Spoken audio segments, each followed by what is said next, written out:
Thank you. Please be seated.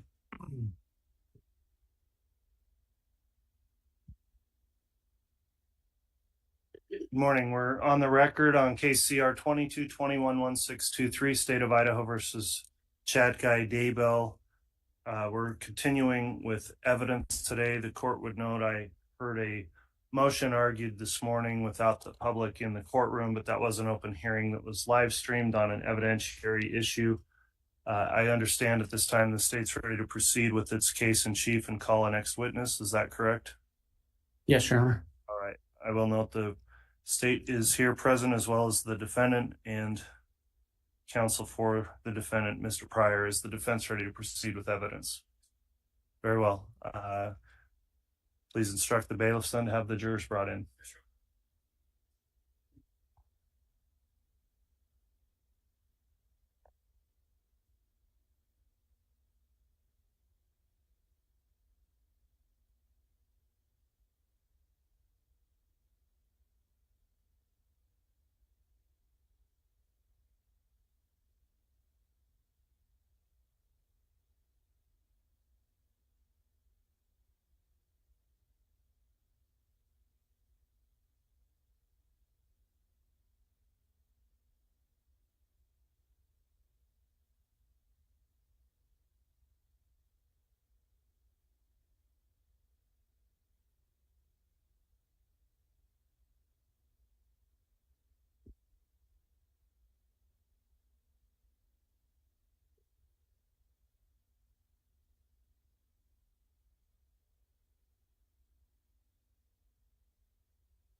All right.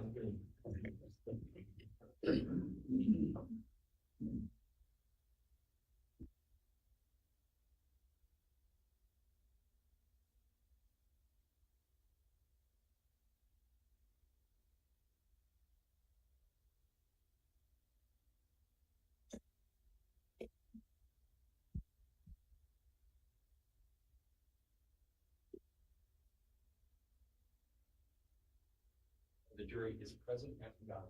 All right. Thank you, Mr. Bailiff. Please be seated.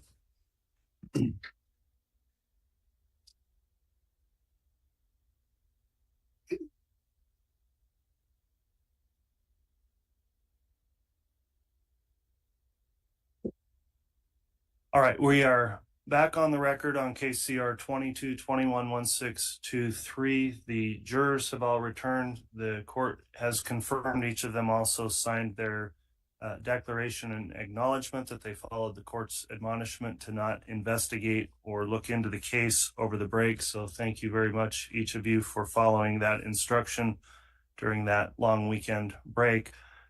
The state is continuing with its case in chief and presenting evidence.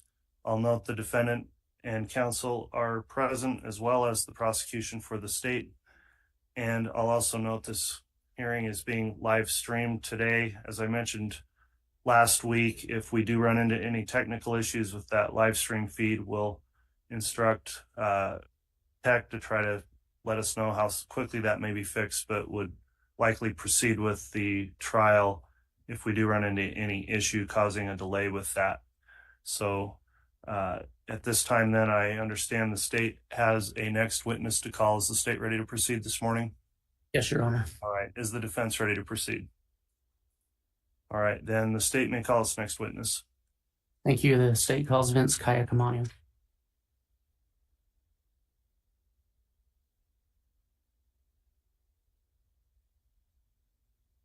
We swear or affirm the testimony you're about to give will be the truth, whole truth, and the truth, so help you God. Thank you.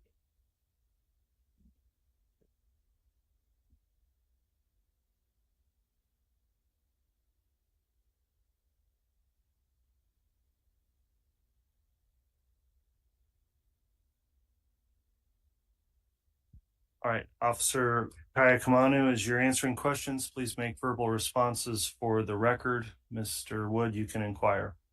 Thank you. Can you state your name and spell your last name for the record? Vincent Keone KaKamanu.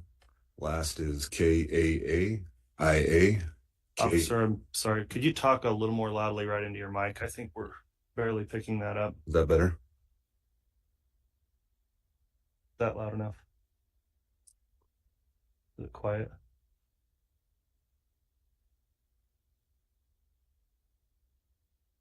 If you'll give us just a sec, we'll make sure that microphone's adequate.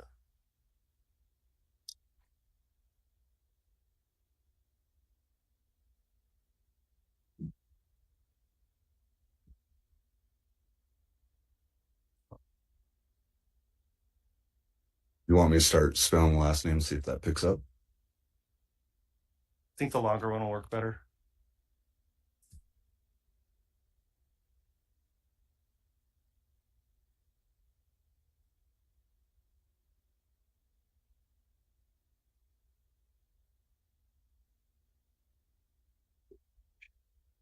Yeah. Gonna make a lot of noise. Can you shut off for a second?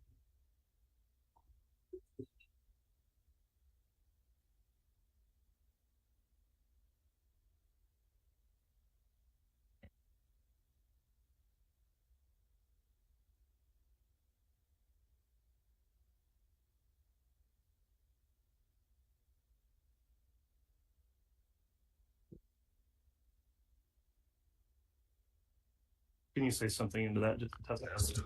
Yes. I think that's definitely better. Thanks for that.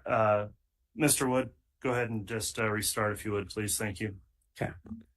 Can you state your name and spell your last name for the record?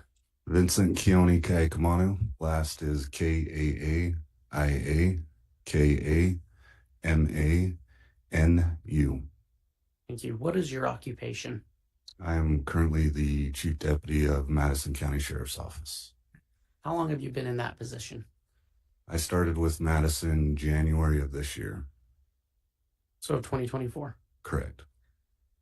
What was your occupation before you took on that position? I worked with Fremont County Sheriff's Office. How long were you with Fremont County Sheriff's Office? Approximately 18 years. Have you ever worked for any other law enforcement office? I have not. Are you post certified? Yes. With the title Chief Deputy, is there a specific title we should refer to you as? That's fine. Okay.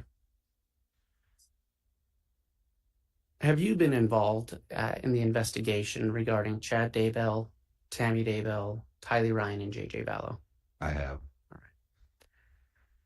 In your current occupation as Chief Deputy of the Madison County Sheriff's Department, is it part of your responsibilities to oversee the jail? Yes. So they report to you. The captain does, yes. As part of your responsibilities in overseeing the jail, do you have an understanding of the jail intelmate or the phone call system? Yes, I do. What is that system and how does it work? The Telmate system is a phone system that the inmates, while in jail, can make phone calls or FaceTime visits with their family, friends outside of the jail. And how long have you overseen this at the Madison County Jail? Since I've been there, January 2024. Right. Have you had experience with Telmate in other counties? I have. Did Fremont County use the Telmate system? Yes. And the Telmate system, does that include telephone and video visits? Yes, it does. On video calls, is the camera always utilized? On video calls, the camera is utilized when the iPad is docked to the station. Once that iPad's removed from the docking station, the video camera shuts off and it goes into a phone call mode. How do you ensure that inmates don't make calls on behalf of other inmates? When someone's brought into the jail and booked in, they're given a specific PIN number that's to them. When they go to set that up through Telmate, they have to give their PIN number that they were given. They also take a face photo and they say their name approximately 3 times, so it's voice recorded. Whenever an inmate places a call or participates in the tailmate system, is any information recorded or stored regarding that call? Yes. What is recorded? The whole conversation, whether it's a FaceTime or a phone call, is all recorded from once it starts to when it ends. And is the outside party required to provide name and personal information? They can go on to what's called gettingoutofjail.com and put that information in. That allows them to put money on their books for phone calls or commissary. How do you access the information that is stored on the tailmate system? I've got a username and password. Is there any way for you to edit the information that is stored on tailmate? No.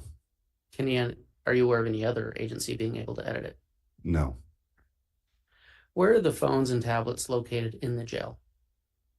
In our jail system, we have what are called pods, and the pads and phones are located in the day room where all the inmates have access to that.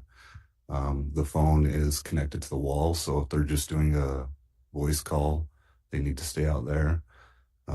Like I testified earlier, they have that pad there, and they need to stay there to do a face-to-face or FaceTime. But once that pad's removed, it blacks out, and they can take that into their cell and talk, but it's only a voice talk. How do you know the date and time of each call? The calls are time-stamped. Now, we've been talking about Madison County, correct? Correct. I want to call your attention to June 9th of 2020. At that time, was Lori Vallow Daybell an inmate at the Madison County Jail? Yes. And to your knowledge, Chad Daybell was not in jail at that time? Correct. Right. Your Honor, I'd ask that the witness be handed State's Exhibit 33. Very well.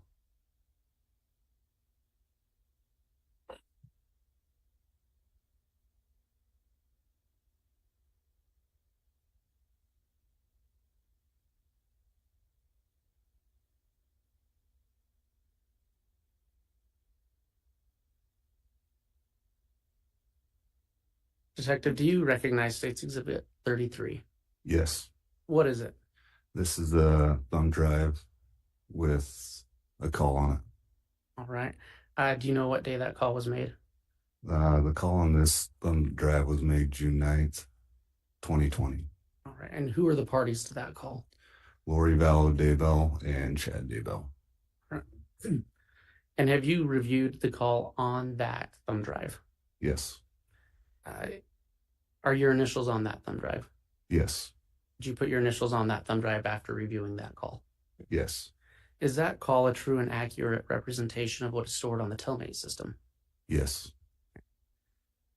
Your Honor, I'd ask that State's Exhibit 33 be entered into evidence. Any objection? All right. And just one more clarifying point. Is that the only file contained on that thumb drive, Mr. Wood? Yes, it is. Thank you. Exhibit 33 is admitted.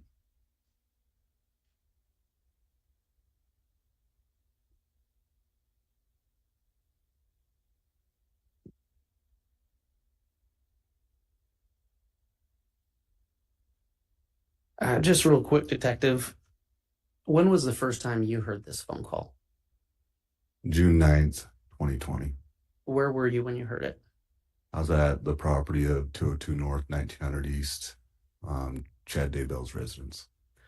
Were you there for the search of Chad Daybell's residence on June 9th? Yes. And so you accessed this phone call from that location? Correct. Your Honor, may I publish to the jury? You may.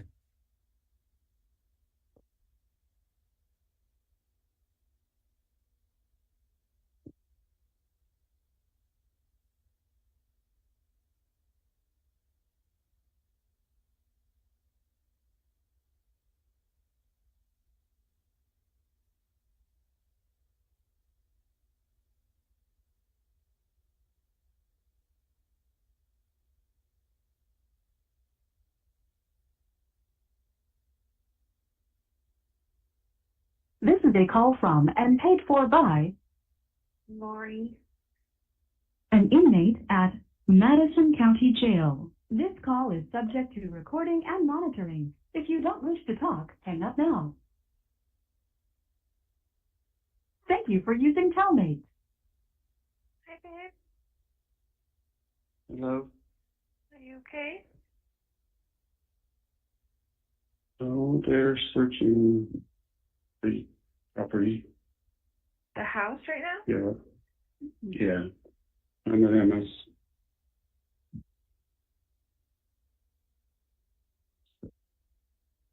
Mark means we'll be talking to you. Okay. Well, what, are they in the house? No, they're out in the property. Are they seizing stuff again? They're searching.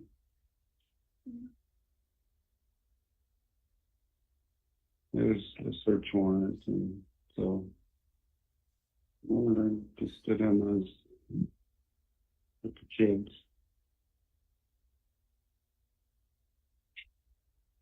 Okay. Yeah. So you tried to set up a call. I'm glad you called. Yeah. And we'll see what transpires. Okay.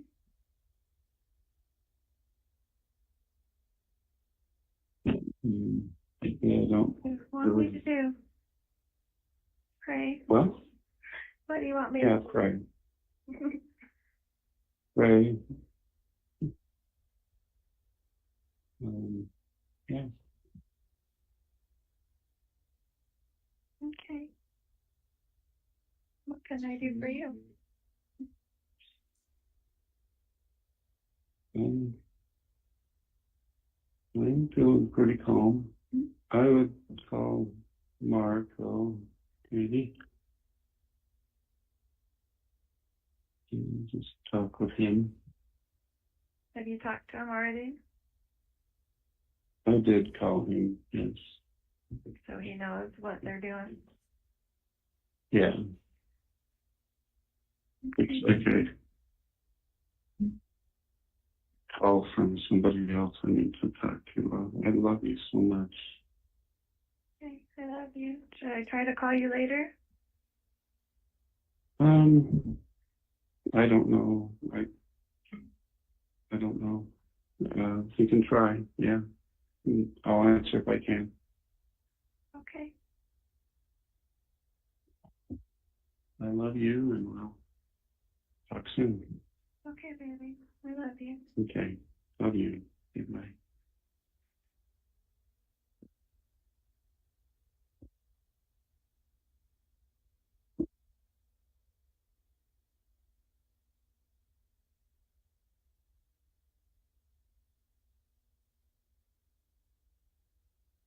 Detective, do you know approximately what time of day that phone call was made? Around 11 o'clock in the afternoon. Your Honor, the state will be recalling Detective KaKamanu for other things, but at this time we have no further questions. All right, Mr. Pryor, would you prefer to cross-examine at this time, or save that for when he's recalled? Very well.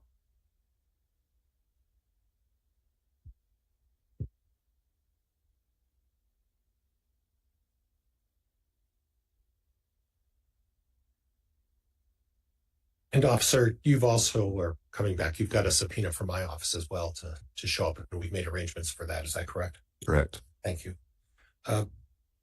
Officer, Prosecutor Wood asked you where you were on June 9th of 2020.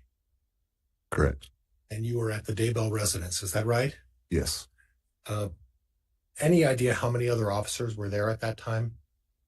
I can't recall how many other officers in the agencies were there. Was it more than 10? Yes. More than 15? Yes. Okay. So more than 30? Yes. Okay. So 30 police officers. from various agencies, obviously, right? Correct. Right. And at that point, I heard on the tape where Mr. Daybell mentioned that he was at Emma's. Now, do you know who he's talking about when he says Emma? His daughter. Okay. And in relation to the house, where does Emma live? At the time of this incident, Emma lived kitty corner, roughly from Mr. Daybell's home. That would be what, the southeast corner? The southwest. Southwest, excuse me, Yes. my southwest corner of the property. It Correct. was kitty corner. Yeah. Relatively close to the Chad Daybell's house, right? Yes. Within walking distance. Yes. So he was over there and there were no restrictions on his movement. Is that right? Correct. And he could come and go as he pleases. At that time, yes. Right. And at that point, you overheard him talk about a Mark Means. On the phone call, yes. Right. Okay. And on the phone call, he said he was going to talk to somebody else. Correct. Okay. Did you ever learn who he was trying to talk to, that other person? I did not. Okay. Did you have an occasion to be present when Officer Wheeler and Officer Hope were recording the interaction with Mr. Daybell? I was not. Okay. Okay. And at that point, if Mr. Daybell were to be leaving at that time that this phone call took place, he would have the right to do that, and there was no restriction stopping him. Correct. And he could go if he wanted to meet somebody or meet up with somebody, he'd have that opportunity. Correct. Now, would you agree with me, with 30 plus officers showing up at your house, that would cause you a concern? The average citizen. To the average citizen, yes. In fact, you probably agree with me that you were were you a street officer at some point with Fremont County? Yes. Patrol officer? Yes. And when a police officer puts on his lights and gets behind you and pulls you over, that's an emotional, or at least an unnerving experience as well, right? Yes. So you would suggest that when 30 plus police officers show up at your house and search, that would cause you to have some concern, right? I'd be nervous, yes. More than nervous, right? I'd be nervous. All right. Okay. Now, Lori Vallow made mention that search again. And you're nodding your head. Had you been out there previously to search the Daybell property? I have not been out there previous. Are you aware as the manager, and I don't want to use the incorrect term, you are the supervisor of this case. Would that be fair? Or is there a better term? Over the Fremont County portion of it, yes. Okay. Are you aware as part of your investigation as to whether or not anybody else had been out in any of the law enforcement agencies on Mr. Daybell's property previous to that time? Yes, I was aware. All right. How many times are you aware that they've been out on his property prior to that time? Prior to that time, I believe they were out in January of 2020 doing a search of the house. Okay. Any other times? Not that I can recall right now. Did anybody from your agency ever go out to the Daybell property unannounced and search the property without a large group of officers? Unannounced? No.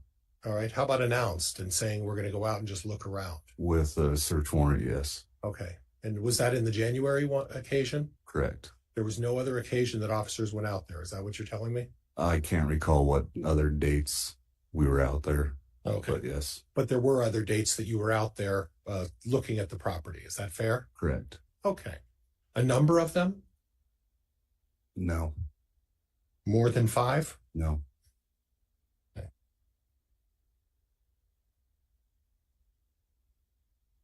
Now, as part of your investigation of this case, you've interviewed a number of witnesses in this case. Would that be fair? Correct. You've interviewed Melanie Gibb? Correct. Several times. One time. Okay. Regan Price? Yes. How many times? One time. Zaluma Pastenes? Approximately 3 or 4 times. I'd have to check my notes. And then Garth Daybell, Chad's son, you've interviewed him a couple of times. One time. Okay. And where was that interview? That was done at Rexburg PD. Okay. And in that occasion, you showed up at Garth Daybell's house. Is that right? Or did you show up at the school? We went to the school. Yes. Okay. And at the school, it's where Garth was working. Is that right? Correct. I wouldn't consider that an interview. Okay. Well, we'll get to that in a minute. Okay. But at some point, you approached Mr. Daybell, and who was with you at that point? Special Agent Ricky Wright. Okay. Anybody else? No. And at that point, you took Garth and asked that he go down to the police station with you. Is that right? No, not at that time. Okay. But you mentioned that you approached Garth Daybell at the school. Correct. And that the interview, or at least what you said may not have been an interview, took place at the police station. So there was 2 different times. Oh, okay. One time we talked with Garth at the school to advise him of the findings of his mother's death. Okay. That I would not consider an interview. Okay. The second interview was done at Rexburg, or the first interview that we brought him in to Rexburg PD. Okay. And when you say brought him in, where did you first have contact with him on the day you brought him in to the Rexburg Police Department? That we made contact with him at his home. And at that point, did he have a choice at that point, or were you taking him into custodial care at that point? At that time, it was custodial care to come in and talk with us. Okay, so he didn't have an option. He was going to go to the Rexburg Police Department. Is that right? Correct. Okay, and then how long was he at the Rexburg Police Department on that particular day? I'd have to look. I want to say a couple hours. Okay. And at that point, did you ever talk to him? Small talk until his attorney got there. Okay. Got him some McDonald's, some pop. Okay. But at that point, there was nothing in terms of the interview with Garth on that particular day. Is that right? Not until his attorney got there. Okay.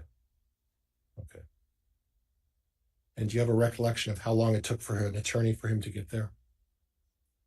I don't, off the top of my head. I'd have to look in my notes on that. Now, we're going to be revisiting that in a little while in terms of the audio or the videotapes of Chad on June 9th. Did you have an opportunity to review the audio and the videotapes of Chad and Emma on June 9th? I have not.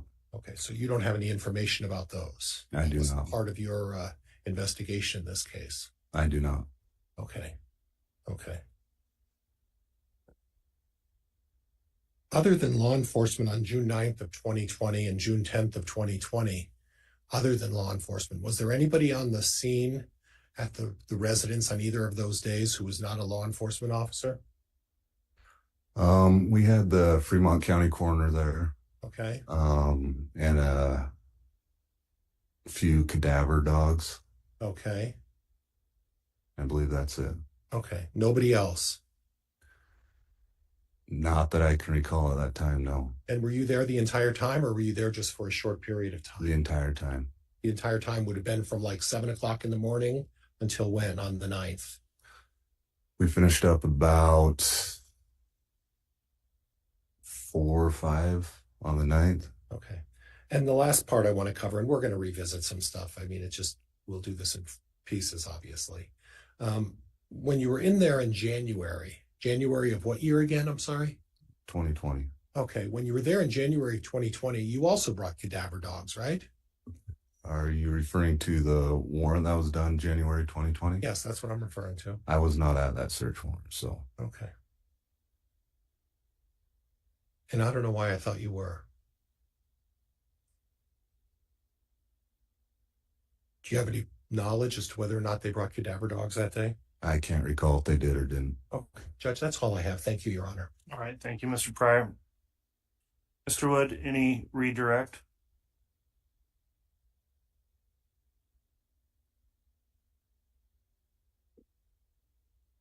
Just briefly, Your Honor.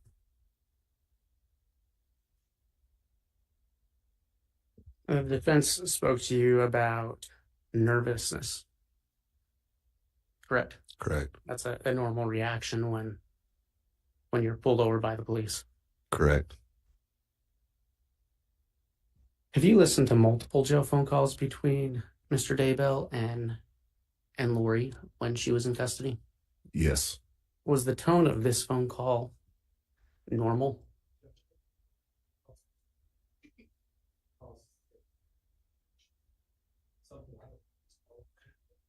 I would require some additional foundation for that, Mr. Wood. Okay.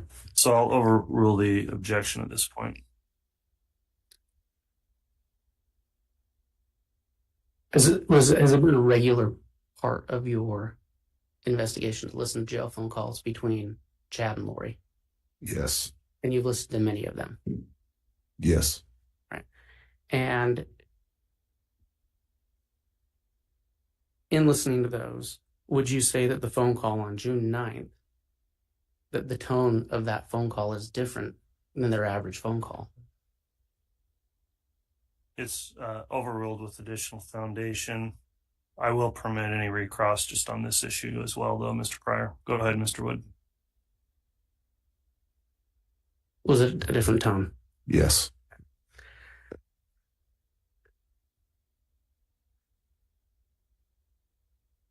Were you present on Mr. Daybell's property when Mr. Daybell drove away? Yes.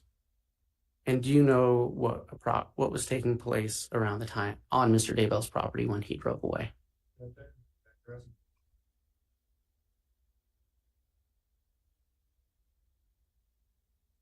Could you repeat that into your microphone, please?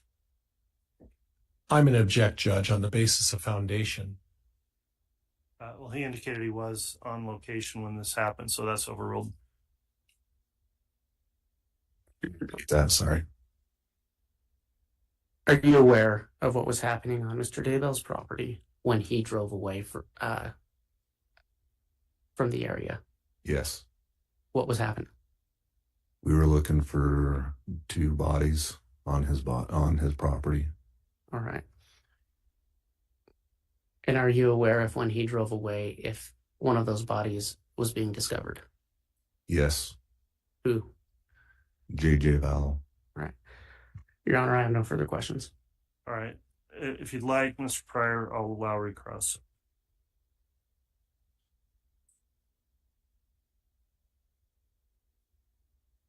But limited in scope to those 2 issues.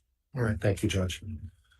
So you talked a little bit about the tone of the phone call was different. Is that right? Yes. And we talked a little bit earlier about the fact that there were over 30 police officers on a piece of property that day, correct?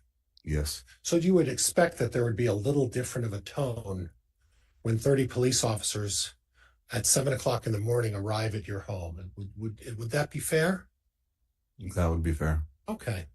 And then as far as what was going on when Mr. Daybell left, are you aware that Mr. Daybell was going to see an attorney that morning as he was leaving Emma Murray's house?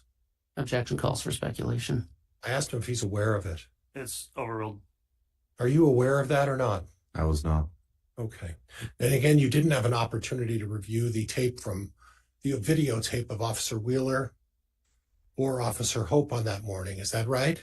Correct. So you don't know the circumstances or the reason for why Mr. Daybell left his daughter's home kitty corner from the house and drove off, do you?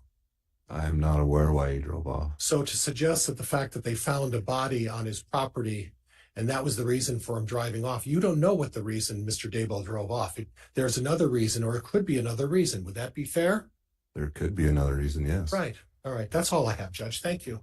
All right. Thank you. So for this time, that will conclude the testimony of Officer KaKamanu. He is the state's designated agent, correct, Mr. Wood? Yes, Your Honor. All right. I point that out because the exclusionary rule does not apply for this particular witness who will be recalled. So you can go ahead and return and continue to observe the trial proceedings as well.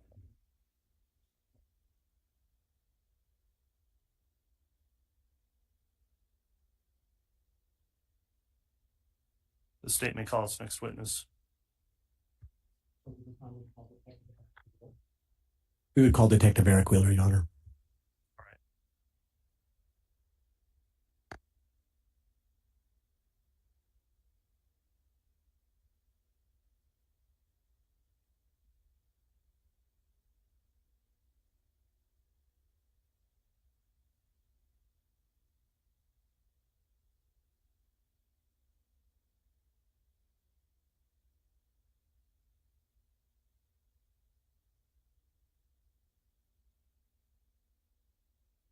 Swear or affirm the testimony you're about to give will be the truth, the whole truth, and nothing but the truth, so help you God.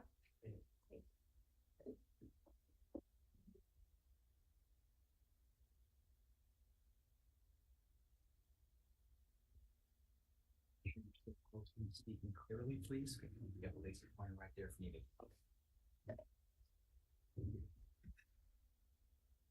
All right, before we begin with testimony, let me just confirm with Detective Wheeler here, who's now under oath. The court does have an exclusionary order in this case in effect. Have you observed or listened to any of the trial testimony that's taken place in this trial? No. Okay, so you have followed that. You haven't discussed any of the testimony with anyone else or reviewed that with anyone from the state? No. Very well. Mr. Wixom, if you'd like to inquire on direct, you may. Thank you, Your Honor. Good morning, Detective Wheeler. Good morning. Could you please state and spell your full name for the record? Detective Eric Wheeler, ERIC WHEELER. Thank you. And can you please explain to the jury, where do you work? The Rexburg Police Department. How long have you worked there? 18 years. And what's your current rank? Detective. And what was your rank prior to becoming detective? Patrol sergeant. And how long were you a patrol sergeant? Approximately 3 or 4 years. And how long have you been a detective now? 3 years. So prior to that, were you a patrol officer? Yes, sir. Thank you. And just very briefly, for the jury's sake, will you please explain to them what's the basic post-training that law enforcement receives? So I've received my advanced and master certificate through Idaho Post, and so it's training that you have to go through, in service type training. You have to go through the Post Academy to get your basic certificate, and it entails everything from traffic, criminal code, search and seizure, laws of arrest techniques, firearms, those sort of things. Thank you. And I want to draw your attention almost 5 years ago, back to June 9th of 2020. Were you involved in any kind of search that occurred in Fremont County? Yes, I was. What search was that? It was the search warrant that we were asked to help with at that 202 North 1900 East, Fremont County, Chad Daybell property. And what was the subject of the search? My role in the search was to maintain scene security, safety, traffic and crowd control while investigators conducted the search on the property. And just briefly help the jury understand more. Why do law enforcement need to maintain safety and security at a search scene? Anytime we're doing a search on anybody's property or home, there's a risk that's an inherent risk to the officers as they're conducting that search. And so whether that's agitated bystanders or the homeowners themselves. And so we just like to keep everybody safe by maintaining that control. And we'll come back to your role in that capacity, but I want to fast forward a bit. Ultimately, did you help find anything on the property as part of that search? Yes. What did you find? I found remains of Tylee, and then I observed the remains of JJ. And very briefly, can you explain to the jury before we go back, describe where those remains were found for each of them relative to the property? Judge, I probably need a little bit more foundation. He was present at the scene. He just said he observed this on the same date. Overruled. So JJ was located by the pond area of the property, and Tylee was found near a fire pit just east of the property. And for the jury's sake, relative to the home on the property, where are the fire pit and where are the pond? So the fire pit's east of the residence, and the pond is northeast of the residence. Would that be in the front of the property, the back of the property, the side? The rear of the property. So I'd like to come back now to your role in safety. So can you be specific with what you were assigned to do in that role as the search when you arrived? So when we arrived, I helped maintain traffic as they were in the process of closing the road down in front of the house because multiple vehicles were going to be showing up. So I helped maintain some traffic control at the beginning. And then I stood by as detectives went and served that warrant to the occupants inside the home. And then my role was to just stand by and observe the occupants and their coming and goings as they were free to move around as they wanted. And is that common in a search until something's found? Are the occupants allowed to remain on the property and sometimes move around? Yes. Prior to beginning your role on the search, did you have the opportunity to identify Chad Daybell? Yes. How did you do that? Prior to this, just through investigation, through tips that we were receiving, even in patrol, we were helping field multiple tips that would come into the agency as we were looking for the children. And so through that investigation, I'd seen multiple pictures and images of Chad Daybell. So is it fair to say that on June 9th that you were capable of identifying Mr. Daybell when you did? Yes. When you took your role, when's the first time that, let me withdraw that. Can you tell the jury what time of day, the best you can recall, that you arrived on scene to help with the search? We arrived to the residence, I believe I got there just after 7 a.m. on the 9th. And can you also let the jury know, were there other law enforcement agencies involved? Yes, there were multiple law enforcement agencies involved. Could you just briefly identify which agencies that were present? The ones that I knew were present at that time were the Rexburg Police Department, the Fremont County Sheriff's Office, and the FBI. Were there a large number of law enforcement present? Or yes. A small number? Yes. So when you arrived, you were given this assignment. Please recall and then explain to the jury, when's the first time that you personally got eyes on Chad Daybell? So it was approximately 7:30 when I observed him leave the residence and walk over to his vehicle that was parked on the back driveway, the east side of his home. He got in the vehicle and then moved his vehicle over to the west driveway area and backed his car into that driveway on the west side of the house. And if I could have you explain to the jury, Detective Wheeler, when he moved the car to the west side driveway, can you explain to the jury what would his vantage point have been relative to the pond and the fire pit?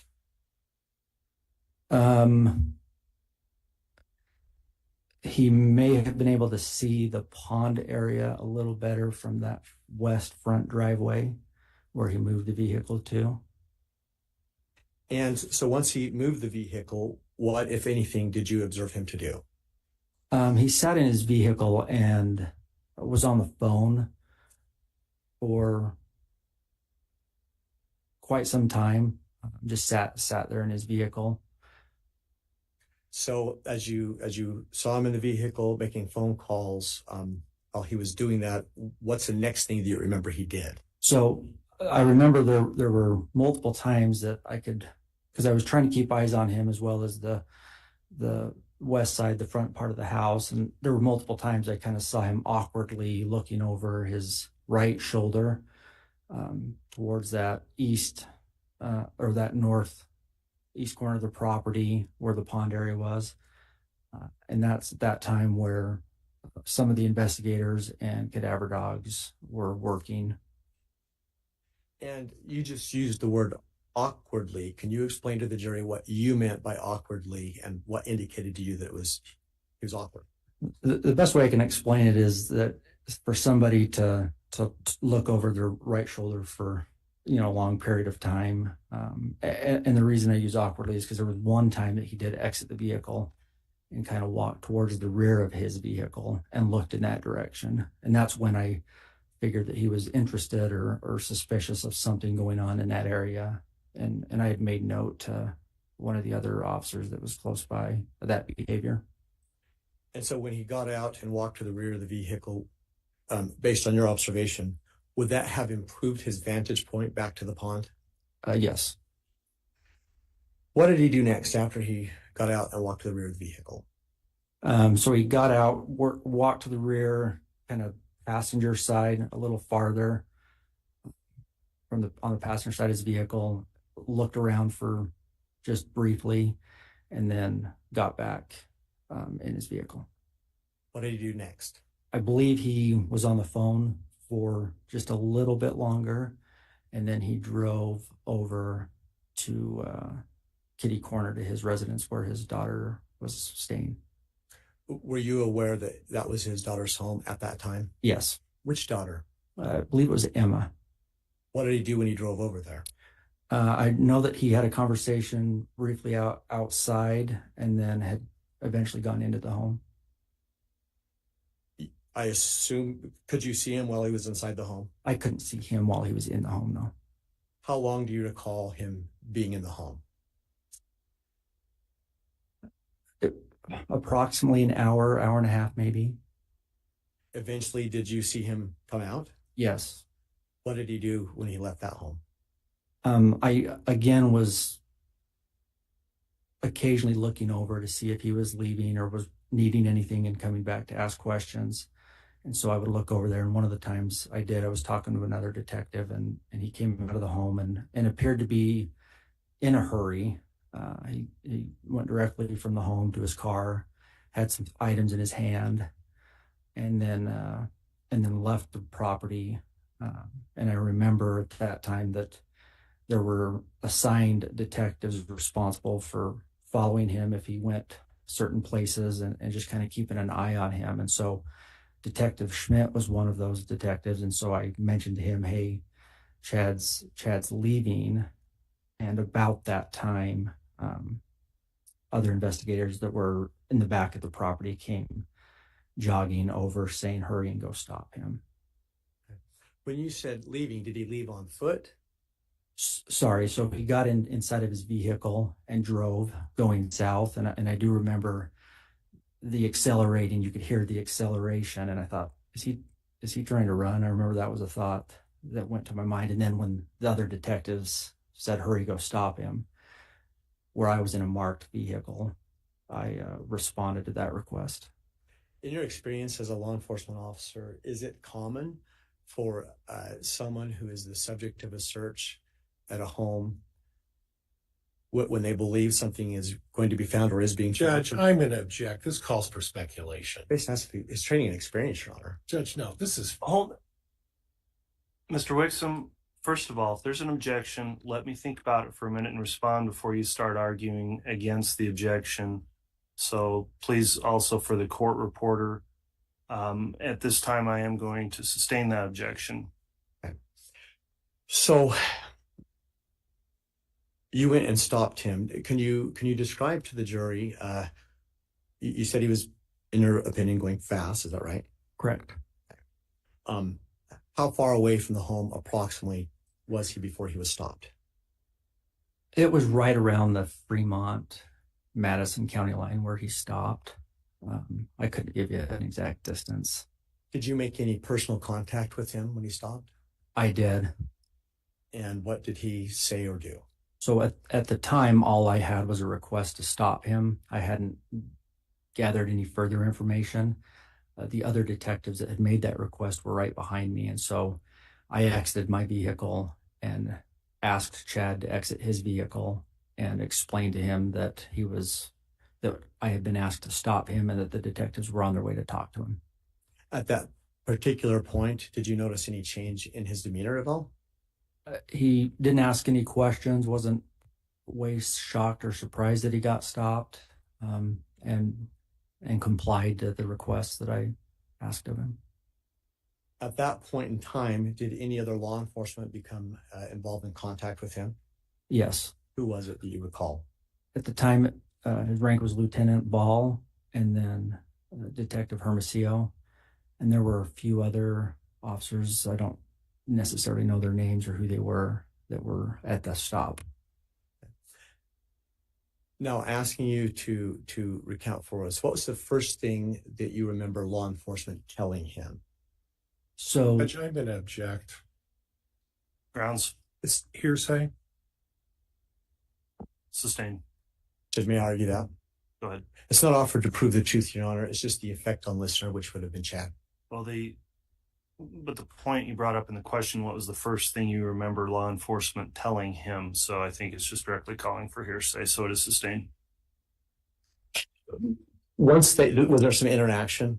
yes, Once that interaction occurred, were you ever instructed or did you ever take it upon yourself to arrest Chad? I placed handcuffs on Chad. And what did you do with him once handcuffs were placed upon him? He was told that he was being detained right now, and he complied. I correctly put the handcuffs on, checked for proper tightness, double locked them, and then put him in my patrol vehicle. During that interaction, are you aware, was he ever advised whether or not there'd been a find on the property? Yes. What was he advised? That they had found JJ. So in your vehicle, do you have camera system? Yes. Is there any camera system inside of the vehicle itself? Yes, we have 3 different cameras that are linked together. One is inside where we put our prisoners, and then one is the dash cam, and then the one we wear, which is our body cam. The one inside where you put your prisoners, what do you refer to that as? The in-car camera. Your Honor, at this time, I believe by stipulation, we have 2 proposed exhibits. One states 300A, the second is 300B. Well, first, just to offer to the court, they are a copy of the in-car patrol cam for this day for this officer, and then also the dash cam. I believe we have stipulation to their admission. All right. On 300A, it's been offered. Is there stipulation from the defense? Judge, there is for 300A and 300B, and as counsel correctly pointed out, one is the dash cam inside the vehicle. The other one is a camera that recording the same incident outside the vehicle by another officer. And correct me if I'm agreed. Yeah. So both of those by agreement, Judge, are being admitted or proposed admission. All right. Exhibit 300A and Exhibit 300B are both admitted. Your Honor, with that, may I have permission to begin to publish 300A? You may. Thank you.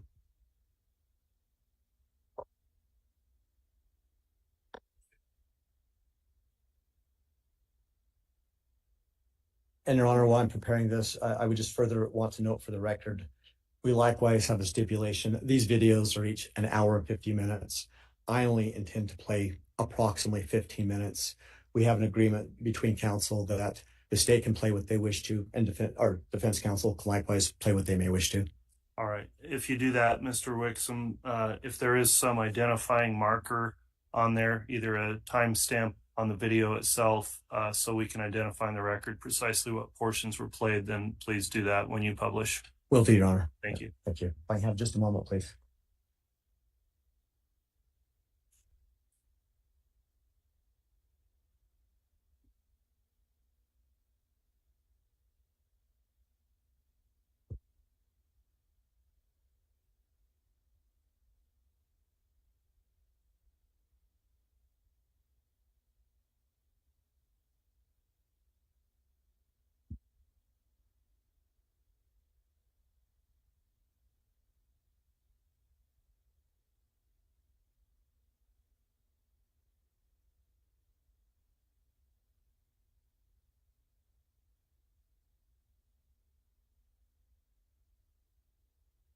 No, I may have just a moment. I'm just having a small tech issue. Oh, But- very quick. All right.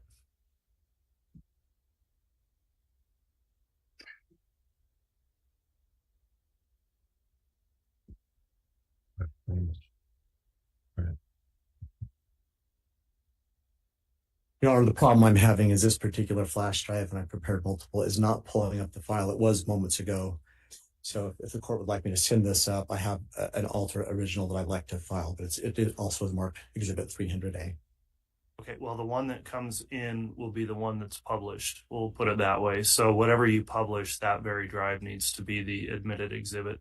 Will do, Your Honor. Thank you. Very well. Judge, if we need to take a break, we can do that if you'd like. Cool. Do you think you can get that going at this time? I'd rather kind of push through and get that before the morning break. Judge, I'm optimistic that we can get this going. Sure, we'll give you a minute here.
Thank everyone for their patience, Judge. I think I've got it ready. Okay.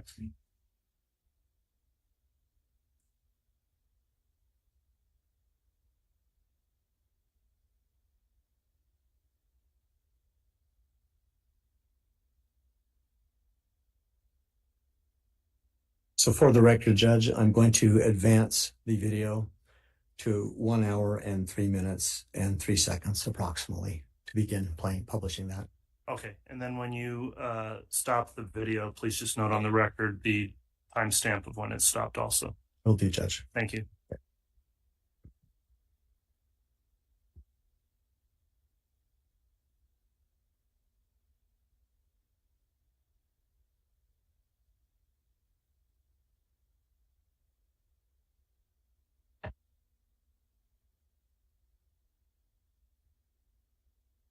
Before I play this, Detective Wheeler, you see on screen a video let's put in front of the jury.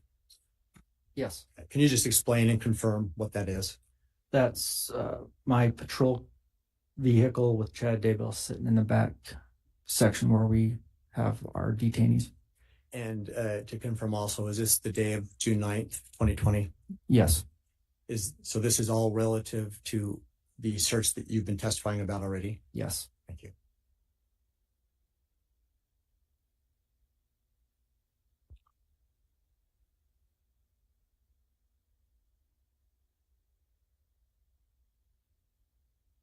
You understand why it happened, didn't you? Yeah. So you just stay here with them? Okay.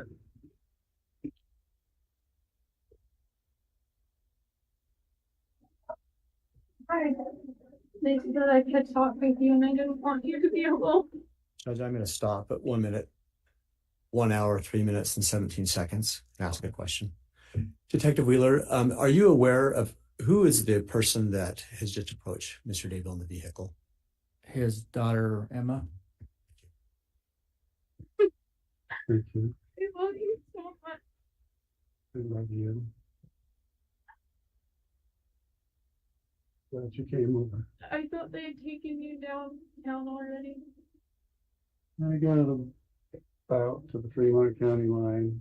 I saw it as soon as you left me. Again, stopping at 1 hour, 3 minutes and 38 seconds. Detective Wheeler, can you just explain to the jury the positioning of your patrol vehicle relative to the Daybell property and vantage points that could be seen from where Mr. Daybell is sitting as he sits now? So we're parked on the south side of the residence. I believe the road is 200 north. So we're just south of the residence and facing west. And so if he were to look right outside of that open door, he would be looking at his house. And from his sitting position, would he have a vantage point to see the pond area on his property or the fire pit area on his property? From that position, he would just have to look over to his right shoulder and out that door, kind of towards the back of the vehicle. What would he be able to see if he did that? He'd be able to see the fire pit area for sure. And to be clear, whose remains were found in the fire pit? That was Tylee. I'm going to go ahead and play this continuously for a while, Your Honor. Chased you down and then they came back. Ron, Ron? just concerning the car, Huh? I know they, Yes. okay, What's that? just about the car, Oh, we'll take care of the car. We're gonna take is it. she able and then to we'll- get it? Yeah, you can get that. We may have to go through the car, if you're arrested in it, Right, the things we gotta do, but then. she can have her bananas and her, I gave him First. food. We'll try to get the car before it's spoiled. You can eat it.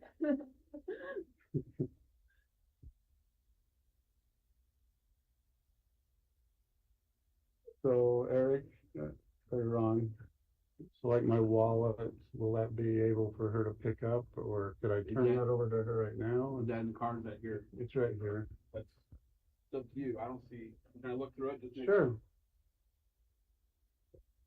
They're going to get Mark. Lisa? No, Oh. second guard. Is there anything that you're gonna need in that? Well, she'll be running my finances, I suppose, so.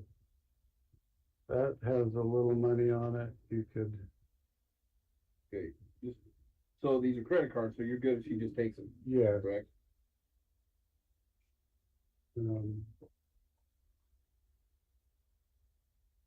in the middle drawer on the left side in Mark's room, there's about $9,000 in 2 white envelopes. Okay. So get that.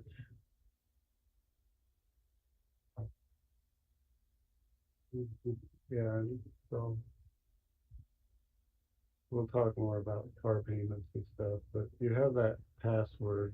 I do. I believe the Hawaiian, That's this one. First Hawaiian Bank, if you use that same password for this account, it's Chad Daybell. What else is in here?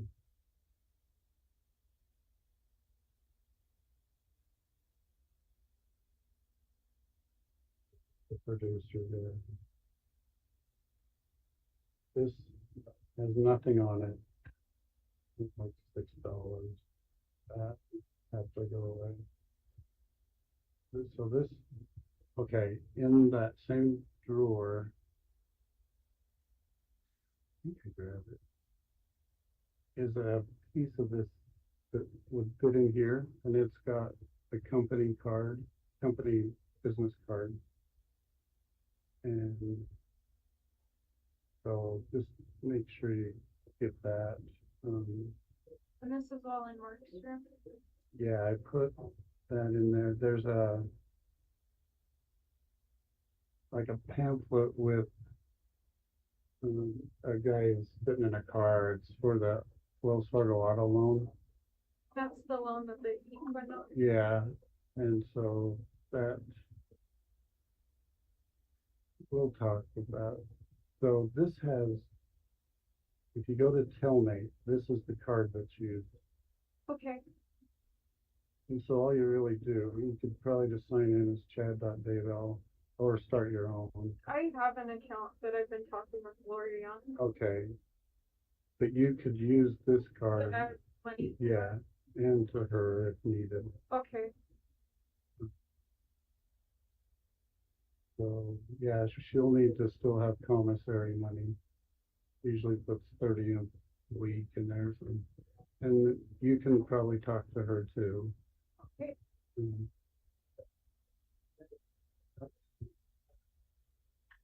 And try and, I love you so much.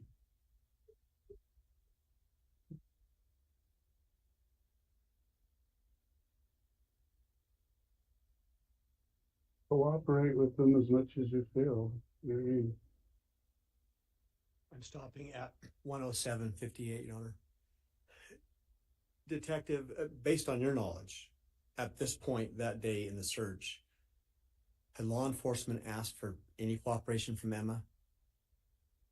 I can't testify to that because I don't know the extent of that. Fair enough.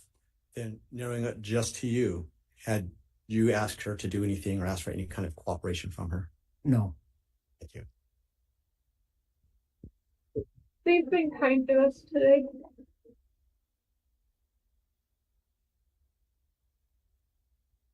I texted John Pryor, so he has my number. He said thank you. okay. And a lot of the company stuff that pays for the house should just auto pay still out of that company account. You know, I left 5,000 in there. Okay. If you need some, come find me. Okay, thank you.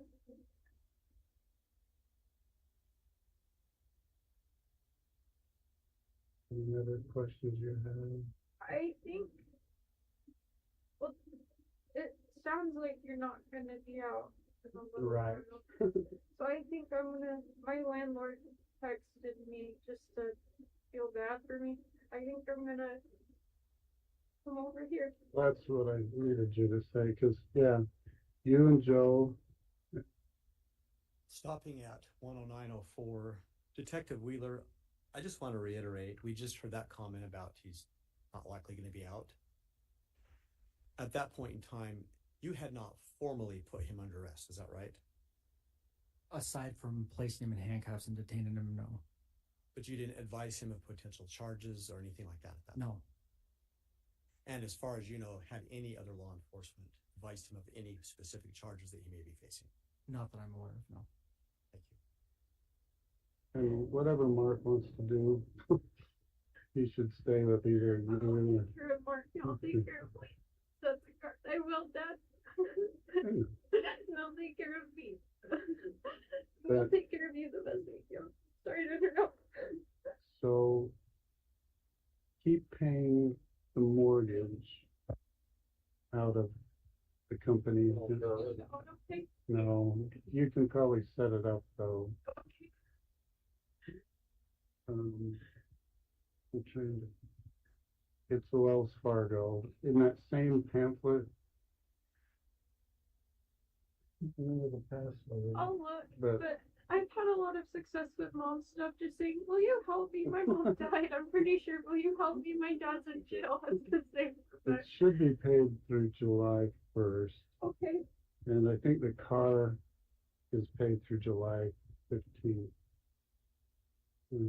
So you shouldn't have any bills to worry about.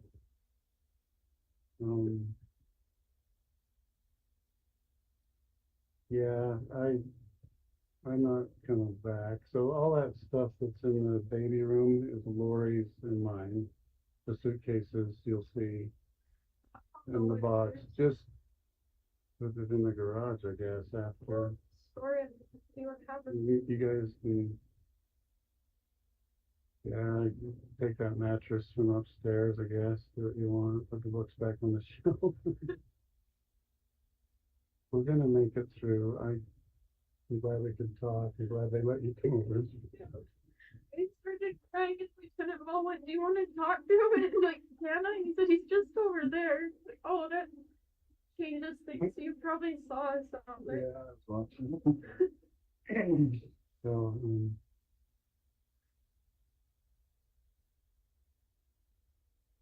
hopefully things will slow down for you guys and get left alone. And, but yeah, they'll let you move out of there. You just get over here. You get guard. Well, I still feel better. I could be moving soon. That's what the spirit was telling me, but I didn't know how it all. I felt like I needed to learn more. And now I get it. So yeah, this is essentially the house, and we'll talk to John Pryor about the financial arrangement, but you should be fine for a while. I think long enough to get on our feet.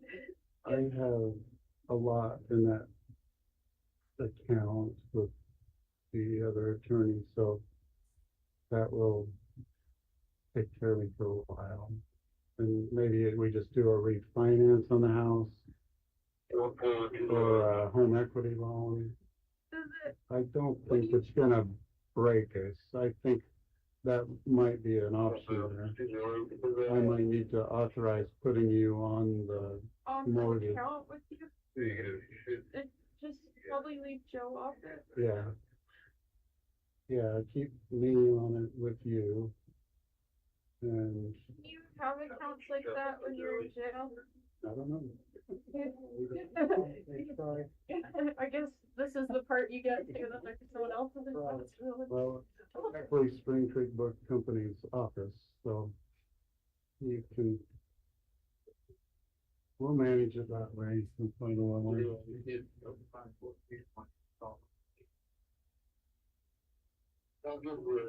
And you have you can send things through Amazon to the jail?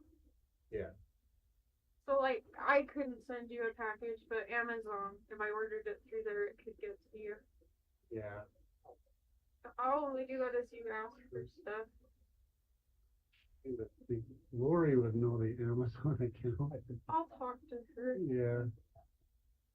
Because I have like $265 or so in there as gift certificates. So don't pay. Yeah, I won't. We'll get it figured out. It's like Cholo 1105. James or Loves Elena at iCloud.com, I believe is the password. I don't know what they're gonna do with the computers. You could probably, it wasn't part of the search warrant. Do you know, are they leaving the computers? Well, they were in my bag. They were in the car. They'll probably hold on to those and try to get it out. Okay, but things that are currently in the house will likely be left. I don't know what they're gonna take down. Okay.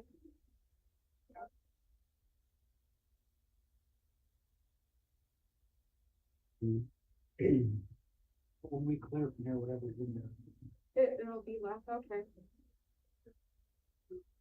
I talked to them and told them the bedrooms and to not mess it up. And they didn't seem like they were gonna loom it all at all. Okay. But yeah, get Garth and Seth moved, and you guys come over here. It'll work out. It's all in the Lord's hands. Thank you so much. We'll talk. Use You always that cellmate. I don't know if I'm Madison or Fremont. I think they're deciding that right now. But That's what it sounded like. Detective Ball wouldn't, or Lieutenant Ball wouldn't say because he didn't know. I'm sure Fremont has a cellmate system. So. Well, at Fremont, when I went in to get fingerprinted to teach, I was like in there, like in the jail. I was like in my like teacher clothes, this little recent grad. So I don't know what they do. Sorry, all the neighbors are gonna be talking, but you They don't just. We're okay, Dad. Well, We're okay. You raised us that we're independent now with your wallet. glad you got that. We're not Colby. Right. But yeah, get that money out of there. Probably just put it in your own personal account. Rather than have the cash laying around.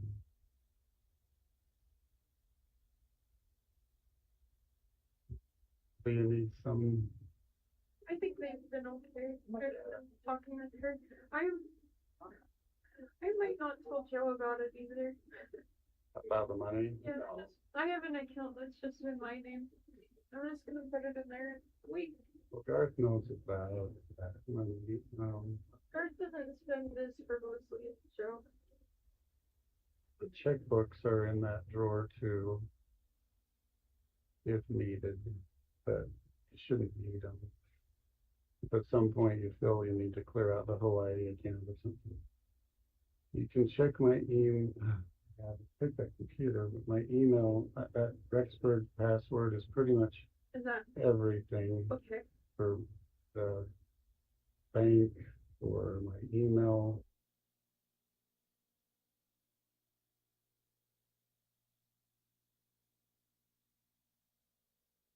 Cholo 1105, but I think I switched to all of those. Yeah, I talked to Lori just for like 2 minutes. So she's aware they were searching. Was she surprised? She seemed bothered or disturbed. I mean, yeah, but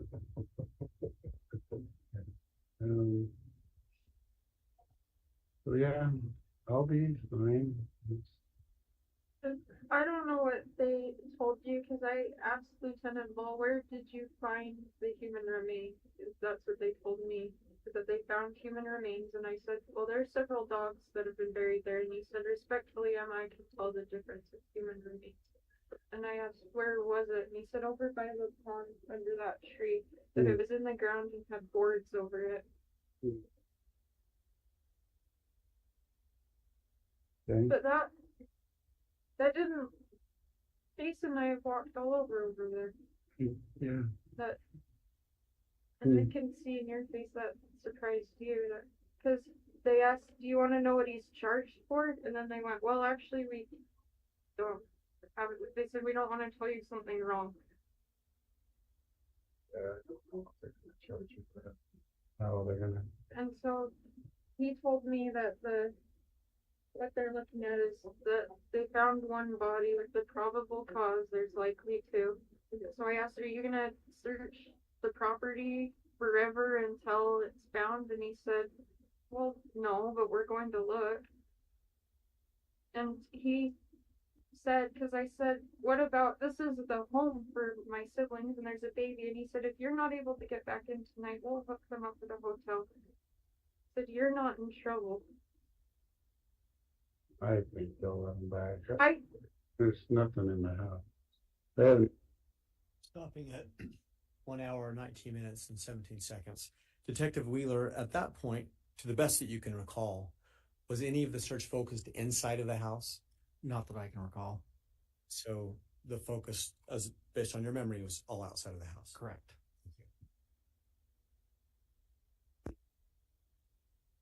Focused on the house at all. We've kind of been looking in it in the yard. Yeah, I mean, Mark gets back, I wouldn't mind. Yeah, I think we're okay coming over. We just have to have law enforcement escort us onto the scene and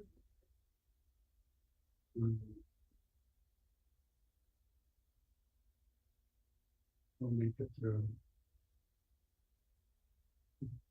Mark deals with trauma weird that he just acts vaguely unimpressed. So I called him and said, Dad got arrested, and he said, well, I guess I should come home. Yeah, Mark, you should. Yeah.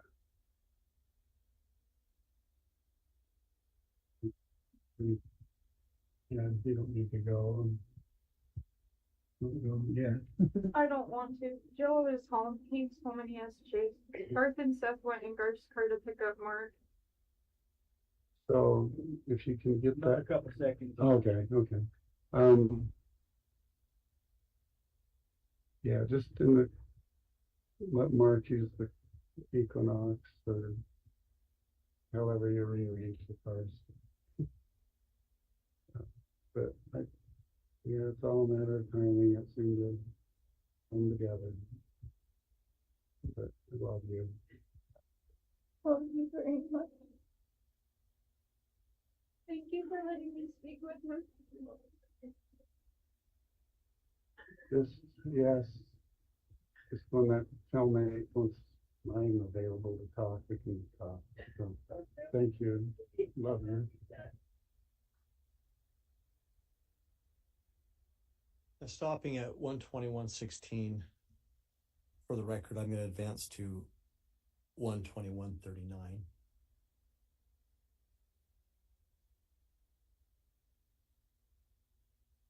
121-36. Detective Wheeler, I just invite you to watch carefully what Chad does, and I'm going to stop and let you explain any significance to that.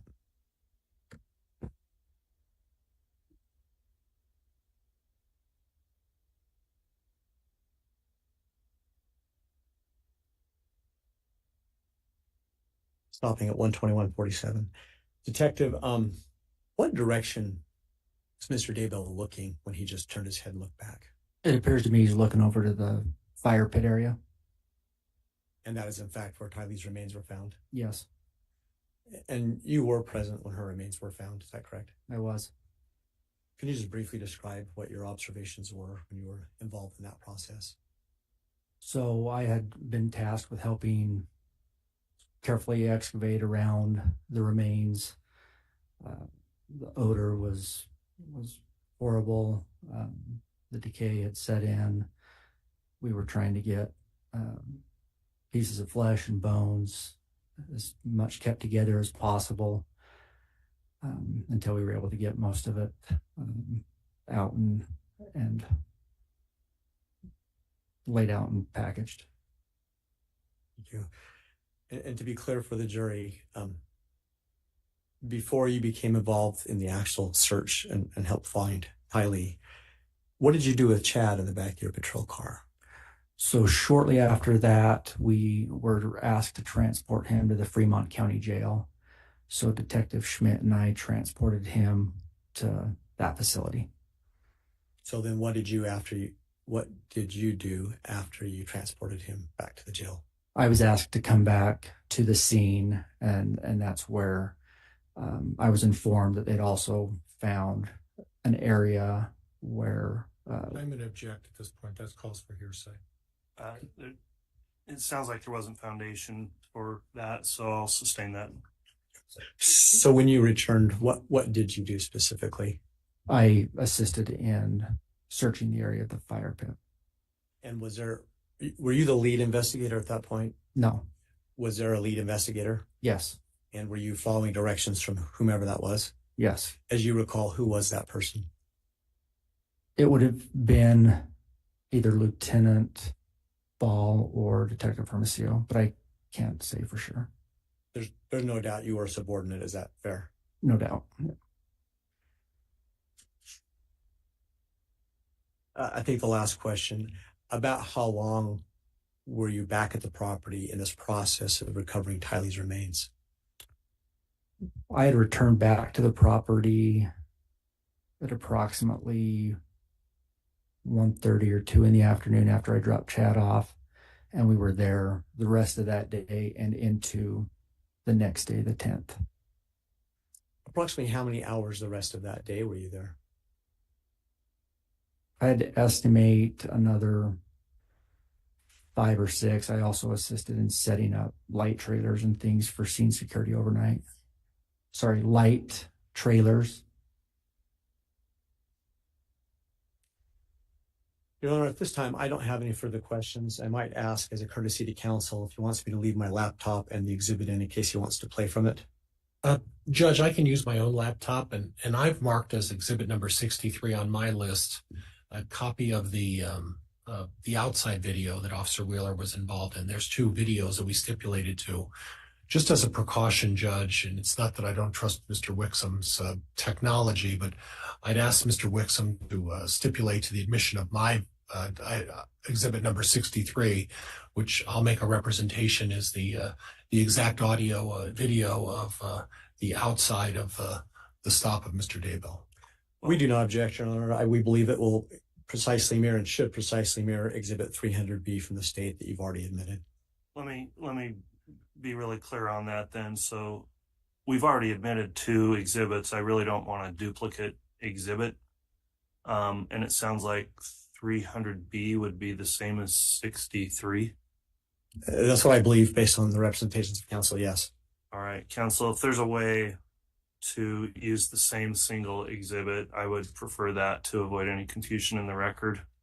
Judge, for convenience, would Mr. Wixom permit me to use my video of 63 for demonstrative purposes with this witness? Council, why don't you work that out? I think what we'll do is take a mid-morning recess before you begin cross, Mr. Pryor. And if you'll talk just for a moment, we've already admitted 300B. And so again, I'm just hesitant to have a duplicate video showing the same thing. I guess I'm not, maybe I could be convinced, but I think it's best practice to have one exhibit for one video. Certainly. So if your file works in his computer, perhaps he can just use his computer with the admitted court exhibit 300B. It's fine with me, Your Honor. Okay, if you'll take a look at that on the break, let's go ahead and take our mid-morning recess. Let's try to reconvene again in 30 minutes. Your Honor, for the record, I wanted to turn in the exhibit that I just played because there was the issue with the other player, just so the court can keep track of what was just played. Okay, yeah, that'll be the one that will be the 300A. Thank you. All right, we'll be in recess.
Thank you. Please be seated.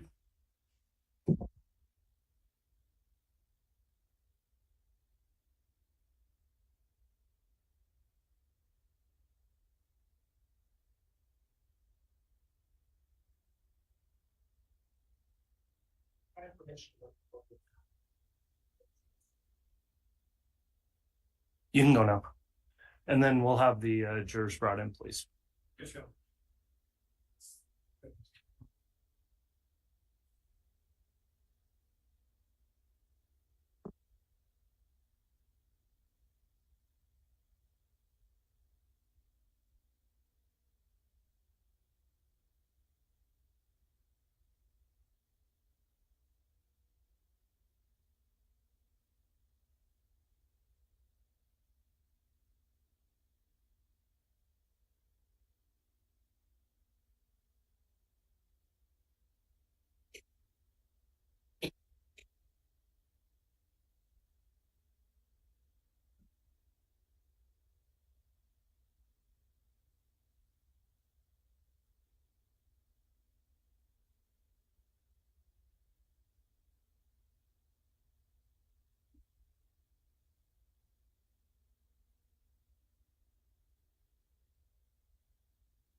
Very present and accountable.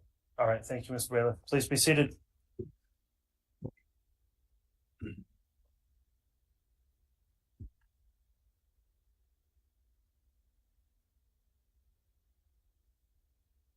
All right, we concluded our mid-morning recess at this time. Then Detective Wheeler's still on the stand, still under oath for his testimony. And this will be the time for cross-examination. When you get to any exhibits, we did discuss those in the sidebar. And Mr. Pryor, you can just move for admissions of any exhibits you have with this cross-examination. So, and Judge, by stipulation of the parties are stipulating to Defense Exhibit 63, which represents the body cam of Officer Wheeler, which I don't think has been brought up yet. All right. Exhibit 63 was clarified. It is not the same as what we previously said was 300B. So 63 is a new exhibit, and I understand the state's reviewed that. Is there any objection to Exhibit 63 being admitted? All right, Exhibit 63 is admitted then. Mr. Pryor, you can commence with your cross. And Judge, at the appropriate time, I'll ask permission to publish when I get to that point. Very well. Officer Wheeler, I just want to clarify a couple of things if we could. Yeah. I want to clarify your role from the morning when you arrived at 7 a.m. and your testimony is you did arrive at about 7 a.m. Is that right? Correct. Okay. And then what was your role immediately at 7 a.m.? So I assisted in securing the front roadway that goes in front of the property, 1900 East. And then just assisting with any crowd control and traffic control at that intersection in that road.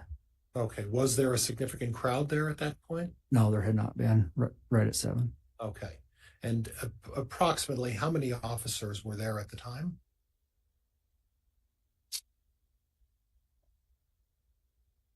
I can't testify to that. Okay, you did say multiple agencies, right? Correct. Those agencies would include the FBI, Yes. the Rexburg Police Department, Yes. the Fremont County Police Department, Sheriff's Office. Sheriff's Office. Give me Sheriff's Office. Yes. Madison County as well. I don't recall seeing any Madison County to my knowledge. Okay. Any other citizens there other than law enforcement who were present that you recognized? Not on the property, no. On the 9th? Not on it. No. Okay. Okay. Now, your duties at the time back on this date of 2020, what was your primary job other than this, working on this case at that time? I was a sergeant in patrol, so helping with scheduling, shift coverage. So you would also go out on patrol and you would do, that was part of your role, is that right? Yes. Okay. Okay. And and at the time, you were, this is where I'm a little confused. At the time you were with the Rexburg Police Department or were you with a different agency? Rexburg Police Department. Okay. And as part of your duties, as part of your role as a sergeant, supervisory role, you had a vehicle with a camera inside, right? Yes. And the camera also videotaped outside, is that right? Yes. And as part of your role in a supervisory position with the Rexburg Police Department, you also carried a body cam, is that right? Yes. Okay. And it was standard for you to carry a body cam as part of your role as in a supervisory position, is that right? For patrol, yes. Okay. Okay. Now, in describing Fremont County, that's a rural part of town out near Mr. Daybell's place. Is that fair? Yes. Okay. Now, from 7 o'clock until what time did you leave your role as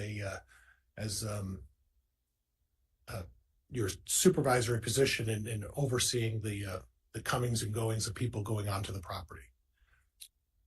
I would say when I was asked to make the traffic stop. So in other words, you were there at 7 a.m. And when you made the traffic stop, and again, what time was that? I believe it was approximately 11:20 a.m. Okay, so you were there for approximately 4 hours and 20 minutes. Your role was to supervise the outside of the property there and obviously keep an eye on Mr. Daybell, right? Correct. Okay. And from 7 o'clock until 11 o'clock, again, tell me where Mr. Daybell's whereabouts were? So initially he got into his car, moved it to the west side of his home in the driveway. Later took it over to the house kitty corner from his property and then left southbound on 1900 East. Okay, so from the time he parked the car in the driveway, how long did he sit in the driveway?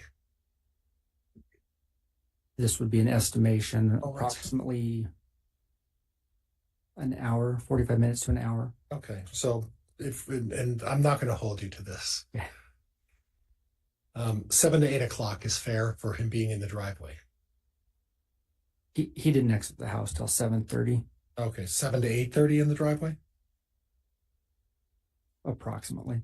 And then you saw him get in his car, and you said that he was the tail end was backed into the garage, right? At his property, yes. So the tail end of his vehicle was to the back where the garage is. Correct. And how far from the back of the garage was Mr. Daybell's bumper? Can you tell me? I couldn't. Was it close? Was it far? To the garage? Yeah. Back bumper to the garage? Yeah. I know you could walk between it.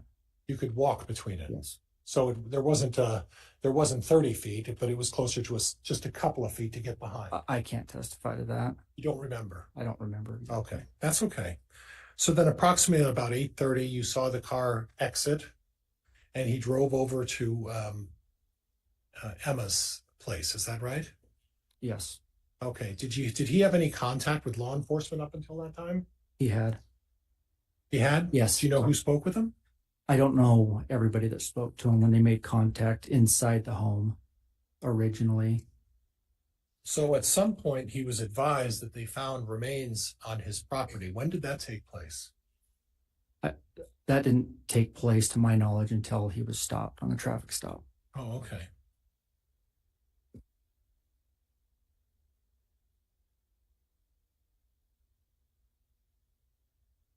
So and this is where I'm kind of confused. And please, educate me a little bit. So you said that Mr. Daybell was in Emma's house, his daughter's house, for about an hour and a half, maybe 2 hours. Is that fair? Yeah. Okay. And while he was in the house, you didn't see him try to run away or flee or do anything like that, right? Correct. He didn't have any knowledge of anything going on out on his property other than there were multiple police officers out there, right? I can't testify to that. I don't know what he could see from that home. Well, as a patrol officer, you understand, and as a sergeant, you understand that when someone is stopped for a traffic ticket, there's a certain amount of anxiety with people when that happens to them. Would you agree with that? Yeah. And would you agree then that if there are 30 plus police officers showing up at your property and looking all over your property outside, not inside, but outside, would that tend to think that maybe you're a little curious about what's going on your property? It could. And that doesn't mean that you're guilty of anything.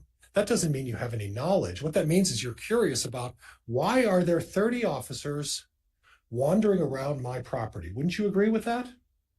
That could be the case. Okay, thank you. So then when Mr. Daybell left Emma's house, it's your testimony that he sped off. Is that what your testimony was?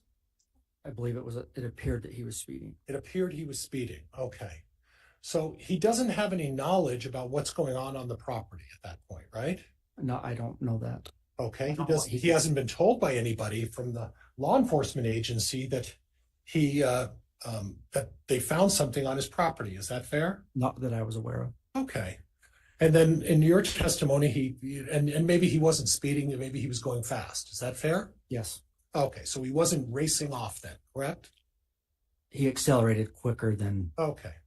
And the speed limit on Salem Highway, and I've been on there a couple of times, is about 50 miles an hour. Starts slow, but when you get right on Salem Highway, it's a 50-mile-an-hour road. Counsel's testifying. Okay, I'll ask him, Judge Instead. Hold on. Again, when there's an objection, I don't want an immediate argument back. I want a moment to rule, and that objection is overruled. Okay. So you can re-ask, and the officer can answer if he knows, knowing he's a law enforcement officer in the area. Do you have knowledge of what the speed limit is on Salem Highway in front of Mr. Daybell's house? 50 miles an hour. Okay, so 50 miles an hour. So if you're pulling out of a driveway, and Emma's where she used to live is right on Salem Highway, right? Correct. So it wouldn't be unusual for someone to pull into traffic and start accelerating into going down the road, right? No. Okay. Now, I saw on the body cam, did you have a chance to go look over your body cam? Yes. Okay, and when did you review that? Couple days ago. Okay, now I saw on the body cam, and if we have to, we'll play this for everybody if you have trouble remembering something, but I saw on the body cam where you pull up and Mr. Daybell stopped in a vehicle and you get out of the vehicle. Do you recall that? Yes. And then you walked up to, it looked like there were about 4 or 5 officers there, right? I know that there were 2 unmarked surveillance officers that were there with me at that time. Okay, but Officer Hermosillo was there. He arrived shortly after. Officer Ball was there. Arrived shortly after. And as soon as they arrived and you walked up, there was a discussion to Mr. Daybell about where he was going. Do you remember that? I don't recall that. Did you have a discussion that he was going to visit somebody that morning? I did not. Did he have a discussion about having a meeting with his lawyer that morning? Not to Remember that? Not to my knowledge. Okay. So you have no recollection of the discussion of anyone at that point pointing out to Mr. Daybell that he can't go see his lawyer. The lawyer can come to him. I do recall overhearing a statement about his lawyer. Okay, so now you remember the statement about the lawyer. So gleaming from that statement, you were to understand that Mr. Daybell was in the process of going to see his lawyer, right? No. Okay.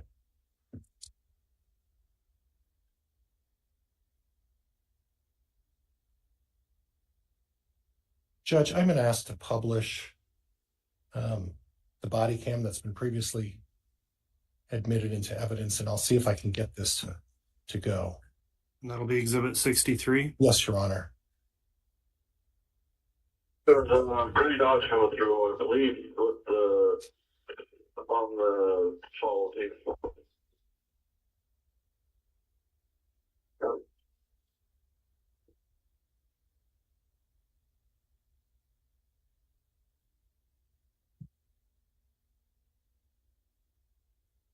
What do we got? Do we know what we have? I don't know what they want. They said, Yeah, go ahead and step out here for us. They just asked us to stop you, so just come right here. They're gonna come and chat with you, okay? Just stand right here. You don't have anything on you? No weapons or nothing? Okay, Shannon. Are you aware? So we're going to detain for a minute. We'll figure out what we're going to do.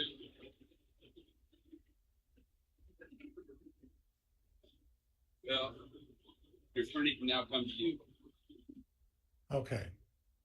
So it's difficult to hear Mr. Daybell, but he commented to the officer when the officer inquired, what he was doing. Do you now recall that? I couldn't hear what he said. But the officer's response to Mr. Daybell was, now your lawyer can come to see you. Did you recognize that? Yes. Which officer, by the way, said that? I believe that was Lieutenant Ball. Okay, so Lieutenant Ball is the one who said,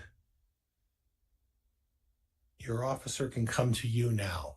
Is that fair? Attorney. Your lawyer can come to you now. Yes. Okay. So it appears that Mr. Daybell was in the process of going to see his lawyer that morning. I can't testify to that. Right. But according to Lieutenant Ball's comment, your lawyer can come to you now. It sort of presumes that, doesn't it? I could presume that he was trying to call or wanted to talk to his attorney first. Okay, and he was doing that in his car as he was driving away, right? I don't know that. Or he was doing that driving down the road instead of spending another hour in his house with Emma talking to his lawyer on the phone.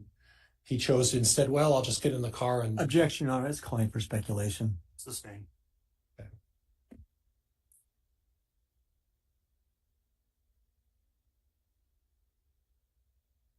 And then after that point, you put Chad into handcuffs, right? Yes. Put him in the back of your car. Yes. And that was the video that we observed with Mr. Wixom, correct? Correct. Okay.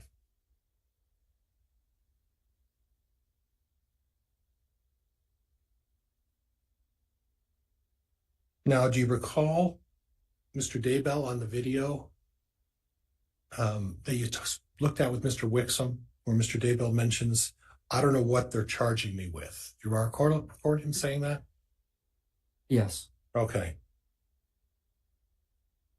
Now, you also record him, or also recall him, saying to Emma, cooperate as much as you feel.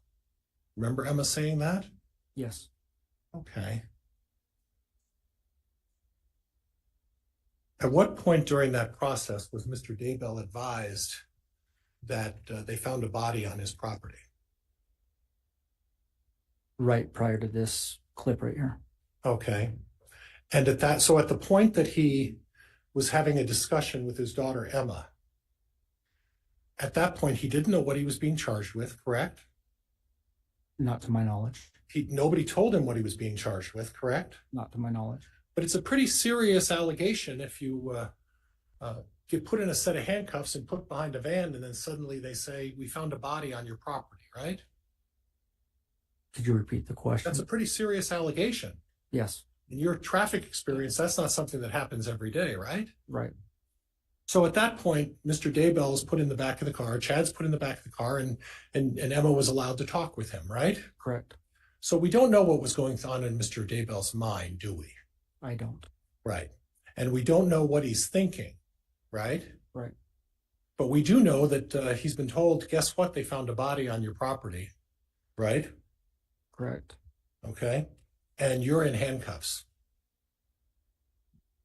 right? Correct. And then Mr. Daybell says, we're going to make it through this, right? Yes, sir.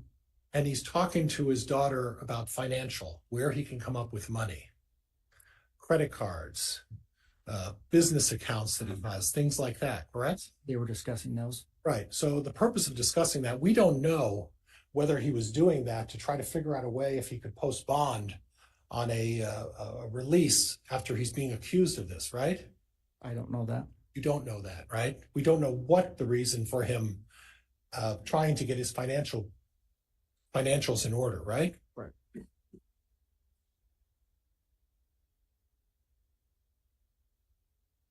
Now, I want to go back to the driveway. And originally, Chad was parked in a driveway from the south side. There's a driveway that comes in through the south, right? Yeah, southeast of the residence. Southeast of the residence. A long driveway that gets right into the middle of what I would call the backyard, the lawn area of the yard, right? Correct. Okay, now that's where he originally was parked, correct? Yes. And would you agree with me that parked in that location gives you the best view of the fire pit and the pond? I don't know about the pond because there was a shed there, but the fire pit. Clearly the fire pit, right? Correct. And you don't know about the pond because the pond is off back on a portion of the property set back a little further, right? Correct. And it's a distance to see it, correct? That'd be fair, wouldn't it? Fair? Distance is pretty relative, I guess. Okay. Well, how far from where Mr. Daybell was parked to looking at the tree where they found JJ's remains? I couldn't testify to an exact distance. All right, fair enough. It's a distance though. This isn't his backyard, right? You could see it easily. Okay, you could see it easily from that location, right, where he was. Distance wise, that amount of distance. Okay, but the remains of both of these children were found in the pasture area, right? Yes. So if we say what I'm talking about, the backyard, would you agree with me that the backyard is where this driveway is and where the lawn is? That would be really the backyard. Would you agree with that? That's landscaped as grass, yes. Right. Okay. And then beyond a fence is the fire pit, and then further down off in the far, which would be the northeast corner, is a tree with a pond back some ways away from the house, right? To the north of the fire pit. Right. So this is what I'm struggling with. This is where I'm having some difficulty. If you have such a good view of the fire pit and the pond with the tree where JJ was found, if your purpose is to observe and see what's going on for some nefarious reason, why would he move? I believe he was advised to, so they could get crime scene stuff in and out of that driveway. Okay, so he was told he had to get out of there. I believe so. Okay, do you know who told him that? I don't. Okay, so then he drives out and goes in front of the house in the driveway. Correct. There's no other place to go. He has to go in the driveway, right? If he wants to remain at the house, yes. Right.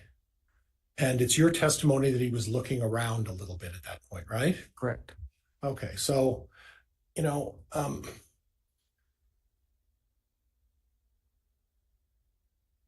he wasn't emotional at that point, right? I didn't have a good vantage point to determine that.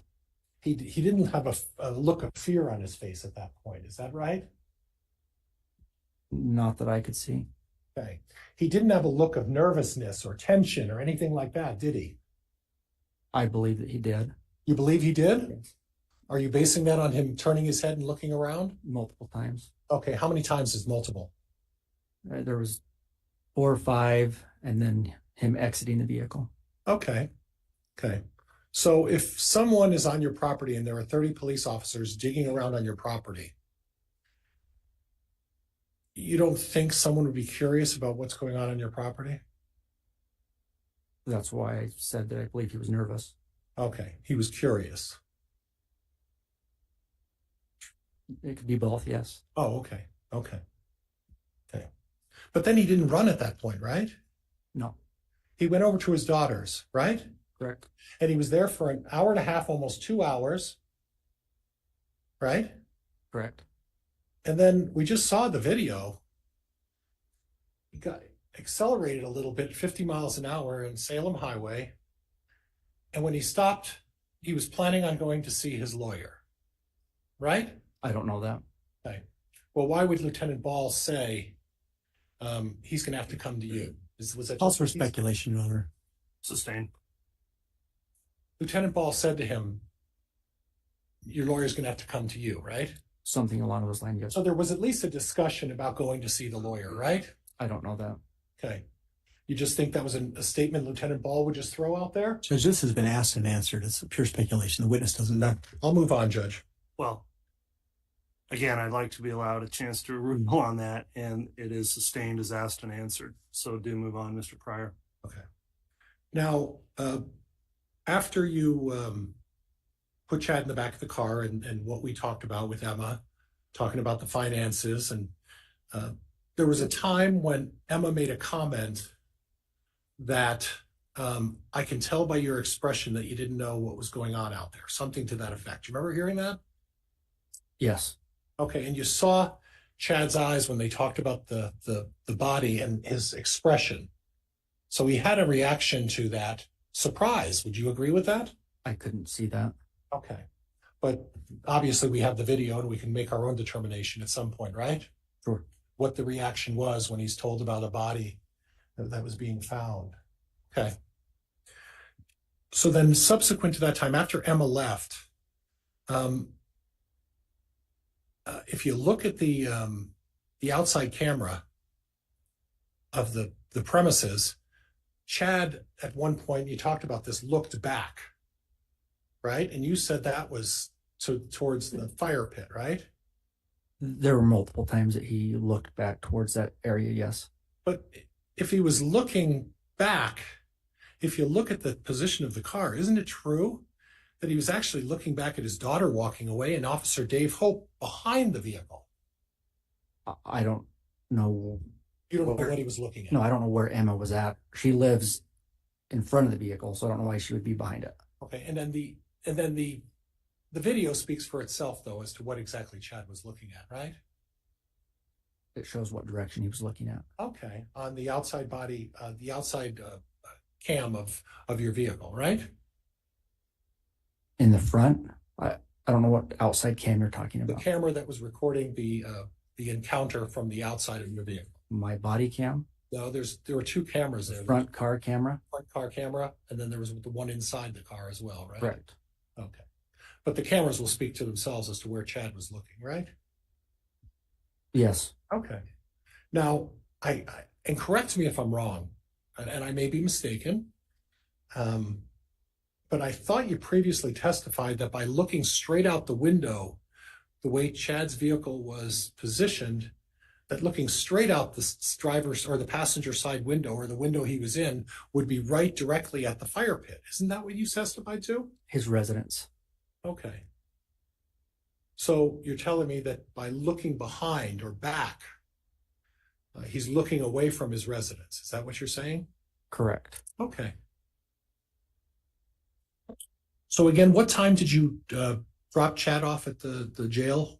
I believe it was approximately 12:45. Okay. And I just need to clarify something else. How have you been on that property before? Prior to that day? Yeah. No. Okay. All right. But you saw cadaver dogs there on that day? Yes. Okay. And again, what time did you get back from after you dropped Chad off? Back to the residence approximately 13:30, 1:30. And for those of us who aren't in the military, Sorry. that'd be 1:30, right? Approximately 1:30 p.m. Yeah. Okay. I can do that math, I think. And then you were there until what time at night? I don't recall the exact time until we decided to Okay. convene till the next day. And your primary goal at that point was excavation, is that right? After I had returned, they reassigned me to help with the property. Okay, and what role specifically? Were you at the fire pit or were you at the tree back behind the pasture there? Primarily the fire pit area. Okay, and do you recall who was with you at the fire pit? There were multiple people. When you say multiple, how many are we talking about? I don't even want to estimate. Not many. There was people coming and going. Oh, okay. So I don't recall who was there and when. And they were handing off the shovels and the tools used to do that? Not necessarily handing them off, maybe expanding areas to look at and sift through. And at one time, how many people would you say were digging around the fire pit with you? I don't want to testify to that. I don't know. You don't want to testify, or you don't know? I don't know. I don't know for sure how many. Was it more than 2? Yes. Was it more than 4? Yes. Was it more than 8? I don't know. Okay, and were you using just shovels? No, they had sifters, hand tools, shovels. So shovels, sifters, hand tools, anything else, or is that it? Not that I can recall. Other than digging in the dirt in the fire pit, was there any other obstruction in the fire pit that you recall having difficulty with? Repeat that question. Any difficulty in digging in the soil when you were at the fire pit? Where we found Tylee's remains. Yes, where Tylee's remains were found. Just how careful we wanted to be. Okay. So there were no boards, there were no obstructions, there were no rocks or anything like that. It was soil that you had to dig through. Is that fair? There was some clumps of rock or hard. Yeah, but nothing else, just small clumps? Not that I recall. Okay, and were you there primarily for a significant amount of the time of the excavation? Yes. Okay, good.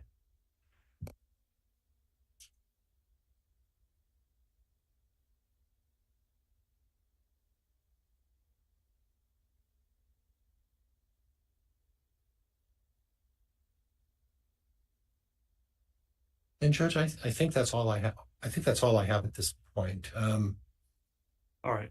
If we could have the published exhibit removed from the screen there, Mr. Pryor. Did we note on the record the time frame stamp when that stopped? We may not have. 109, 103, it looks like, Judge. Okay. A minute 3 looks like when it was stopped, is what I look like I have, Your Honor. All right, thank you.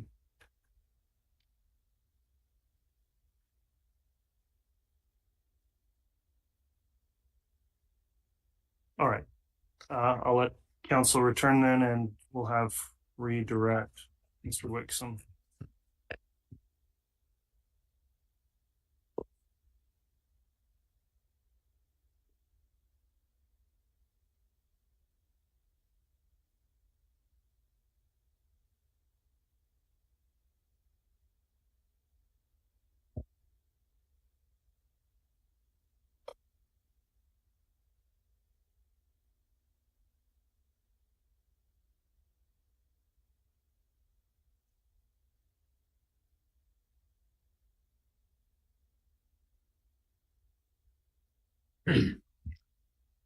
Detective Wheeler, you were asked several questions by Mr. Pryor about, in your experience, different reactions that people have in terms of levels of nervousness. Yes. And he asked you a question about whether or not someone might typically get nervous with a simple traffic stop. Correct answer, yeah. Can you just explain, is that your common experience as a law enforcement? Yes, I think that most people do get a little nervous when they get stopped by police. Yeah. In your experience, when someone's about to have a serious crime such as bodies on their property found, would they normally get nervous? I would assume yes. Would they be curious and looking back at the property where the bodies were buried? Yes. So if Officer, I'm sorry to interrupt. Could you just speak more directly? I'm sorry. You Yep. kind of moved over and we're Sorry. not getting your signal. In your experience, Detective Wheeler, if someone is about to be discovered in a crime, about to be caught in a crime, have you ever experienced someone just acknowledging that and just surrendering because they know they're caught? It is common for suspects when confronted with possibly getting caught to try to distance themselves from whatever they're getting. Well, let me ask you a different way. So have you ever experienced a situation where evidence was being found immediately and the reaction of the suspect was just to accept it and not resist or argue or react in any way? Judge, this... Oh. Overruled. Go ahead now. Will you repeat that question? Have you ever, in your experience as a law enforcement officer, ever been in a situation where evidence was about to be discovered that incriminated the suspect and they just reacted calmly without any nervousness and just basically acquiesced? Very few times. But it has happened? Yes. Okay. Mr. Pryor asked a question about when Mr. Daybell was looking back at the property and he was looking curiously. Do you remember that question? Correct. Yeah. Would you say that another reason why someone might be curious about all these law enforcement digging on your property could be that you were aware they're about to find bodies that you knew were buried on your property? Could that cause curiosity? Yes.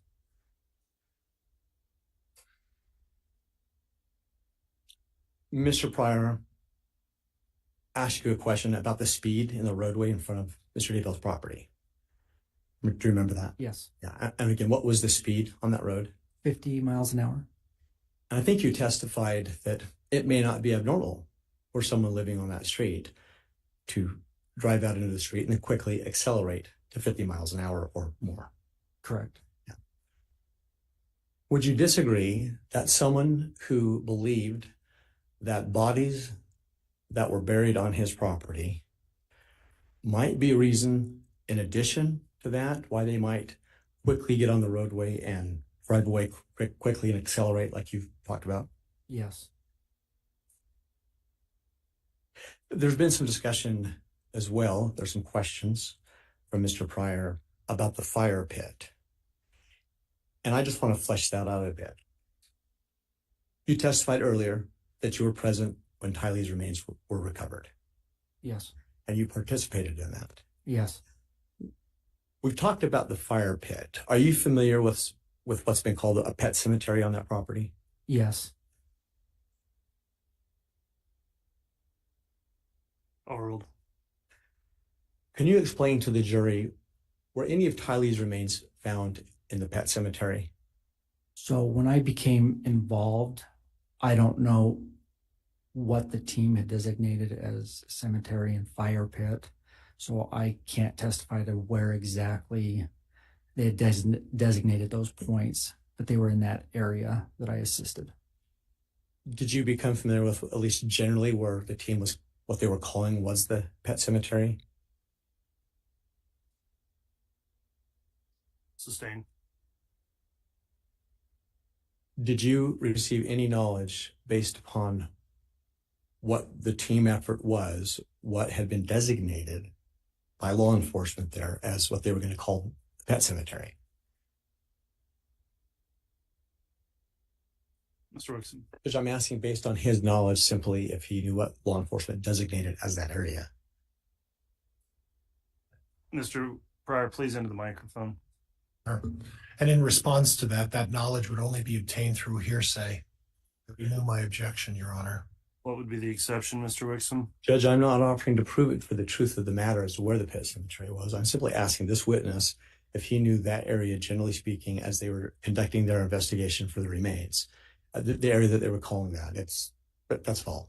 Judge, and it's absolutely being asked for the truth of the matter asserted. That's exactly why he's asking it. The objection's overruled. I find it as an exception to the hearsay rule, and the officer can answer the question. I was familiar with the area called the pet cemetery. And where was the pet cemetery in relation to the fire pit? It was to the west and to the side a little bit, not very far away. So in your earlier testimony, when you talked about the direction that Mr. Daybell was looking in the back of your patrol car, remember that testimony? Yes. And I think you testified you used the term fire pit. Yes. Okay. Can I just be clear for the jury? Was the pet cemetery in the same general direction as the fire pit where Mr. Daybell was looking? Yes.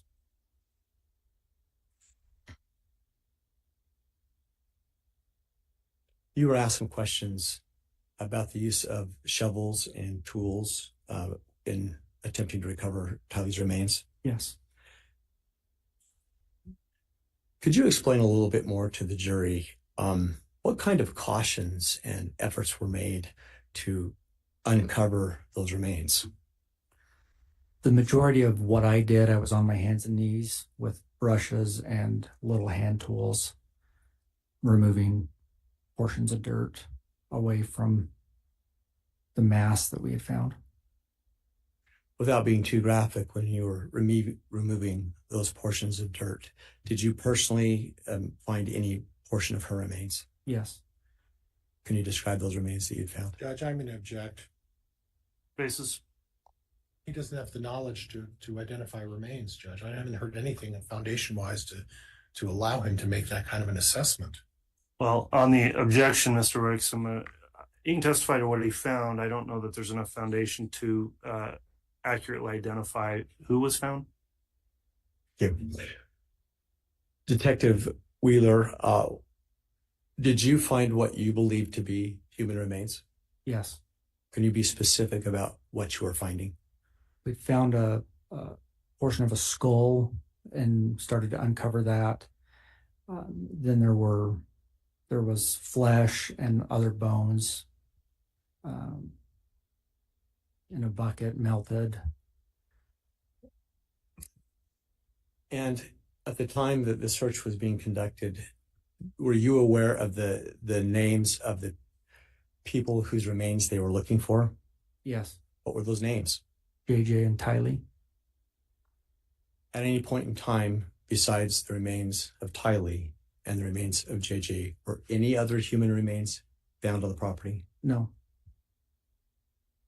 So going back to the method and the manner that you used to recover these remains, you said, I think you said, you used a brush at points? Brushes and hand tools. Why did you use those specific types of tools? To try to keep what we were uncovering together without falling apart. Not to be oversimplistic, but why is that important in this kind of a recovery in the ground of remains? Why do you need to do that? I think it assists in identification purposes and evidence collecting so we don't lose anything. Is it fair to say that that's a careful process? Yes. You were asked questions about passing off shovels or different shovels and tools. When you were engaged in this recovery of her remains and you observed other law enforcement, did you ever see anybody in any way haphazardly use those tools? Judge, objection, mischaracterizing the question and the testimony. Overruled.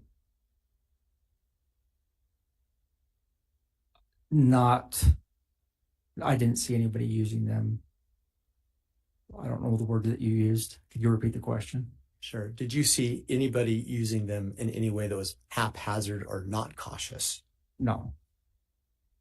So at no point when the remains were being recovered, did you see any conduct by law enforcement that wasn't conscientious and careful?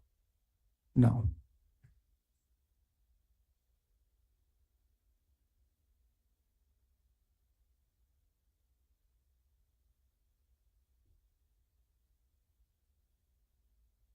I think you're a 17-year law enforcement veteran, is that correct? 18. 18, thank you. Are you familiar with the term consciousness of guilt? Yes. Judge, I'm going to object at this point. We're going well beyond the scope of cross-examination. I'd like a quick sidebar.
All right, thank you, counsel. After the sidebar, the court is sustaining the objection, and I'll move to strike that last question. So, Mr. Wixom, if you could ask a different question, please.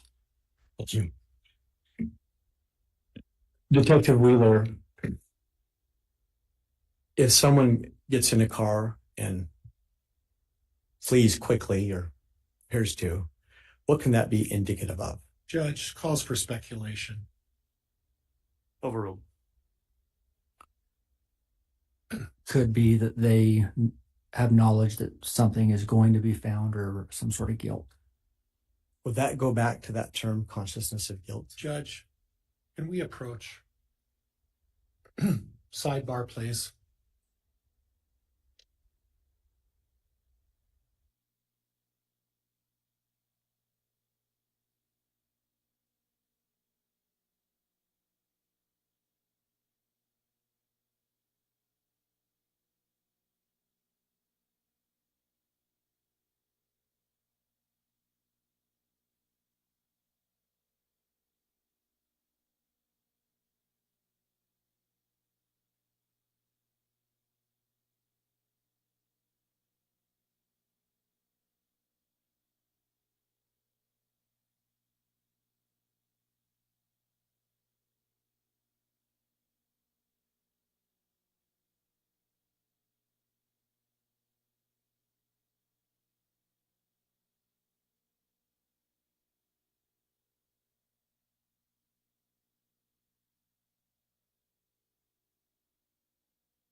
All right, after sidebar, the court is again striking that last question. Mr. Wixom, if you'd move on to another question, please. Certainly. Just a last couple of questions.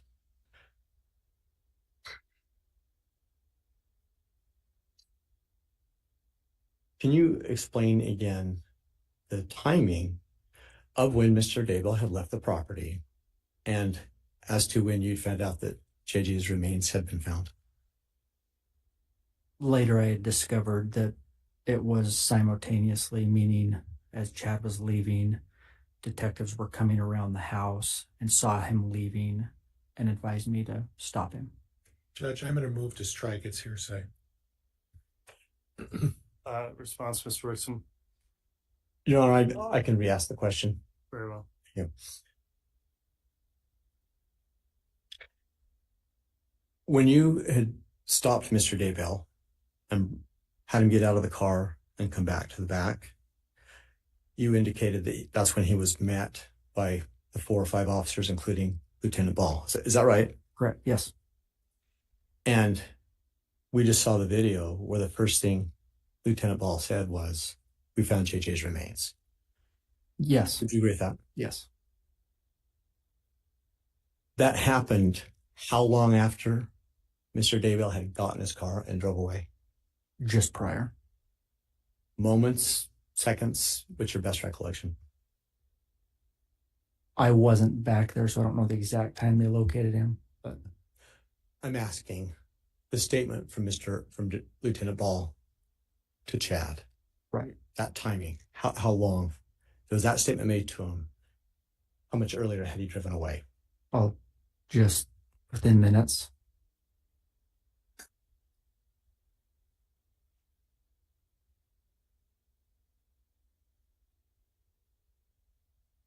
And when you were there helping with Eileen's remains, I think you testified earlier that you weren't directly involved with the recovery of JJ's remains. Correct. But you were on scene and you made observations about that? Yes. Are you aware of whether or not, pursuant to that search warrant or the way the search was conducted, was law enforcement looking inside the house for remains? I'm not aware of that. Okay. I can't testify to that. The whole time where you were there, did you see any law enforcement going inside the house? Just at the beginning when they made contact. And then after that, did they all go outside? Yes. Okay. So as far as you are aware, all of the search was happening outside on the property? Yes.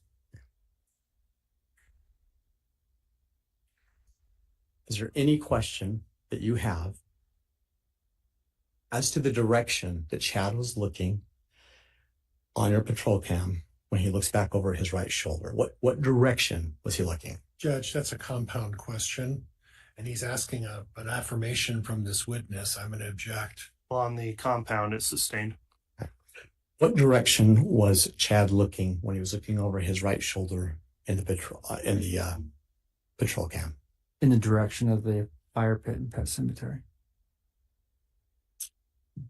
You were asked about this several times by Mr. Pryor. Is there any question that, regardless of what else he may have been able to see or look at, that general direction was right out the pet cemetery? Judge, this has been asked and answered by counsel. It's asked and answered. No further questions, Your Honor. All right. Judge, there were some issues that were brought up. I'd like the opportunity. In limited scope, all out, Mr. Thank you, Pryor. Your Honor.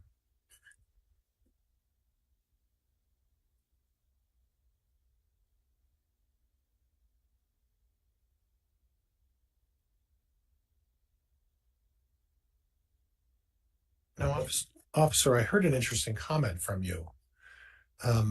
As you were testifying, you made a comment that I subsequently learned.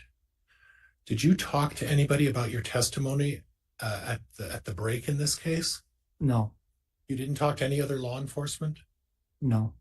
So when you said that you subsequently learned, when did that knowledge come to you? What are you referencing? I'm referencing the fact that you subsequently, now I forgot what the context of that was. We're going to move on, Judge. And it may come to me.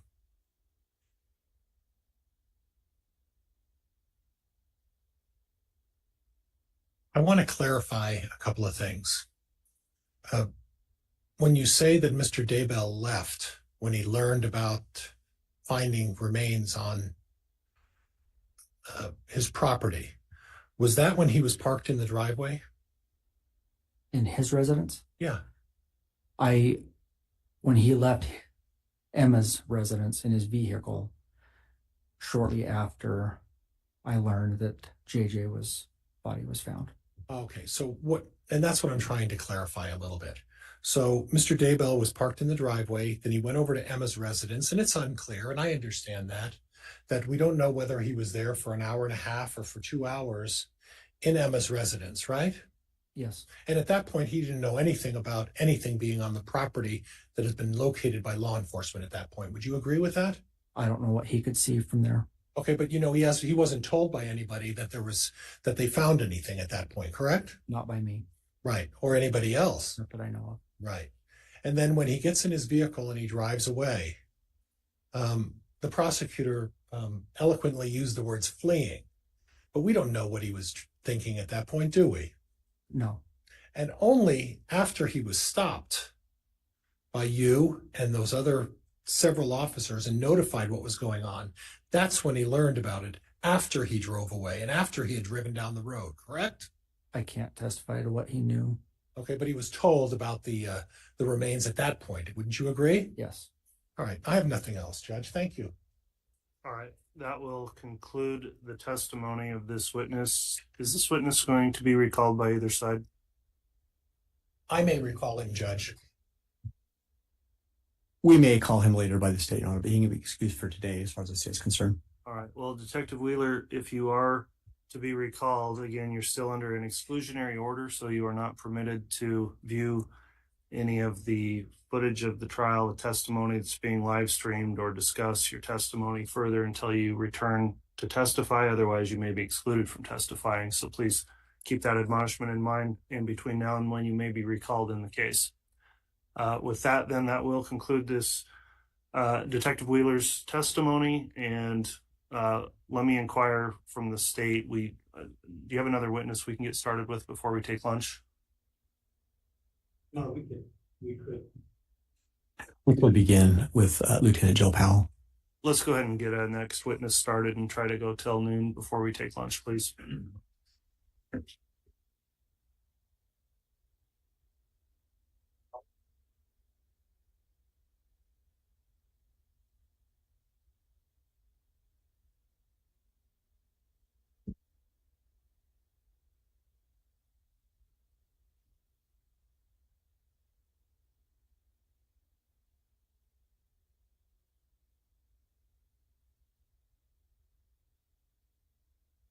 You solemnly swear or affirm the testimony you're about to give will be the truth, the whole truth, and nothing but the truth, so help you.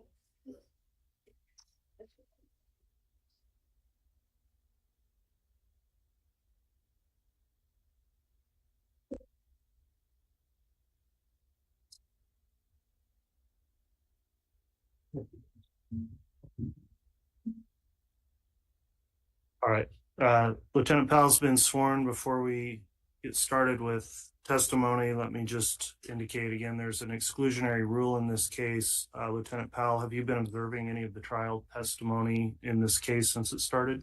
No. All right. Have you discussed anyone else's testimony that's come before you in the trial? No. All right. With that in mind, Mr. Wixom, then you can go ahead and inquire on direct examination. Thank you, Your Honor. Good morning, Lieutenant Powell. Good morning. Will you please state and spell your full name for the record? Joseph Powell, Powell. And where do you work? Vermont County Sheriff's Office. What is your lieutenant, correct? Yes. How long have you worked for that office? 22 years. Have you ever worked as a law enforcement officer anywhere else? No. How long have you been a detective? I was a detective for about 4.5 years. What was your prior rank? Patrol. And have you been post-certified? Yes. Could you briefly explain to the jury what that involves? You go to the post academy. When I went through, it was 12 weeks of training. Have you ever received any additional training or certification? Yes. They require 40 hours every 2 years, so the continuing education. So over the last 22 years, roughly 11 times you've had to get 40 hours of training. That just went in effect, but yeah, there's lots of hours of training. Did you get any specific training as a detective? Yes. And did you work as a detective prior to becoming a lieutenant? Yes. How many years? About 4.5 years. I want to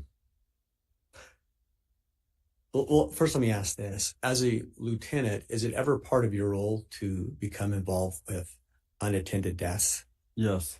Could you just explain to the jury, what does that term mean, an unattended death? There's nobody around when they wake up, they discover somebody's dead. There's nobody around to know what happened. So why would law enforcement want to be involved and look at that situation? To see if there's any foul play. I want to draw your attention back to nearly 5 years ago, back in October of 2019.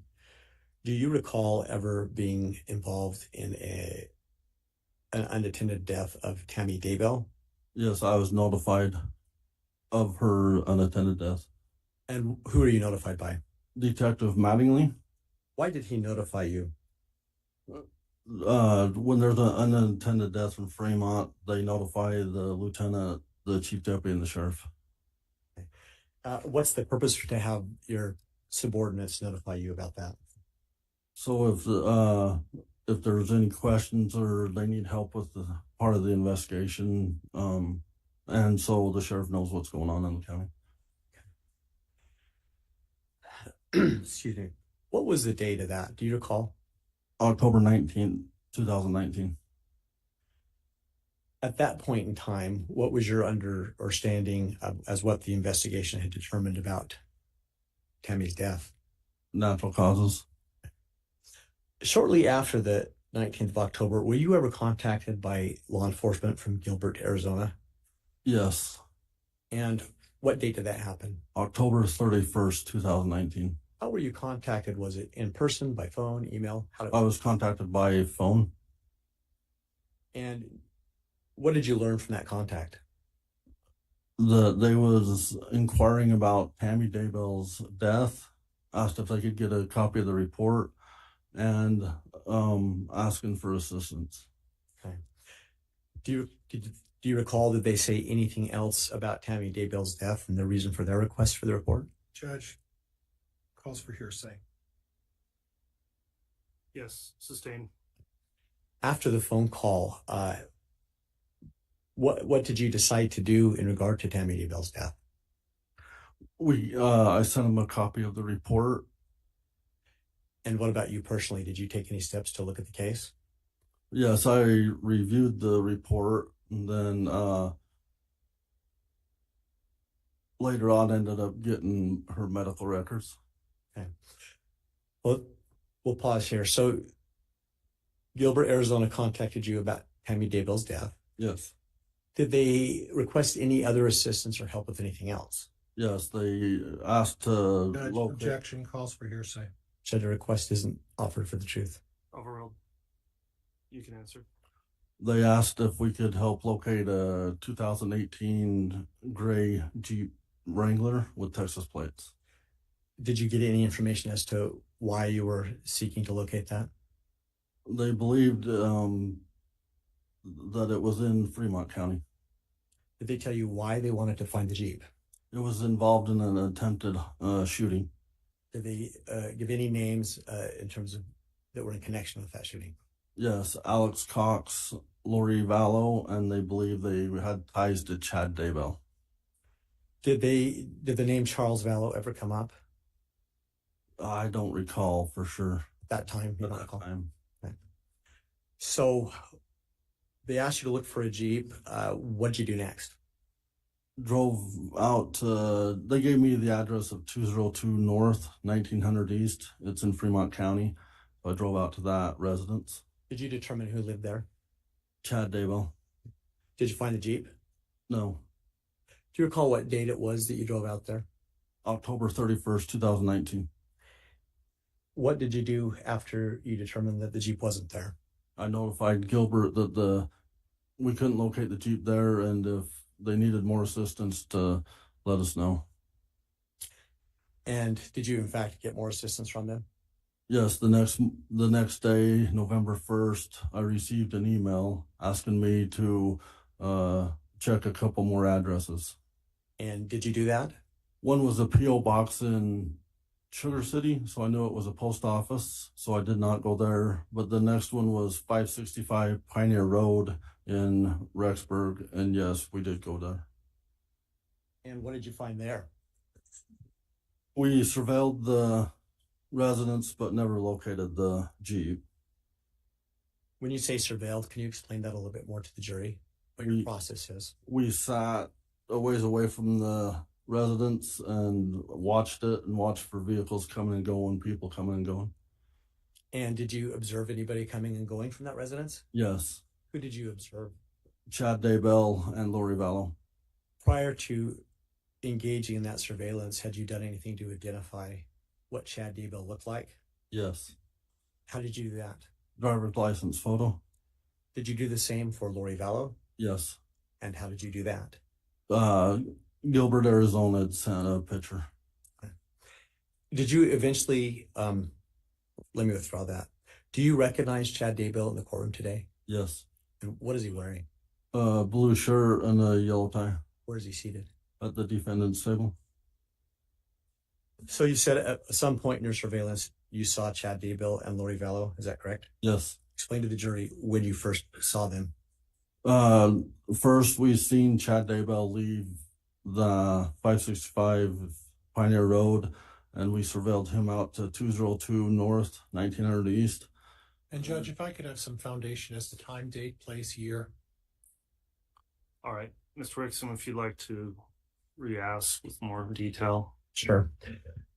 Lieutenant Powell, what date was it that we're talking about that you were surveilling and first see Chad and Lori? November 1st, 2019. These addresses that you were surveilling, where were they again? One's in Madison County and one would be in Fremont County in Idaho. And which address was it that you first saw Chad and Lori at? 565 Pioneer Road in Madison County. And what was the date that you saw them? November 1st, 2019. Recall what time of day that was? I don't recall time. Do you recall morning, afternoon, evening? Morning. Okay, thank you. So, forgive me, I forgot where I left off, but what was it that you first saw them doing?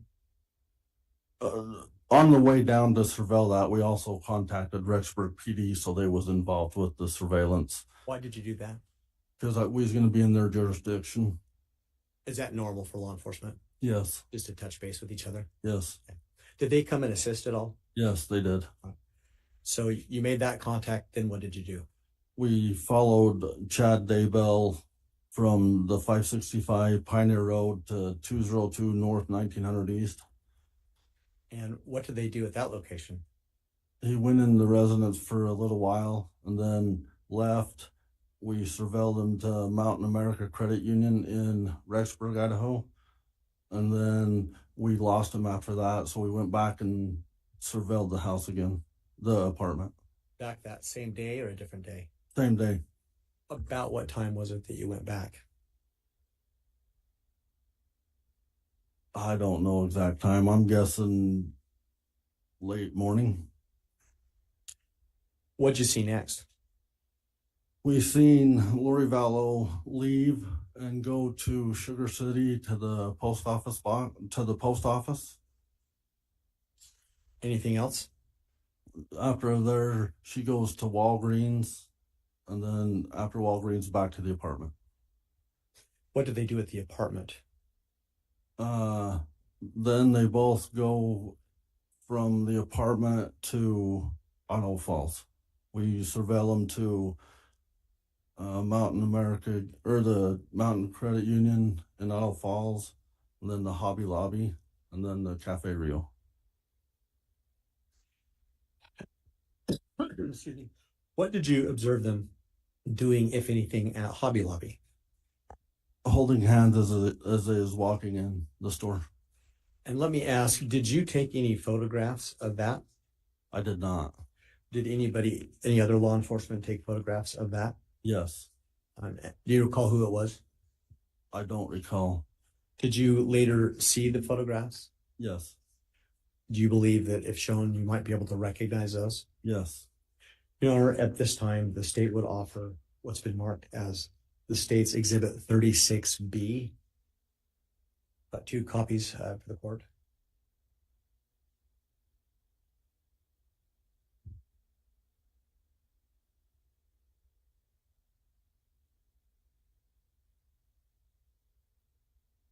Judge, I'm going to voice an objection for relevance. I'm not seeing the relevance here. All right, if I could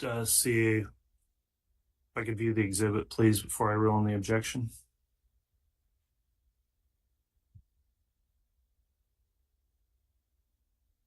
Objection's been made, Mr. Wixom, as to relevance.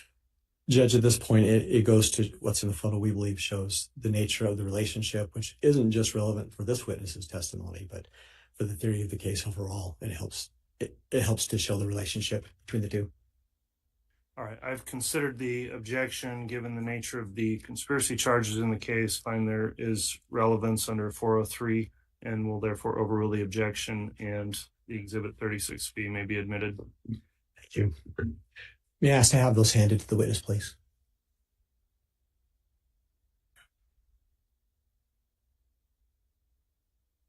And Lieutenant Powell, even though these have been admitted, just to give context, what do you see in front of you? Chad and Lori walking in the Hobby Lobby holding hands. Mr. Wixom, I want to be clear. You're saying these. Is there one exhibit or more than one? I apologize. I handed 2 up to you. It's just one exhibit. 34 or 36B, Your Honor. Okay, thank you. Yeah, you bet. They were holding hands?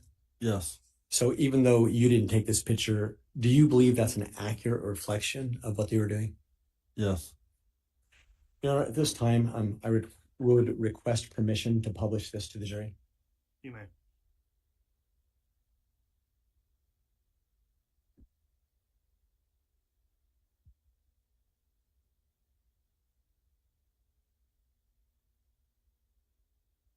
So, Lieutenant Powell, if you'll please look at the monitor up there, this photo. Since we didn't all have your vantage point, will you just explain again what they were doing to the jury? They're holding hands walking in the Hobby Lobby. Okay. Were they holding hands the whole time walking in? Yes. Now, did you go inside the Hobby Lobby? No, we did not. What did you do while they were inside the Hobby Lobby? Waited outside. And how long do you believe they were in there? I don't recall. Okay. But did you wait long enough to see them exit the Hobby Lobby? Yes. And what did they do after that? Got in their vehicle and drove over to Cafe Rio. What happened then? Did they go inside? Yes. Did you happen to go inside? Yes, myself and Chief Deputy Gardner went inside. Did you observe them in there? Yes. Your Honor, at this time, the state would offer State's Exhibit 35, which is already been stipulated to be admitted, but 2 copies for the court.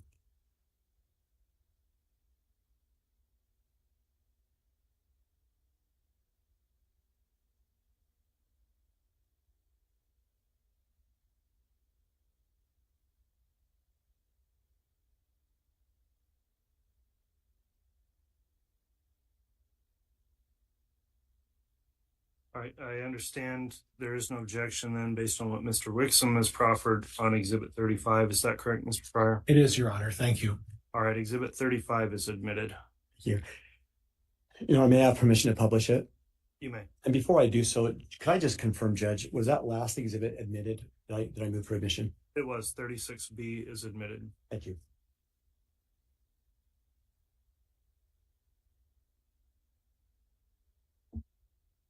What is that a picture of, Lieutenant Powell? Chad and Lori eating at Cafe Rio. And did you observe anything else about their behavior or conduct together while they're at Cafe Rio? No. What happened after they left at Cafe Rio? We ended the surveillance. Why did you end it there? The time of night and prior engagements people had. Okay. Your Honor, it would now be an appropriate time to stop my direct examination. Is it an hour? Yes, let's go ahead and take our lunch break at this time. We will try to do it in an hour, back on at 1, but we'll allow sufficient time for the jurors also to have their lunch and take the break necessary. So we'll come back on after the break. All rise, please.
Thank you. Please be seated.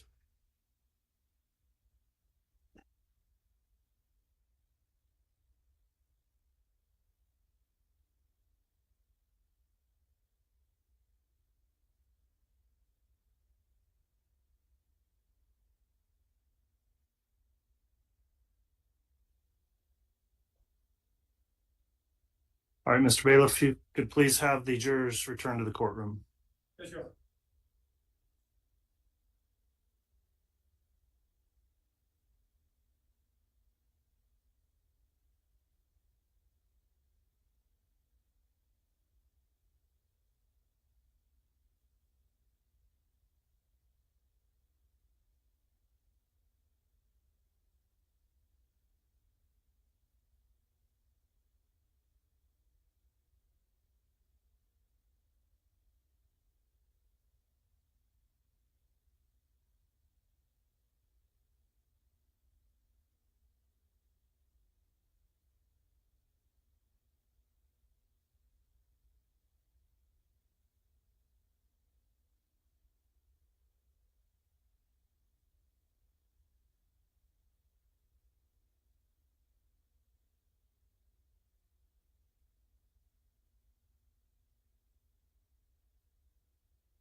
All rise.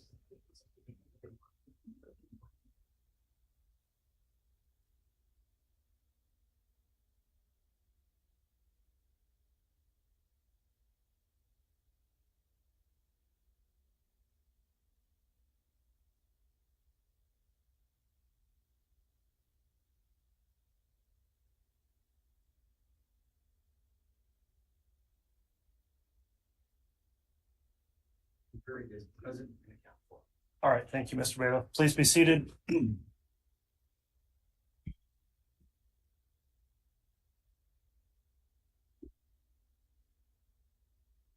Back on the record on case CR 22211623, State of Idaho versus Chad Daybell. Lieutenant Powell was previously placed under oath. I'll note the parties are all present after the lunch recess, as well as the jurors are all present and properly seated, and the defendant and counsel. Mr. Wixom, I believe you were still in direct examination. I was, Your Honor. You can continue with your direct. Thank you. Lieutenant Powell, I think we left off at your surveillance at Cafe Rio. Yes. I want to take you back now to the Gilbert phone call about Tammy Daybell's death. Yes. With respect to whatever was discussed there, did that cause you to feel like you needed to investigate Tammy's death? Yes. Why?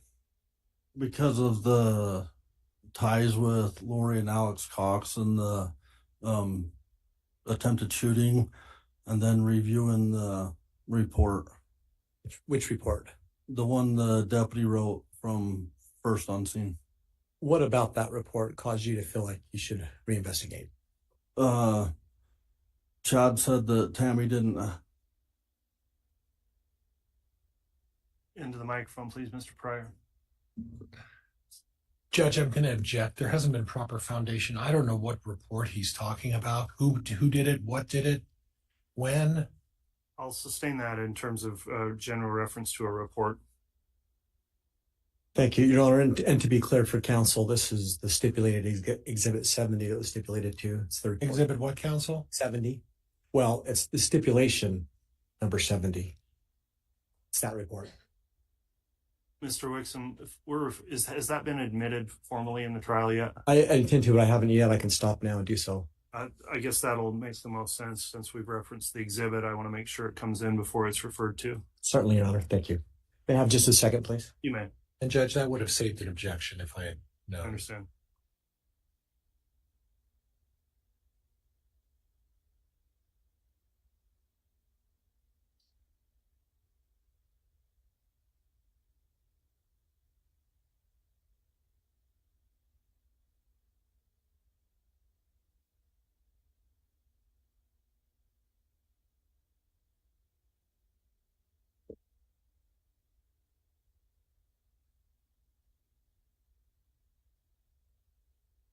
You know, at this time, I'd like to hand up to the court, after defense counsel reviews it, a copy of the report from Deputy Allison Greenhall.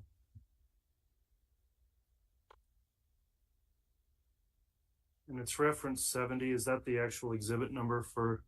Judge, that's the itemized number on the stipulation, as I recall. The state's proposed exhibit number is 418. 418. Yes, sir. All right. Would you please mark the exhibit then as 418 that you propose to offer? Certainly, Your Honor. This is Officer Powell's report, not Officer Greenhall's report. I don't know what he meant to give me. So, you.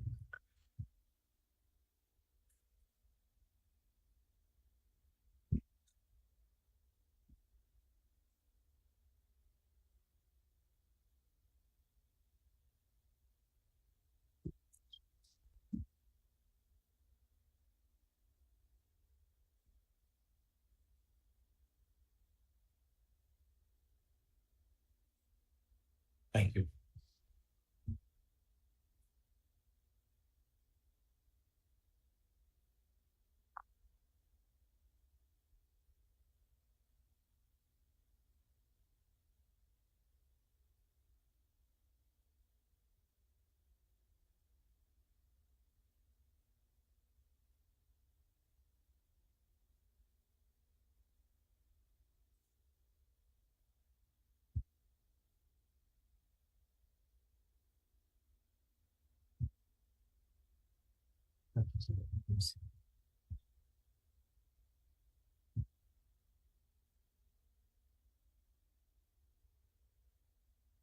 All right. The state's proposed exhibit 418. It apparently is referenced in the stipulated exhibit list, but is there any objection to the introduction of state's exhibit 418? No, Judge. All right. Exhibit 418 is admitted. Thank you, Your Honor. May I ask to have that handed to the witness, please? Yes. Thank you. Lieutenant Powell, you were telling the jury what were some of the reasons that caused you to have concern to reopen the Tammy Daybell death investigation? Chad tells Deputy Greenhall that Tamara didn't have any serious medical conditions. Let me stop you there.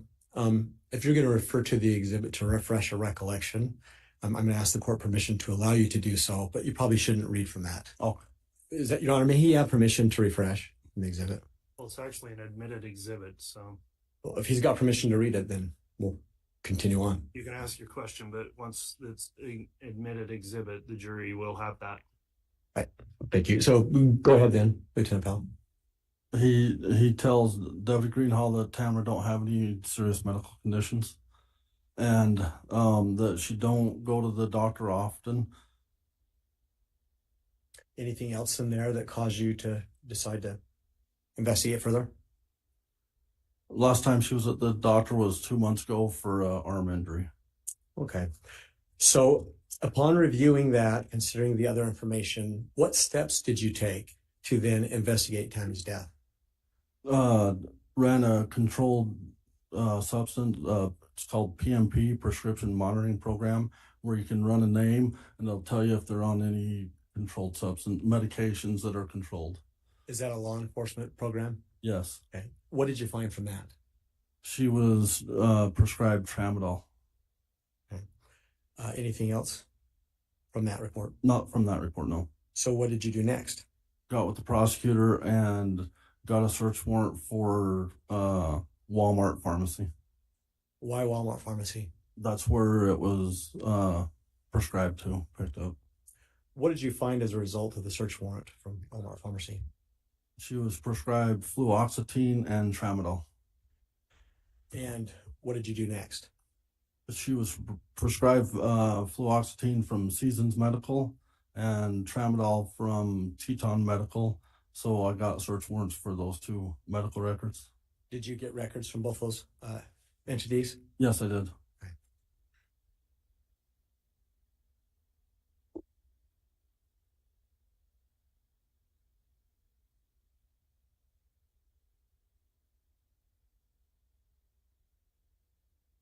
At this time, the state would offer its proposed Exhibit 38 that likewise was stipulated to for admission, which for the record are the records of Teton Medical. And Judge, for the record, my exhibit number 21 should mirror their exhibit number 38. If there is any differences, I'll move for mine as well. But my 21 was stipulated as well as their 38. So there is duplication there. Okay, and to the extent it's the same exhibit, let's make sure it just gets admitted once, but what's now marked and offered as states 38, I'll have the defense review that and ask if there's any objection.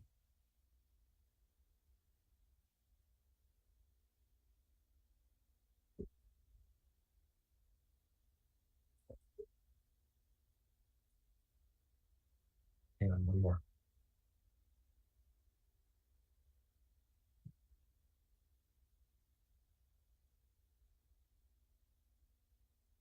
Thank you. Thank you. As to proposed 38, any objection from the defense? No, Judge. All right. Exhibit 38 has been offered and is admitted. Thank you, Your Honor. May I have permission to publish Exhibit 38?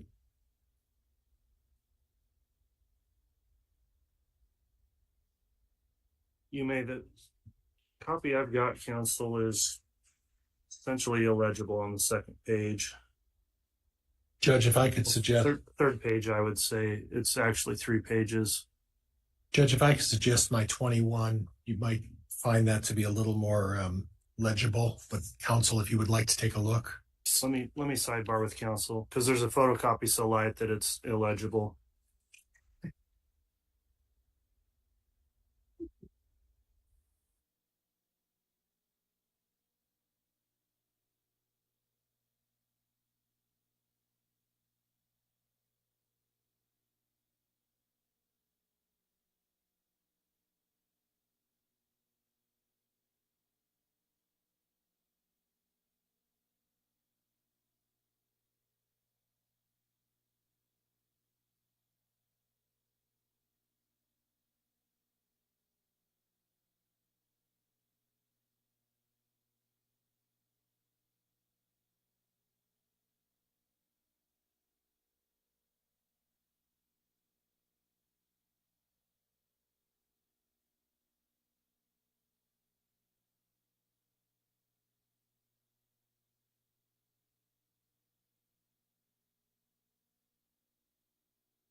Rocky.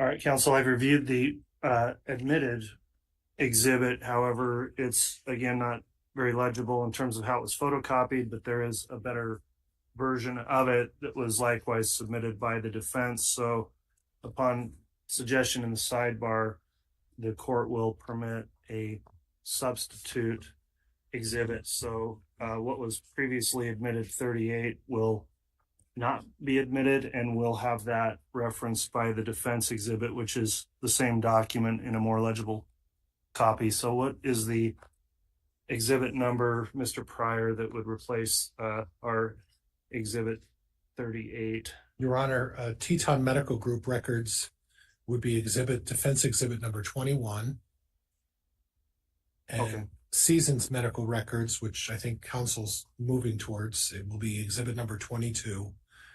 And my understanding, Judge, is that we've previously agreed that exhibit number 20 by stipulation is admitted as well, and I'll move for all three of those at this point. Okay, the defense has moved then for those exhibits 21, 22, and 20. Mr. Wixom, any objection from the state? No, we have no objection, Your Honor. We agree to the same exhibits, just with a more clear copy. Yes. Okay, then those will be admitted. And to be clear then, for the record, exhibit 38 is no longer admitted as part of the record, being substituted by the more clear version. So you can proceed, Mr. Wixom. Just reference the exhibit number with those new defense numbers when you are referencing them with the witness, please. Will be, Your Honor. Okay. Your Honor, may I have permission to publish exhibit number 21? Yes.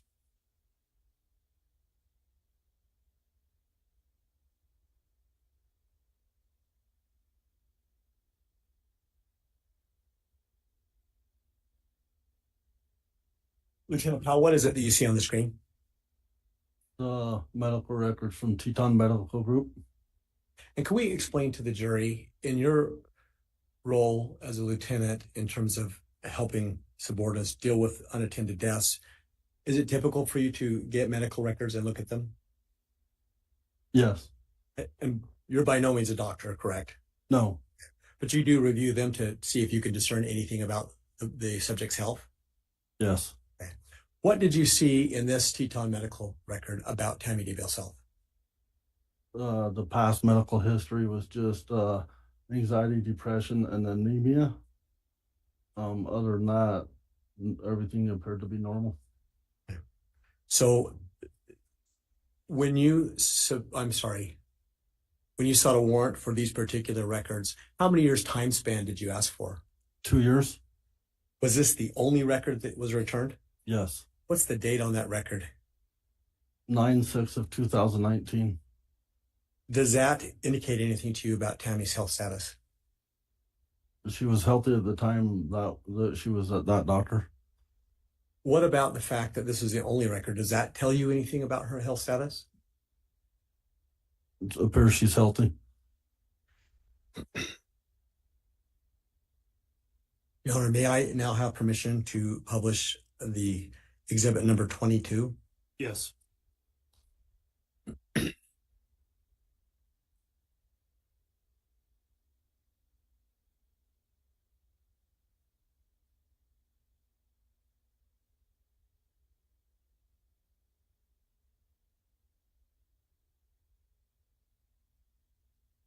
And please just refresh for the jury, who was the second provider that you sought records from under the warrant? Seasons Medical. And I want to call your attention to the screen again. What is that you see? The medical records for Tammy from Seasons Medical. And in fact, when you sought these records pursuant to a warrant, what time span did you look for? 2 years. And were there any other records besides this? No, there was not. What's the date on this record? 10/6 of 2015. What, if anything, did you discern from these records? He was being seen for depression. Anything else? No. What did that do to, how did that impact your decision how to go further to investigate in any way? Yes. In what way did it impact? She appeared to be healthy, so I got with the prosecutors and got a warrant for exhumation. Okay. Can you explain what the exhumation process is to the jury, please? She was buried in Springfield, Utah, so had to get with the court in Utah, got a warrant to exhume her, and that dig her up and take her to have an autopsy done. And that order was issued? Yes, it was. And did you attend that exhumation process? Yes. Okay. Your Honor, may we approach at this time? Yes.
Thank you, Judge. Your Honor, at this time, the state would offer up to the court what we believe is a stipulated state's exhibit 37A through 37H. We've got 2 copies for the court.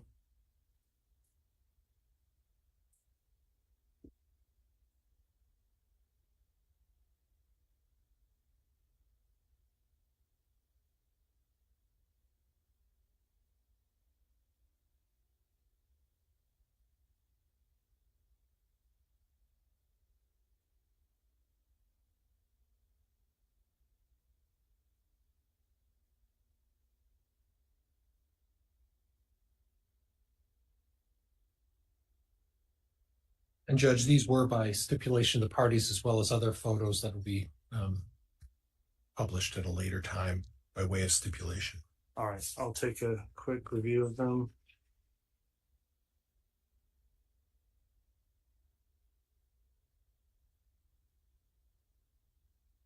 Judge, for the record, my exhibits in that regard will be item number 23, 23A, 23B, 23A through D. Will be my corresponding, and if there's any that aren't presented. Okay, once you get there, Mr. Pryor, I'll have you offer them individually so we keep track of the exhibits. Exhibits 37A through H have been offered, and I understand either by stipulation or no objection, the defense has no objection to these being admitted. Is that correct? That's correct, Your Honor. All right, exhibits 37A through H all individually are each admitted. And Mr. Wixom, you can continue. Thank you. Your Honor, may I have permission to publish various parts of this exhibit? Yes. Thank you. Lieutenant Powell, I think we had left off with you explaining why you were going to do the exhumation. Could you please explain to the jury what's that process as far as law enforcement is concerned? Go and observe and make sure that nothing was tampered with. And what kinds of things do you look for tampering? Any marks on the casket, and the cement vault and things like that. And why do you look for tampering? To make sure I can say that nothing was tampered with and to obscure the autopsy. So is it safe to say that you were at the graveside when her body was literally pulled from the ground, or her casket was pulled from the ground? Yes. And you observed all that? Yes. Now, did you personally take photos of that process? No. But you were present the whole time? Yes. And you've seen the photos that were taken? Yes. And they've been admitted, but the photos, you'll be able to say if they were accurate depictions of what was happening? Yes. Now, if I may now publish. Yes.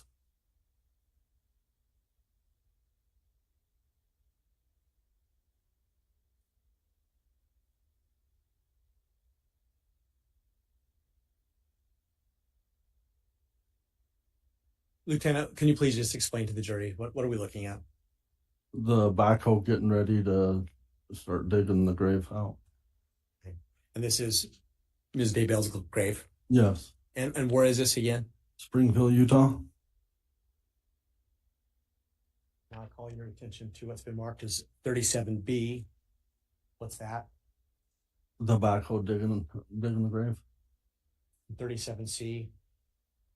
Them lifting the cement vault out of the grave. 37D. The cement vault. 37E. The lid taken off the cement vault and the casket. 37F. The inside of the cement vault. And I'll stop there. In the course of your observation of this part of the exhumation, did you see any tampering? No. What did you look at? The edges, and then you've seen all the roses and stuff still on top of the casket. Okay. Did you examine the casket as well? Yes. Did you see any indication of tampering there? No. And then once the coffin was removed from the vault, what happened with the coffin? It was loaded and taken to the medical examiner's office in Utah. And this 37 G, is that a picture of the loading of the coffin? Yes. Now, you said that coffin was taken to an ME, to a medical examiner? Yes. Okay. Did you ride in the hearse at that time? No, I followed it. Did the hearse and the coffin stay within your line of sight all the way to the MEs? Yes. And in fact, did you go inside when they put the casket in? Yes. Did you observe the autopsy? Yes. And so therefore, did you also observe the removal of Tammy's body from the casket? Yes.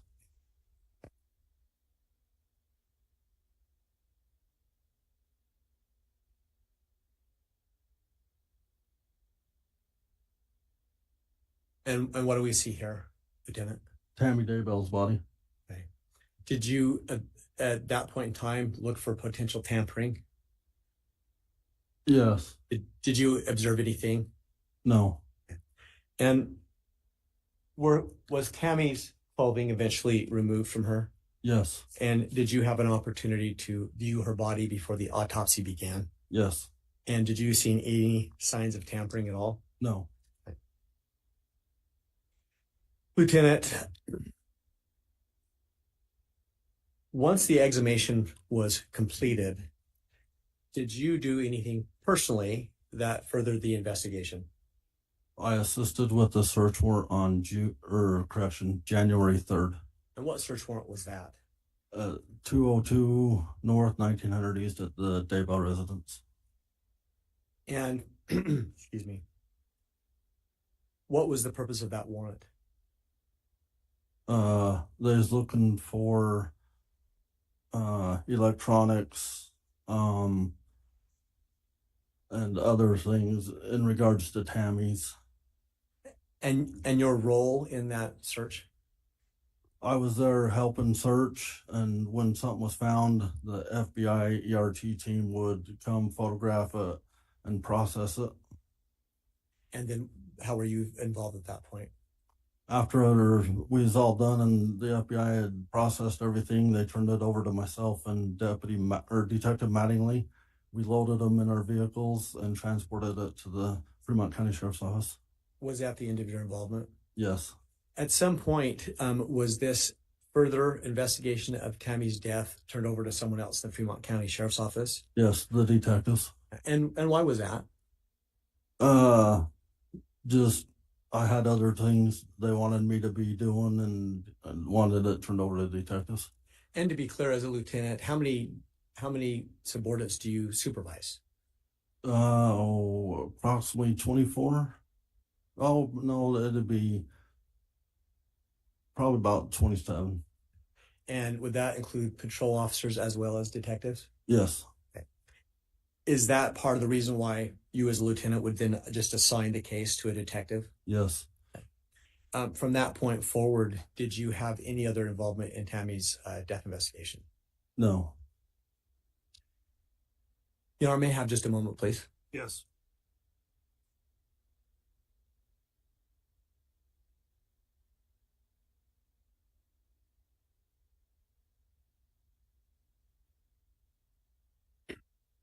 At this time, I don't have any further questions for direct. I did want to inquire if the two exhibits that I had been turned back into the court. I see the marshal shaking his head yes. Yes, we do have those. Okay, thank you.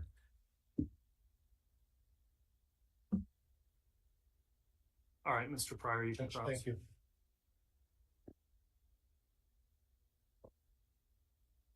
Once you're set up, Mr. Pryor, in order to maybe make things a little more efficient with your proposed exhibits, I'd like a brief sidebar with counsel before you start cross, just to discuss exhibits you've mentioned.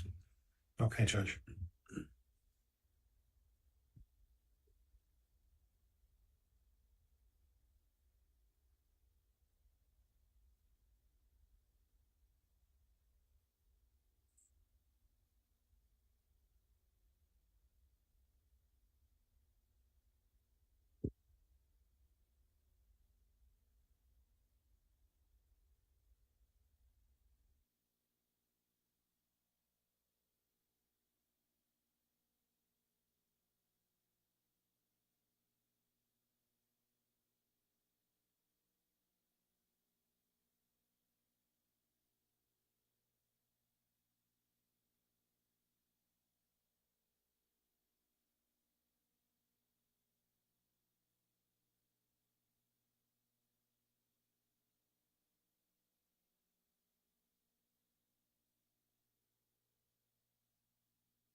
All right, counsel, thanks for the sidebar on that.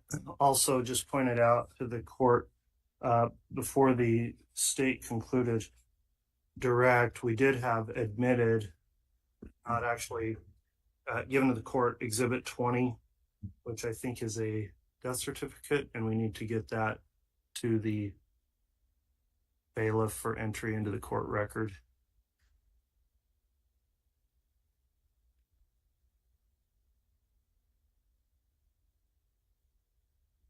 All right, thanks, counsel. And you can commence with your cross-examination then, Mr. Pryor. So you've, officer, you've spent 22 years with the Fremont County Sheriff's Office, is that right? Yes. I'm sorry, Mr. Pryor, but can you speak into the microphone, please? And I've been warned about this, Judge. Okay. Sorry.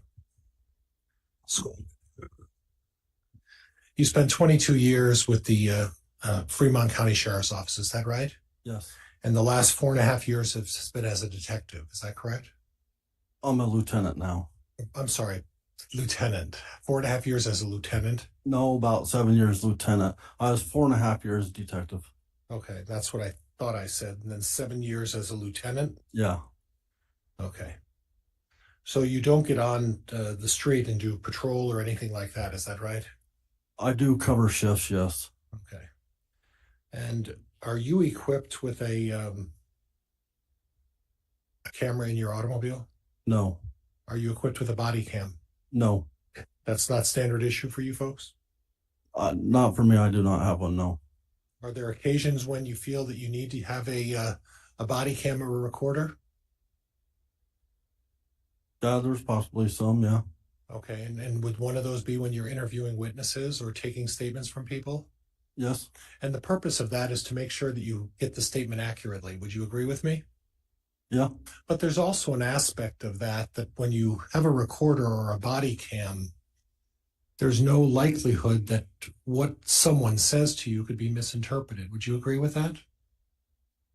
Will you repeat that one more time? Well, if you have a body cam or a recorder and you're interviewing someone about an important topic, well, like this case, when you interview witnesses, you want to get the facts right from what they said, correct? Yes. And it's important that you get the facts right when they tell you things, right? Yes.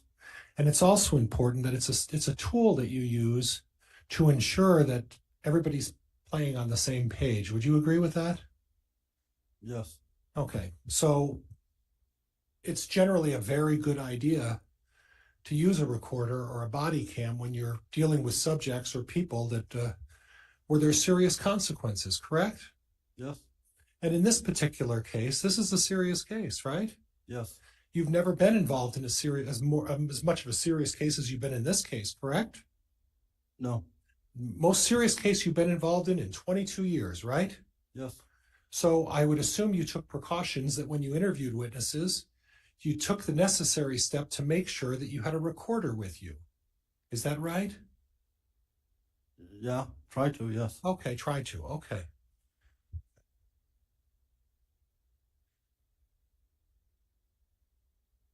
Now you received a call from the Gilbert Police Department, right? About this case with Tammy Daybell, correct? Yes. And I read your report, and I think you accurately reflected what they were talking to you about. Lori Vallow and Alex Cox were involved in an attempted shooting of Brandon Boudreaux. Is that right? Yes. And Chad Daybell was not implicated in that, correct? No. Right. But he was someone of interest because he had been hanging around Lori Vallow. He was a known associate. Known associate. But there was no implication that he had any involvement in the shooting of Brandon Boudreaux, right? No. That was Alex Cox and that was Lori Vallow. And when did that shooting take place? I don't recall a date. What year? Would have been 2019. Okay. You don't recall the month, right? I received the call in October. Okay. So at this point, your investigation was centered around the fact that Lori Vallow and Alex Cox knew Chad Daybell somehow, right? Yes. And as part of your surveillance, you were able to establish that in November, right? November 1st. Okay, of 2019.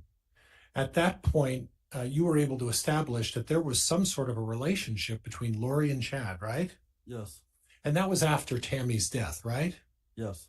So really, if two people who are not married are going to a Hobby Lobby to pick up whatever they're picking up, that's not really suspicious, is it? It depends, I guess. Oh. It ain't suspicious, no.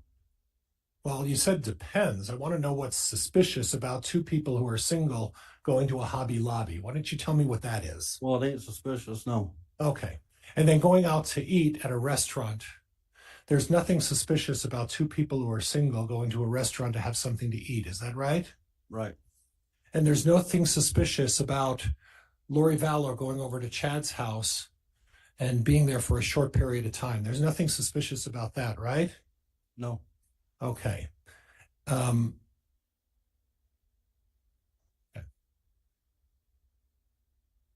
So I'm having some difficulty here. And the difficulty I'm having is that you get a call from the Gilbert police suggesting that Chad Daybell knows Alex and Lori, right? Yes. And based on the fact that they know them, you get an order from a judge to dig up Tammy Daybell, right? With the medical records and everything, yes. Okay. With the medical records and what's the everything? Chad saying that she had no medical issues. Okay. All right. Judge, could I have exhibit number 21, please? Yes.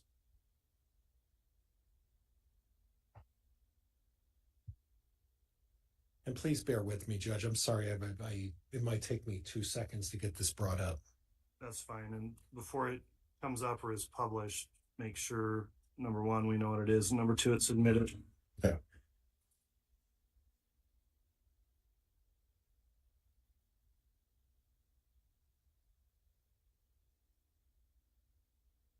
And officer, it's previously been admitted, Teton medical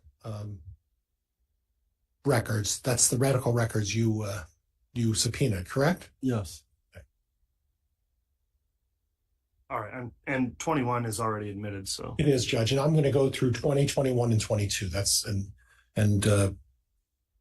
All right. Thanks for clarifying. Those are all admitted, so you can publish without permission, Mr. Pryor, if you'd like.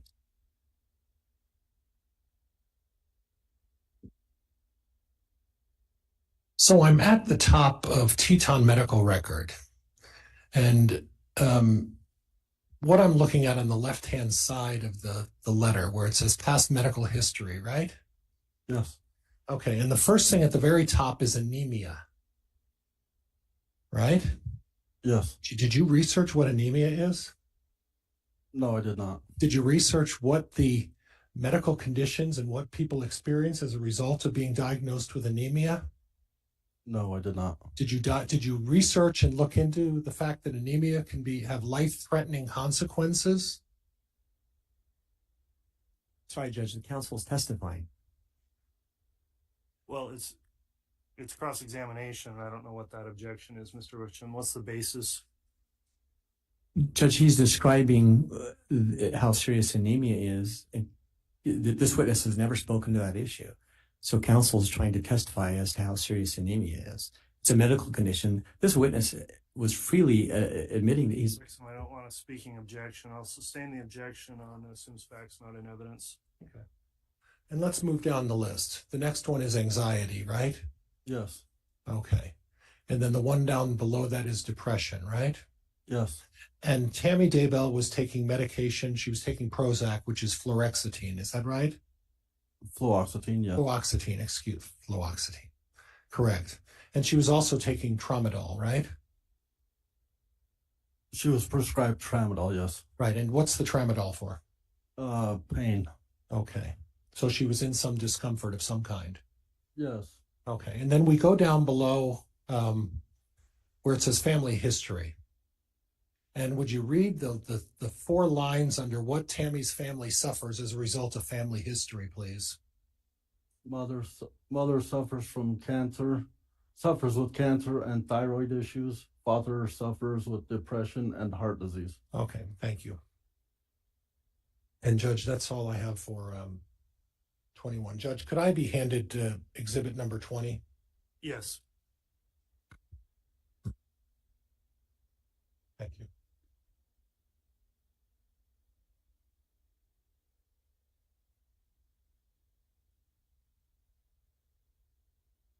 And Judge, again, this has been previously admitted by stipulation of the parties. It is admitted, yes.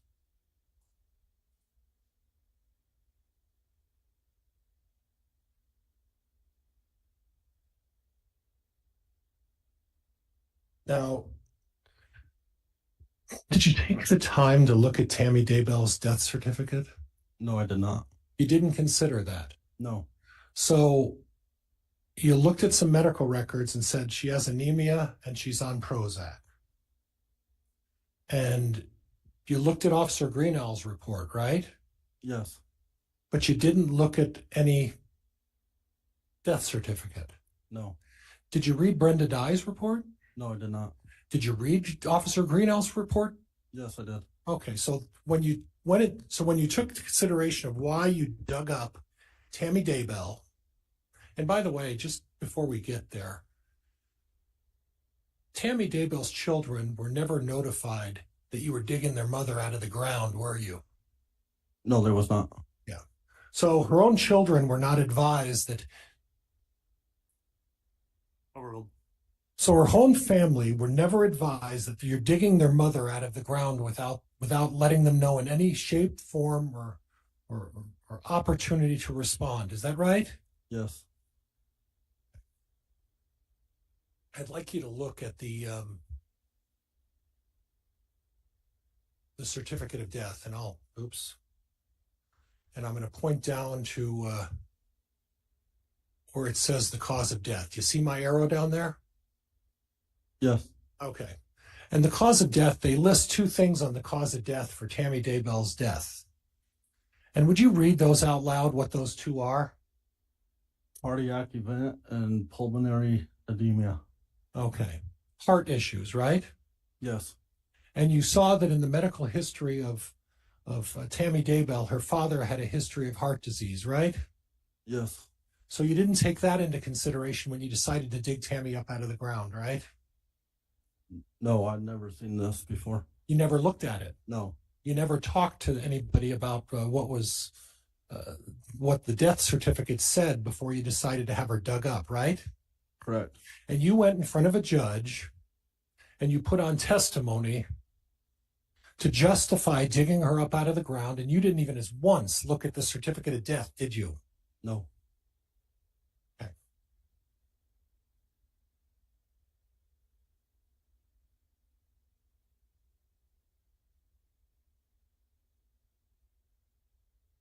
Judge, counsel previously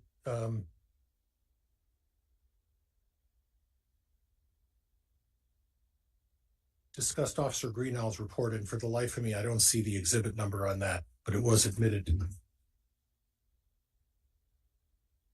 What is it? I believe it was 418. 41A? 418.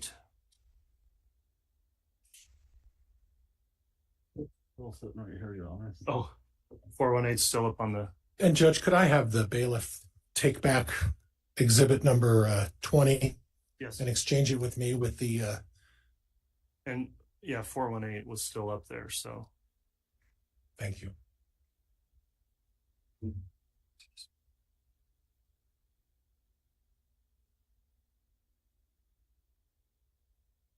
Oops, let's do this.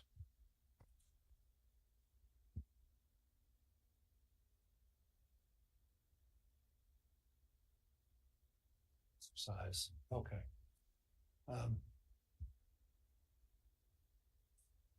Okay, so can you see that report? Yes. Yeah. Yes. So the second. Mr. Pryor, I need to have you talk into the microphone. The second paragraph talks about how Tammy was found by her husband. Is that right? Yes. Okay. I'd like you to read, starting with the second paragraph to the end where it talks to 911. If you would read that loud so that everybody can hear that, please. He called for his son to come help put Tamara back onto the bed. No, I'm talking about where the words start with the deceased. I'm sorry, up here where it says the deceased. That's where I'd like you to start. You want me to read the whole paragraph? The whole paragraph, if you would, please. Okay. This deceased, Tamara M. Daybell, was found by her husband, Chad G. Daybell. Chad told me Tamara had been sick and had a severe coughing fit at approximately 0000 hours. During this fit, she vomited, then she returned to bed, and she said she was fine. At approximately 5:40 hours, Chad felt the blanket slide off the bed and woke up to see Tamara had partially fallen off the bed. Chad told her to get up, and when she didn't answer, he turned on the lights and found that she was deceased. She had partially fallen off the bed, her head was touching the floor, and her feet were still on the bed. Chad said she was cold and stiff. He called for his son to come help put Tamara back onto the bed. Chad then called 911. Okay. So when you talk about a lack of medical conditions, did you read this report before you went to judge and get an order digging Tamara Daybell up out of the ground? Yes. Okay, so did you happen to notify the judge that Tamara was having fits the night before? She was vomiting and was sick and was generally not doing well. Did you mention that to the judge? No. Okay. All right, so we'll move on to the second paragraph now. And if you would read the second paragraph, starting with Chad said Tamara. Chad said Tamara didn't have any serious medical conditions. She was taking fluoxetine for depression, but did not have any other prescriptions. Chad said the last time she was at the doctor was approximately 2 months ago when she had fallen in the driveway and injured her arm. The doctor had given her steroid shots and she was not having further issues. Chad said she had been feeling sick with something like a cold lately and that she would have gone to the doctor today. Chad said she has low blood pressure and faints occasionally. Chad said that she has been going through menopause and also has been having aches and back pain for approximately 2 weeks and that she was going to visit the chiropractor soon. Chad said she didn't go to the doctor often because she didn't like doctors. And you were aware of that based on the research of her medical records that Tammy Daybell didn't like to go to the doctor, did she? Yeah. Right. And you were aware that Tammy Daybell would use herbal medicine and oils and other medications in lieu of going to the doctor to try to cure herself in other ways, untraditional ways, right? That's what the report said, yes. Right. So instead of going to the doctor for fainting spells and for these other things that were going on, she would take supplements and do things like that, right? Yes. Okay. And then I'll go back down. And the next one talks about Chad showing all of the over-the-counter medications she takes. He said she's taken approximately 10 bottles on the tablet every morning that she takes to help her. Okay? And then read the last line where it says most. In that paragraph I just read, where the last sentence says most of what was in the cupboard. Mr. Pryor, you turn that sideways so he can't. Sorry, that makes it tough, doesn't it? I was trying to pull one on you, apparently. Go ahead. Most of what was in the cupboard was essential oils and natural remedies and some pain medications. Okay. So it looks like the list below talks about the Prozac, acetaminophen, ibuprofen, whatever vitality extracts are, but at the very bottom, it says supplement, right? Yes. And what is that supplement for? The supplement for bruising and sore muscles. So for treating bruising and sore muscles. Did you have any history that Tammy Daybell had a history of easily bruising? I didn't see any, no. Did you see anything that suggested that Tammy Daybell had bruises on her body at the time she passed away? Yes, there was some. Yeah, and you're aware that those bruises were old bruises, right? I don't recall. Okay. And if Brenda Dye put in her report that they were old bruises, you would have no reason to dispute that, right? Yeah, no reason. Okay. But Tammy Daybell clearly was taking medication for bruising, right? That's what the report said. Yeah. That's what the report says, right?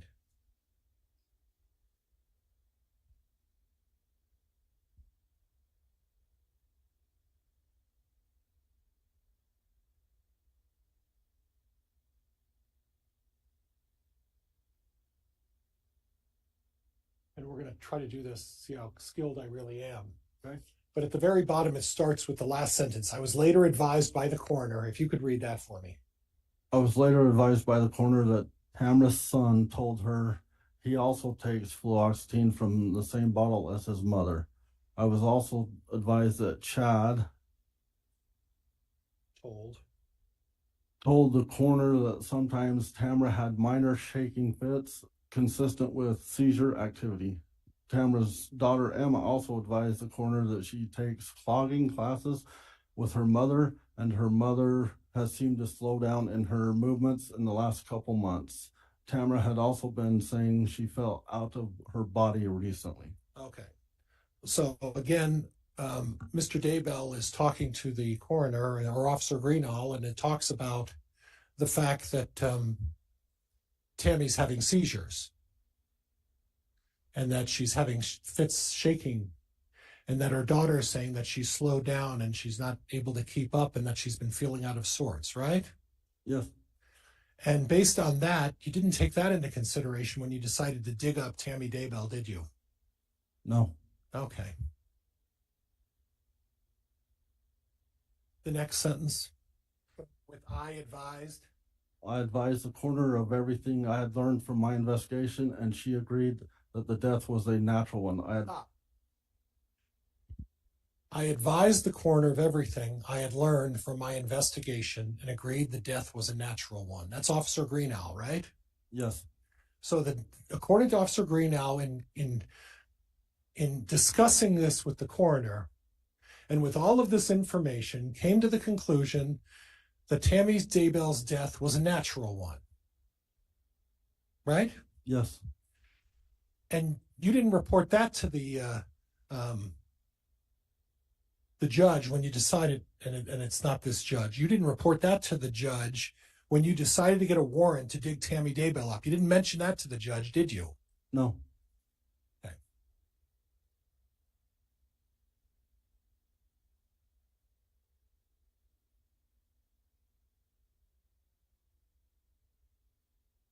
The last sentence in that paragraph, would you read that one for me? The coroner determined an autopsy was not necessary unless the family wanted one, which they did not. Okay. And then the very last sentence before Officer Greenall, where it says, it was determined by the coroner that the death was due to probable heart attack due to pulmonary edema. Okay. And this is a determination that was made by a coroner at the time of the what you called the unattended call of Tammy Daybell, right? Yes. And in talking with the folks down in Gilbert, they told you that Chad knew Lori Vallow, right? Yes. They had no other information about the death of Tammy Daybell, did they? No.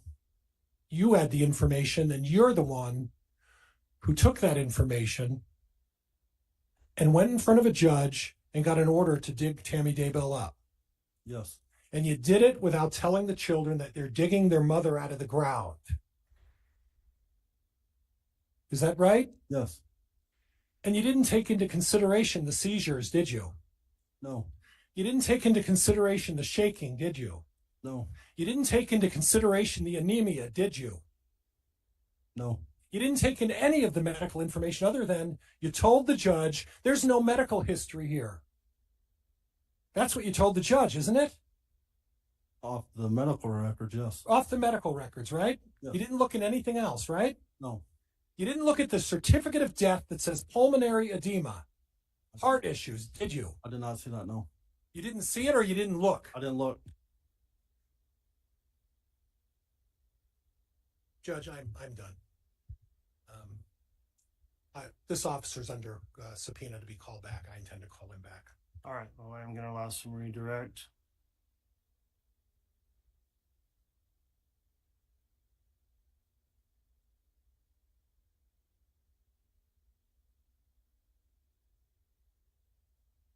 Lieutenant Powell, excuse me.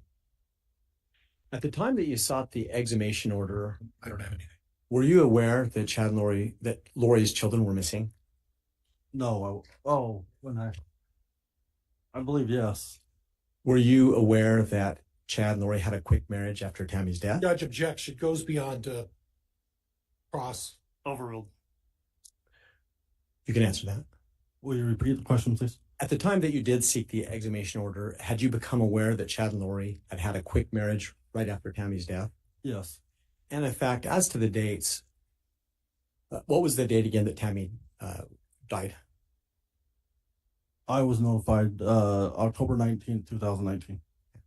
And in fact, what was the date that you surveilled Chad and Tammy holding hands at Hobby Lobby? November 1st. At 12 days? Approximately, yeah.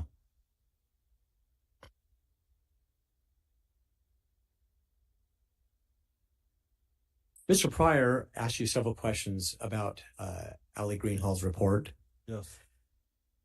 Do you recall who provided the bulk of the information in that report? Chad Daybell. And did you ever find out prior to requesting an exhumation whether Chad Daybell wanted an autopsy? The reporter said he did not.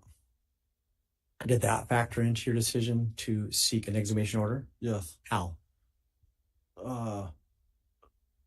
Just with all the circumstances and medical records and everything. Prior to seeking the exhumation order, had you ever heard the name Charles Vallow? Yes. And who is that? Judge, this is going beyond cross. I do agree with that at this point. May I argue it, Judge? Go ahead.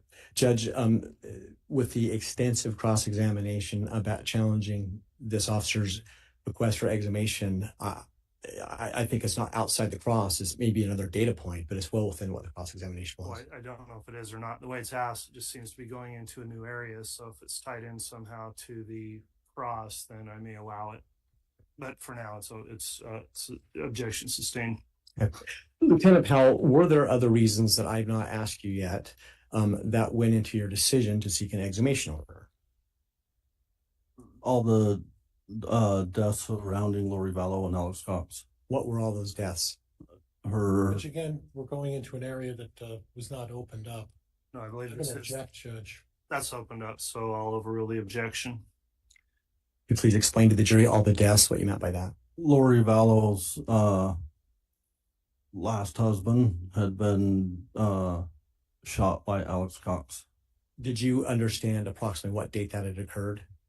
I don't recall the date. Was that part of the information that was relayed through Gilbert Police Department? Yes. So how did the fact that Lori's husband had been killed factor in to your suspicions about Tammy's death? And well, yeah, the attempting shooting, the murder. And I'm just asking you from a common sense perspective as a law enforcement officer, how was that information impacting you to decide to get an exhumation order? Judge, cause for speculation. I'm asking. Oh.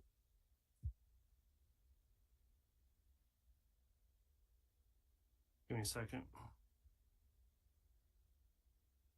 Overruled. You may answer the question. Will you repeat that? Yeah, I'm just asking from a common sense perspective for you to please explain to the jury why all of that information bolstered your thinking that you needed to seek an exhumation order. Because of all the deaths around around Lori, or Alex and Chad. So is it safe to say that when you do any investigation, do you just follow the facts and where they lead you? Yes. And so despite what was in Ali Greenhall's report, did all these other facts lead you to seek the exhumation order? Yes.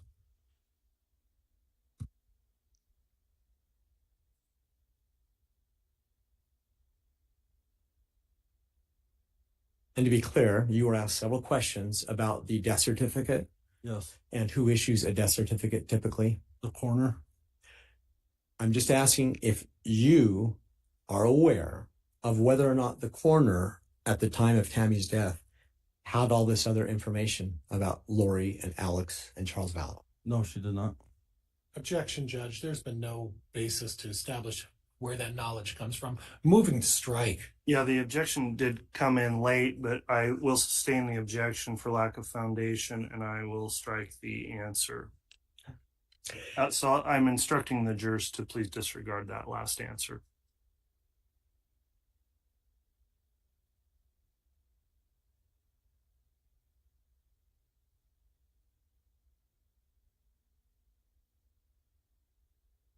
In terms of your surveillance of Chad and Tammy, how long that day, let me withdraw that. Please tell the jury again, what day did you initiate your surveillance of Chad and Tammy? November 1st, 2019. Thinking back now, how many hours did they spend together that day? Objection, relevance. It goes to the relation. Thanks, Mr. Royston. Objection's overruled.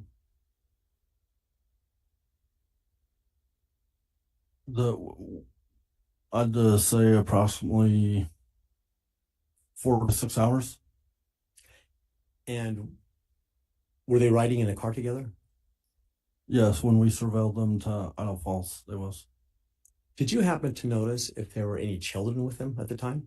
No, there was not. You never saw any children with them at all? Never seen any children.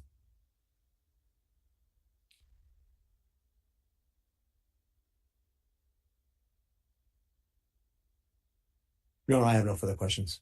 Judge, could I recross in the event that he brought up some things about Mr. Vallow that I would like to be able to touch on a little bit? Very limited in scope. Thank Mr. you. Pryor, I'll allow on that.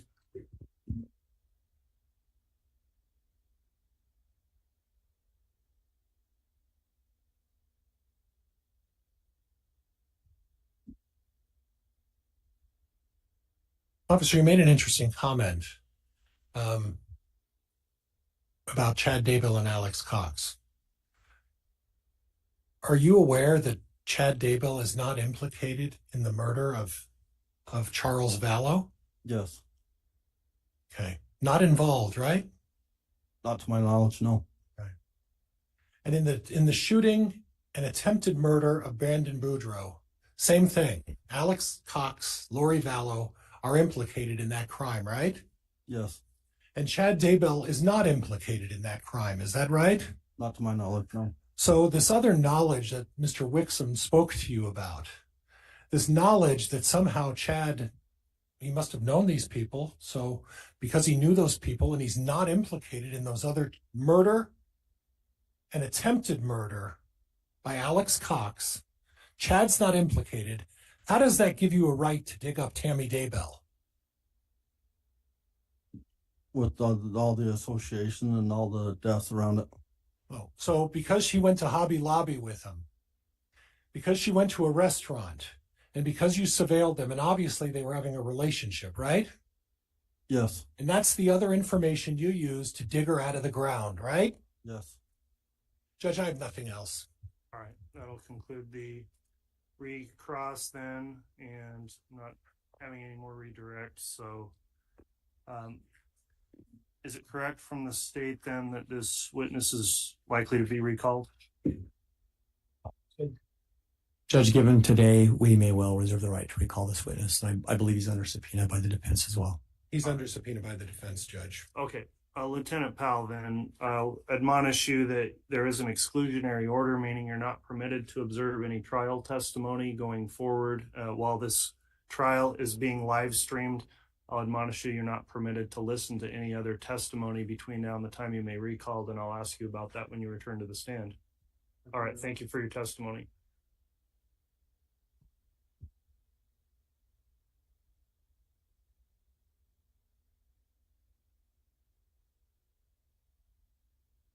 All right, counsel, we are going to go till 3:30 today. Does the state wish to start in with another witness and take an afternoon break shortly, or would you like to do that now?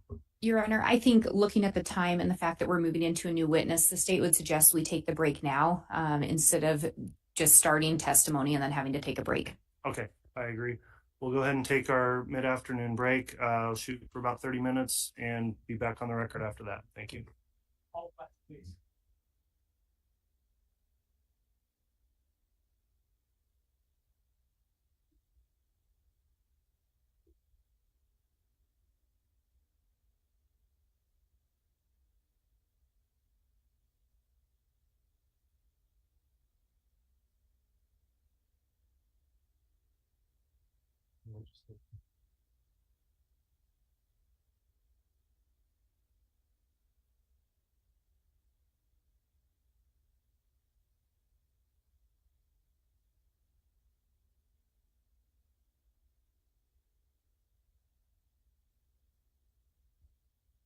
Okay, folks, so we'll be back.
Thank you. Please be seated.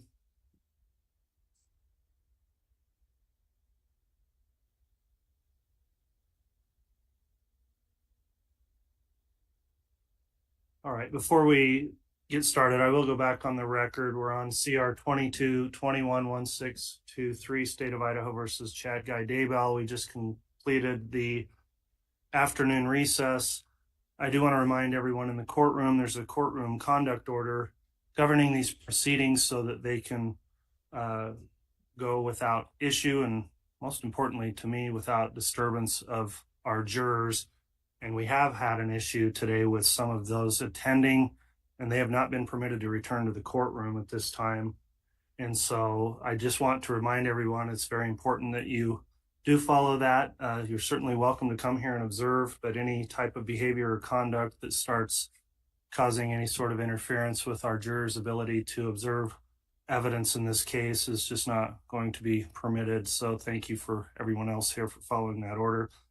And with that in mind, we can have the jurors return, please.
Jury's present and accounted for.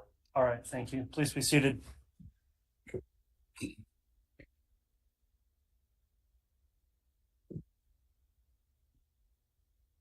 All right, we've concluded the mid-afternoon recess. We're back on the record. Parties are present, ready to proceed. The state is still in its case in chief, and I understand have another witness to call this afternoon. Will that be? Yes, Your Honor. The state will call Nicole Heidemann. All right, and please be mindful, counsel, we will conclude with testimony today at 3:30.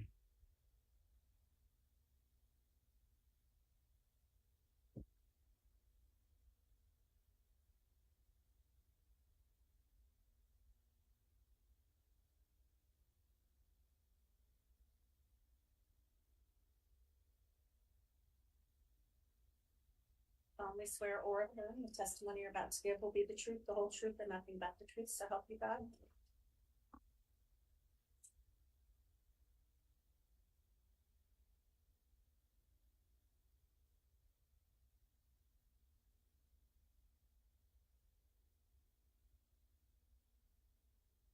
Great, thank you.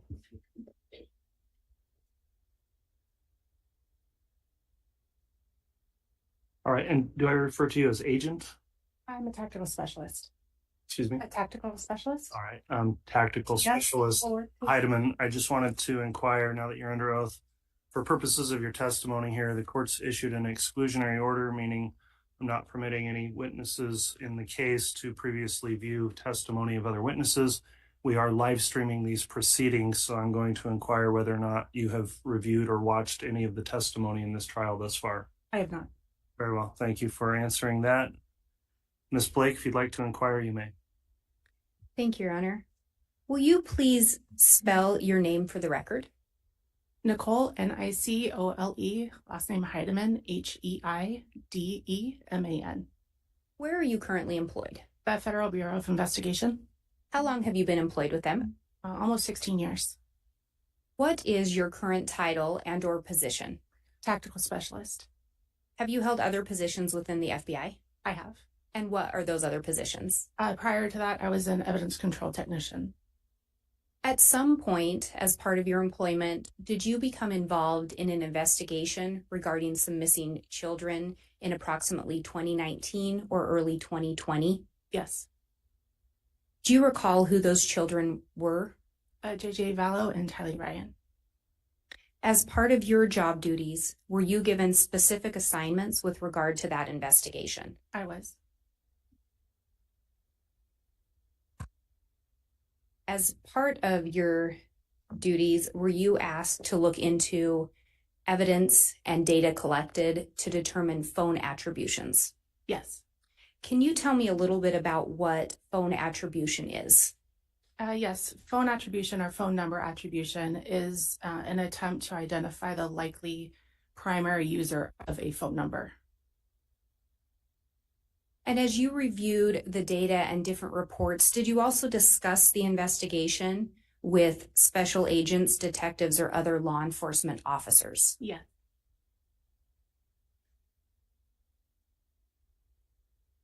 And in preparation for your testimony today, have you prepared an exhibit? Yes. And is that exhibit regarding phone attribution? It is. Is that exhibit a summary of the work that you did and the reports and phone data you reviewed? Yes. And would it assist in your testimony today? It would. And do you believe it would aid the jury in understanding as well? Yes. Your Honor, I'm going to ask that the witness be handed State's Exhibit 186. I will indicate defense counsel has been provided a copy. I have a copy for the court, the witness, and the witness to review. Thank you. I would also indicate this is actually a printout of a PowerPoint. I have the jump drive that's also been marked as State's Exhibit 186 that contains the same information. All right. So the actual exhibit will not be the printout copies. It will be the PowerPoint exhibit on a thumb drive. Is that correct? Correct. I printed out the slides as a courtesy and to allow the witness to review them. Very well.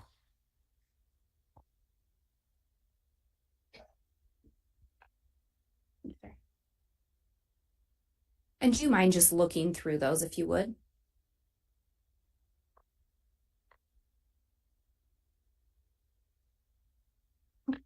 Do those appear to be an accurate representation of the summary we were just discussing? Yes. Your Honor, I would ask for the admission of State's Exhibit 186. Any objection? Okay, Exhibit 186, which to be clear again will be the PowerPoint presentation, is admitted. Okay.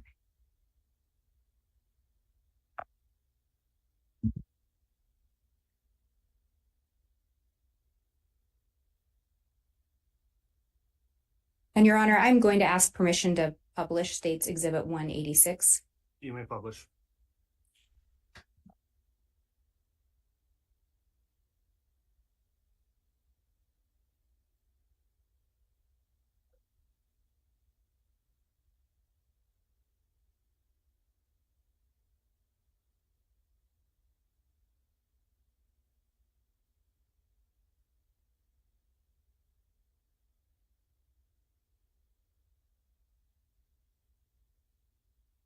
And we talked about you being asked to look into some phone attribution. Were there specific individuals that you were looking to attribute numbers to? Yes. And who were those individuals? Chad Daybell, Lori Vallow, and Alex Cox.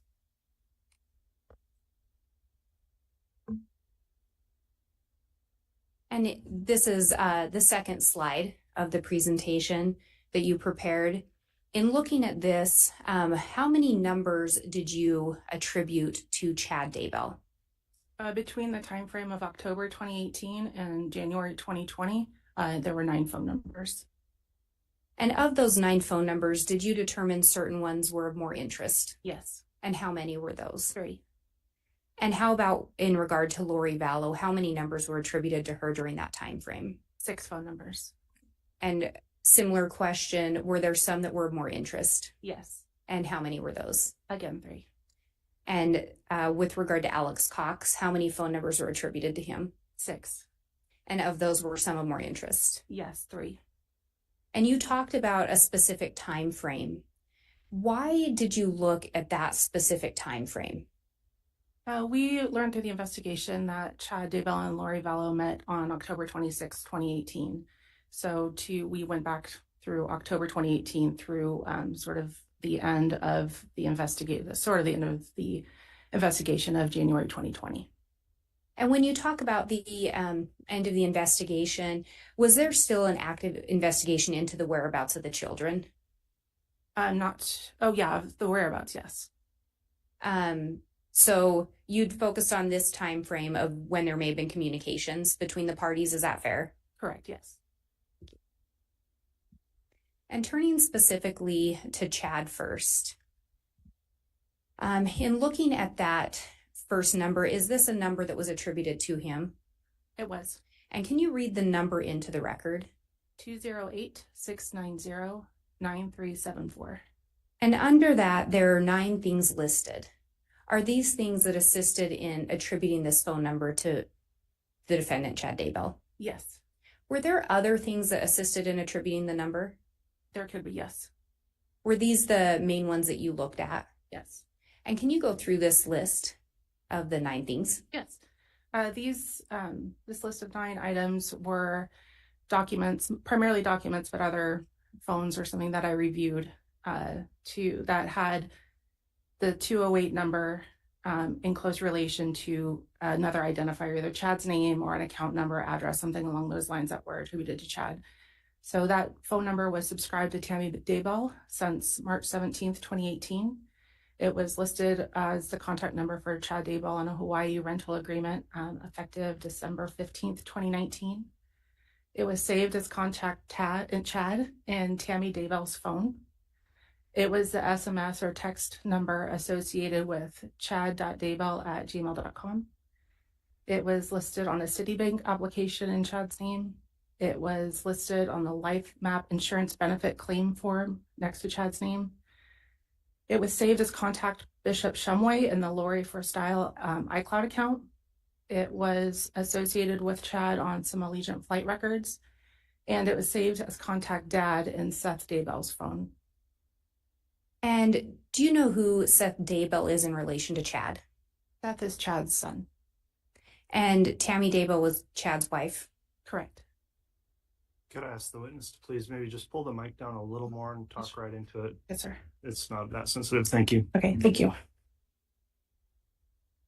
And then looking at this next part of it here, there's a reference to a Cricket account. Can you tell me what the significance of the Cricket account is? 2 additional phone numbers of interest were identified, and when the subscriber information returned, it came back to a Boyd dial in Mesa, Arizona. And talking about a Boyd dial, are you aware if there was any investigation done to determine whether or not there is a Boyd dial that actually exists? Yes. And was there an investigation conducted? Yes. Do you know, were you part of that? Yes. And were you able to identify any actual Boyd dials? Yes, we found 2. Do you know if either agents or detectives did some follow-up with those Boyd dials? Yeah, I believe some FBI agents in Utah interviewed 2 Boyd dials as part of this investigation and cleared them of any knowledge. And when you were trying to determine if there's any other Boyd dials in existence, what are some of the things that you were looking for to see if they're a real person? Through database searches primarily, I conducted searches for Boyd dial, PO Box 405, Mesa, Arizona, and received negative results. I then did Boyd Dial in Arizona and again received negative results. And then I just did a very broad picture of Boyd Dial in the US. And those were the two that came back, the two in Utah, that came back as being real individuals. And if you know, was there anything found to link either of the Boyd dials you located to these devices or these phone numbers? No. And I said devices. Let me be clear. How many devices did you identify as being associated with the numbers we're going to talk about next?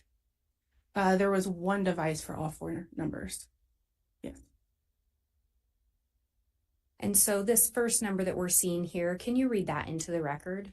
480-395-5126. And there's two things listed here. Are those two of the factors that you considered in attributing this number to Chad Daybell? Yes. And can you read what those are or explain a little bit about them? This phone number was activated on October 31st, 2018, which was just a few days after Chad and Lori met, and then was either expired or deactivated on January 31st, 2019. And then secondly, it was saved as Melanie 2 in the Lori for Style iCloud account, along with Chad Daybell's known phone number 208-690-9374.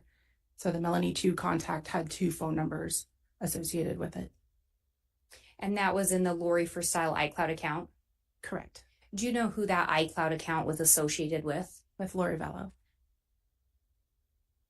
And the next number on here, can you also read that one into the record? 480-812-5496.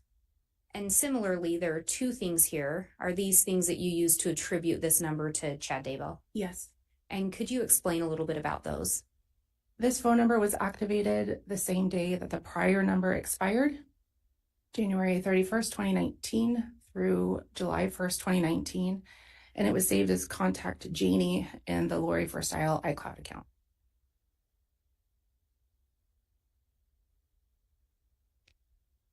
And this next number, can you read it into the record as well? 515-402-0143.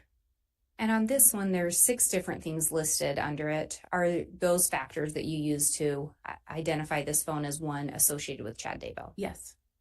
And can you go through those for us and explain a little bit?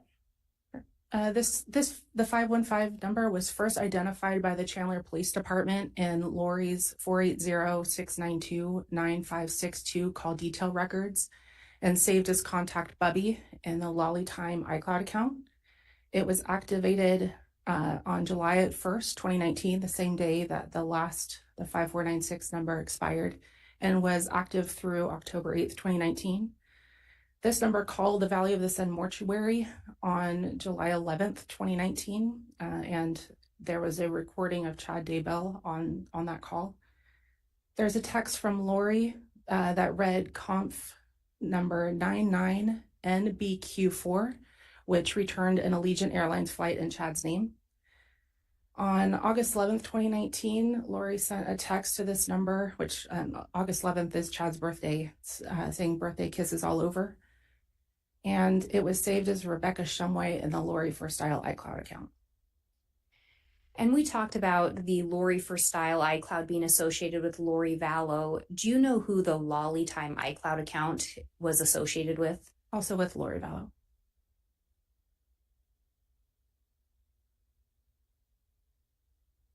And then we have one more number listed here. Can you read the number into the record? 401-569-8260. And under this one, there are also 6 things listed. Were those 6 things what assisted in attributing this phone number to Chad Daybell? Yes. And could you go through those 6 things and explain a little bit? This number was first identified as the first attributable contact of Alex's 334 phone number. It was activated the same day that the 515 number expired, which was October 8th, 2019, and ran through December 30th, 2019. On October 8th, the same day that this phone number was activated, Chad conducted a Google search for Rhode Island area code, the Rhode Island area code being 401. There was a text from 208-690-9374, also known as Chad's known number, to Lori on October 9th, 2019, saying, "I will call right now from a 401 number." The only contact that this attributable contact that this phone number had was with a number attributed to Lori, 480-489-4652, and another number attributed to Alex, 334-744-4205. And finally, it was saved as contact Bishop Miller in the Lori for Style iCloud account. And again, looking at these that are listed under the Cricket account, I think on all of them you have that as one number is being deactivated, a new number is being activated. Correct.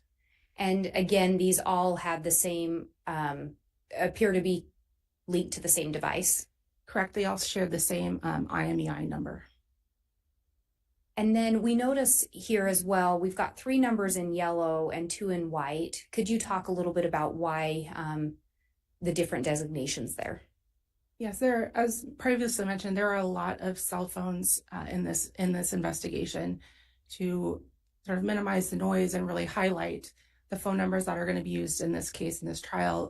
The numbers in yellow you're going to hear about quite frequently. The 2 numbers in white, they were predating sort of the crime portion.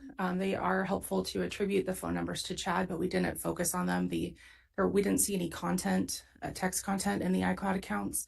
So we can see that they were speaking to people in the cases, but the focus of the investigation was on those 3 yellow numbers. And is that why the 3 yellow numbers all have more items listed as to how they were attributed to Chad? Correct, yes.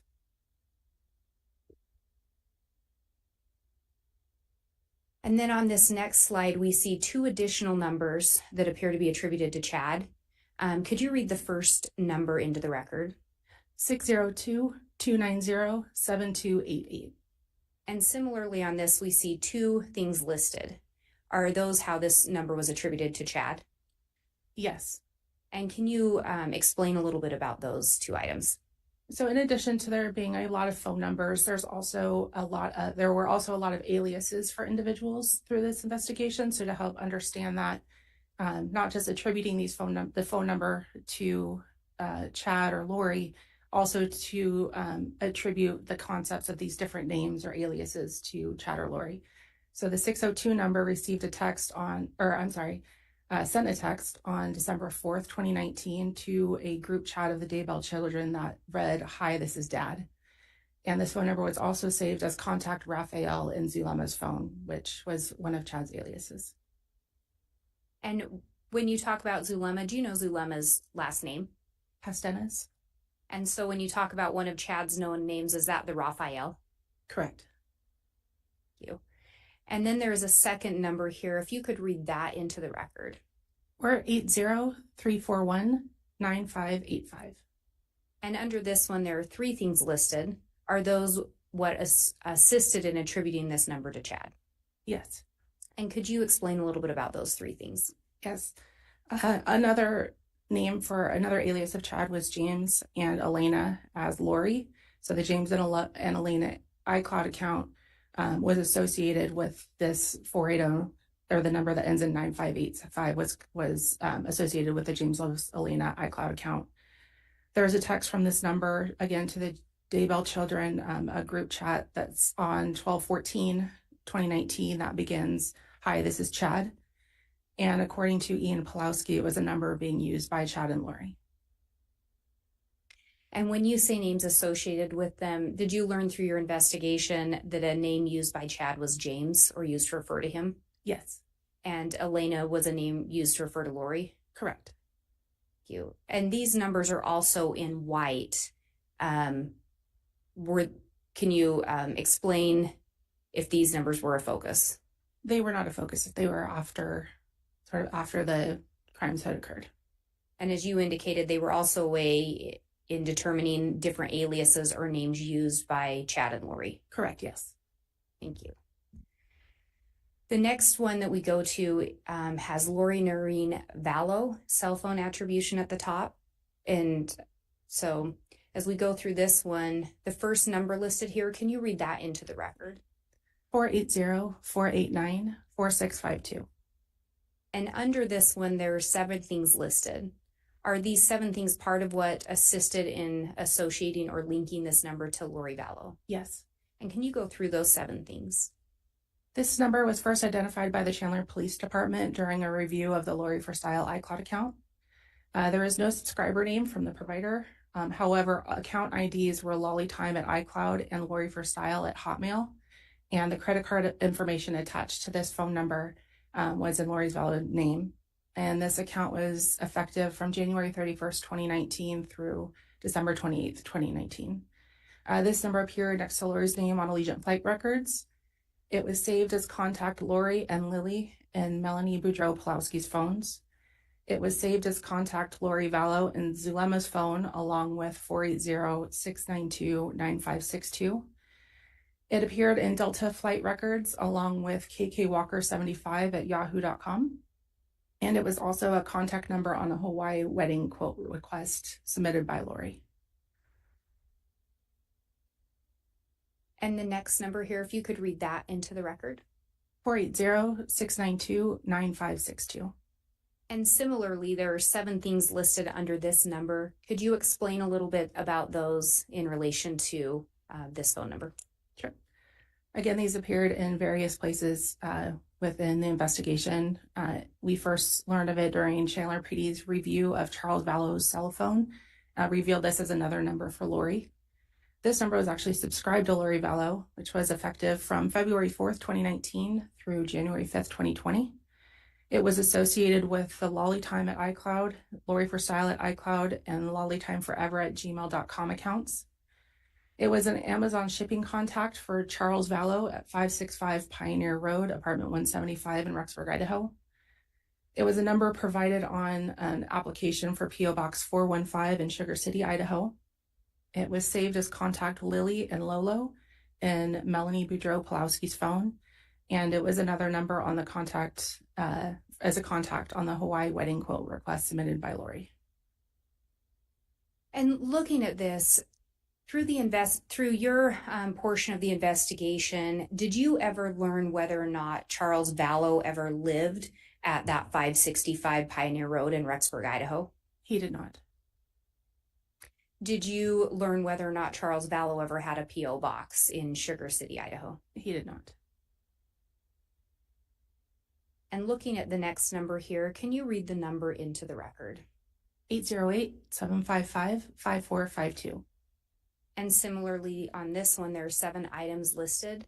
Were these 7 items what assisted in attributing this phone number to Lori Vallow? Yes. And could you go through those 7 items? This number was provided by Lori to the Chandler Police Department. It was subscribed to Premier Financial Services between January 8th, 2016 through November 24th, 2019. It was associated with Lori for Style at iCloud. There was an instant message to Peter Dixon on August 8th, 2019 that read, "Hi, Peter, this is Lori Vallow." It is saved as contact Lolo Vallow and Melanie Boudreau-Pulowski's phone. It is saved as contact Lily and Melanie Boudreau-Pulowski's phone. And it was another contact number on the Hawaii wedding quote request submitted by Lori. And do you know who was part of Premier Financial Services? Charles Vallow and Lori Vallow. And with all 3 of these numbers, we see all 3 of these in yellow. Were these all numbers that were determined to be of interest in the investigation? Yes. And as we've gone through these, for some of these numbers, could there have been other things that assisted in the attribution in attributing these to Lori Vallow? Yes. But these were the main ones that you focused in on? That I focused on, yes. And turning next to the numbers associated with Alex Cox. Could you read that first number into the record? 480-351-9120. And under that, there are 6 items listed. Could you go through, and let me back up. Did these 6 items assist in attributing this phone number to Alex Cox? Yes. Could you go through those 6 and explain a little bit? This was a contact number provided by Alex Cox to the Chandler Police Department. It was subscribed in Alex Cox's name with an effective date of February 27th, 2015 through, we don't know when it ended based on the search warrant. It is associated with email accounts homerjmaximus@gmail.com and homerjmaximus@yahoo.com. It's saved as contact Alex Cox and lollytime@icloud.com. It's saved as contact Alex Cox and Lori for Style at iCloud.com. It was listed as a contact number for Alex Cox on Allegiant Flight Records, which also included homerjmaximus@yahoo.com. And if you could read this next number into the record. 304-960-5998. And this one has 2 items listed. Were those items what assisted in attributing this number to Alex Cox? Yes. And could you explain a little bit about those 2 items? This phone number was identified through its IMEI through the homerjmaximus@gmail.com records. There's no subscriber name, but the account ID was raymaximus@gmail.com with an effective date of September 27th, 2019 through December 28th, 2019. And this next number? 334-744-4205. And there are 3 items listed here. Were those items what assisted in attributing this number to Alex Cox? Yes. And could you go through those 3 items listed there? This phone number was associated with a Samsung Galaxy phone recovered from Alex's Rexburg apartment. Again, there's no subscriber name, but the account ID was raylamar@gmail.com with an effective dates of October 9th, 2019 through January 9th, 2020. And it was saved as contact Spencer's wife and Lori for Style at iCloud.com.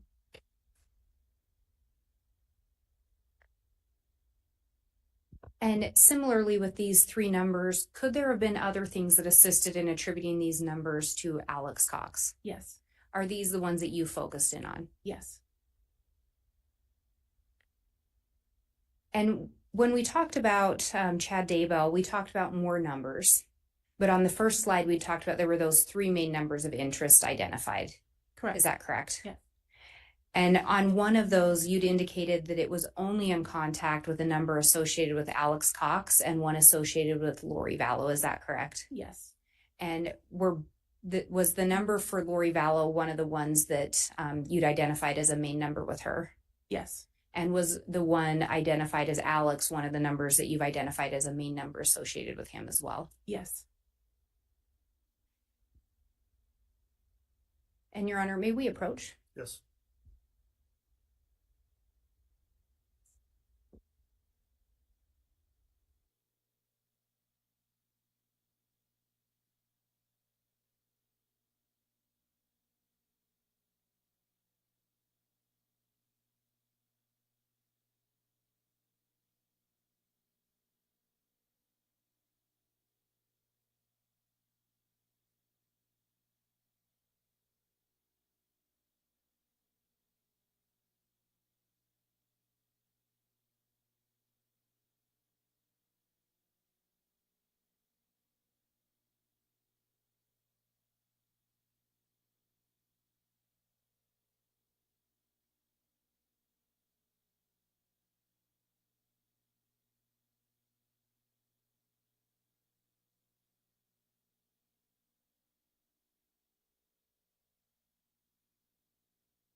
All right, counsel, we took a sidebar to discuss scheduling. Do you want to indicate how the state wants to proceed going forward for today and tomorrow? Your Honor, the state recognizes that the court did wish to end at 3:30 today. And I think given where we're at with testimony, the state has finished with this exhibit, but does have more to present through this witness. So I think it would make a logical stopping point. I did just want to confirm that Exhibit 186 was admitted, and then I do have that disc. It was admitted. Okay, and we do have that. All right, and then for purposes of tomorrow's schedule, then we will run court again from 8:30 to 3:30. We may have a slightly longer lunch for the jurors tomorrow because I think we're going to take up a motion outside of the jurors' presence at 1 o'clock is the plan for now. We can confirm that tomorrow, but our regular court schedule will be in effect. So we'll be in recess for today and resume again at 8:30 with the testimony of this witness. So of course, I'll remind the witness the exclusionary order is still in place, so don't review any testimony between now and when you return to the stand. Also, thanks everyone in attendance for adhering to the court's conduct order.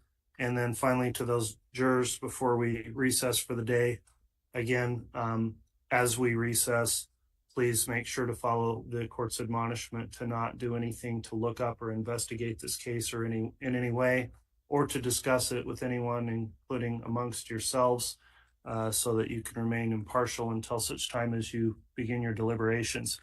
So with that, is the state okay to recess for the day? Yes, Your Honor. Thank you. All right, anything further from the defense? All right, if all would please rise for the jurors, we'll be in recess.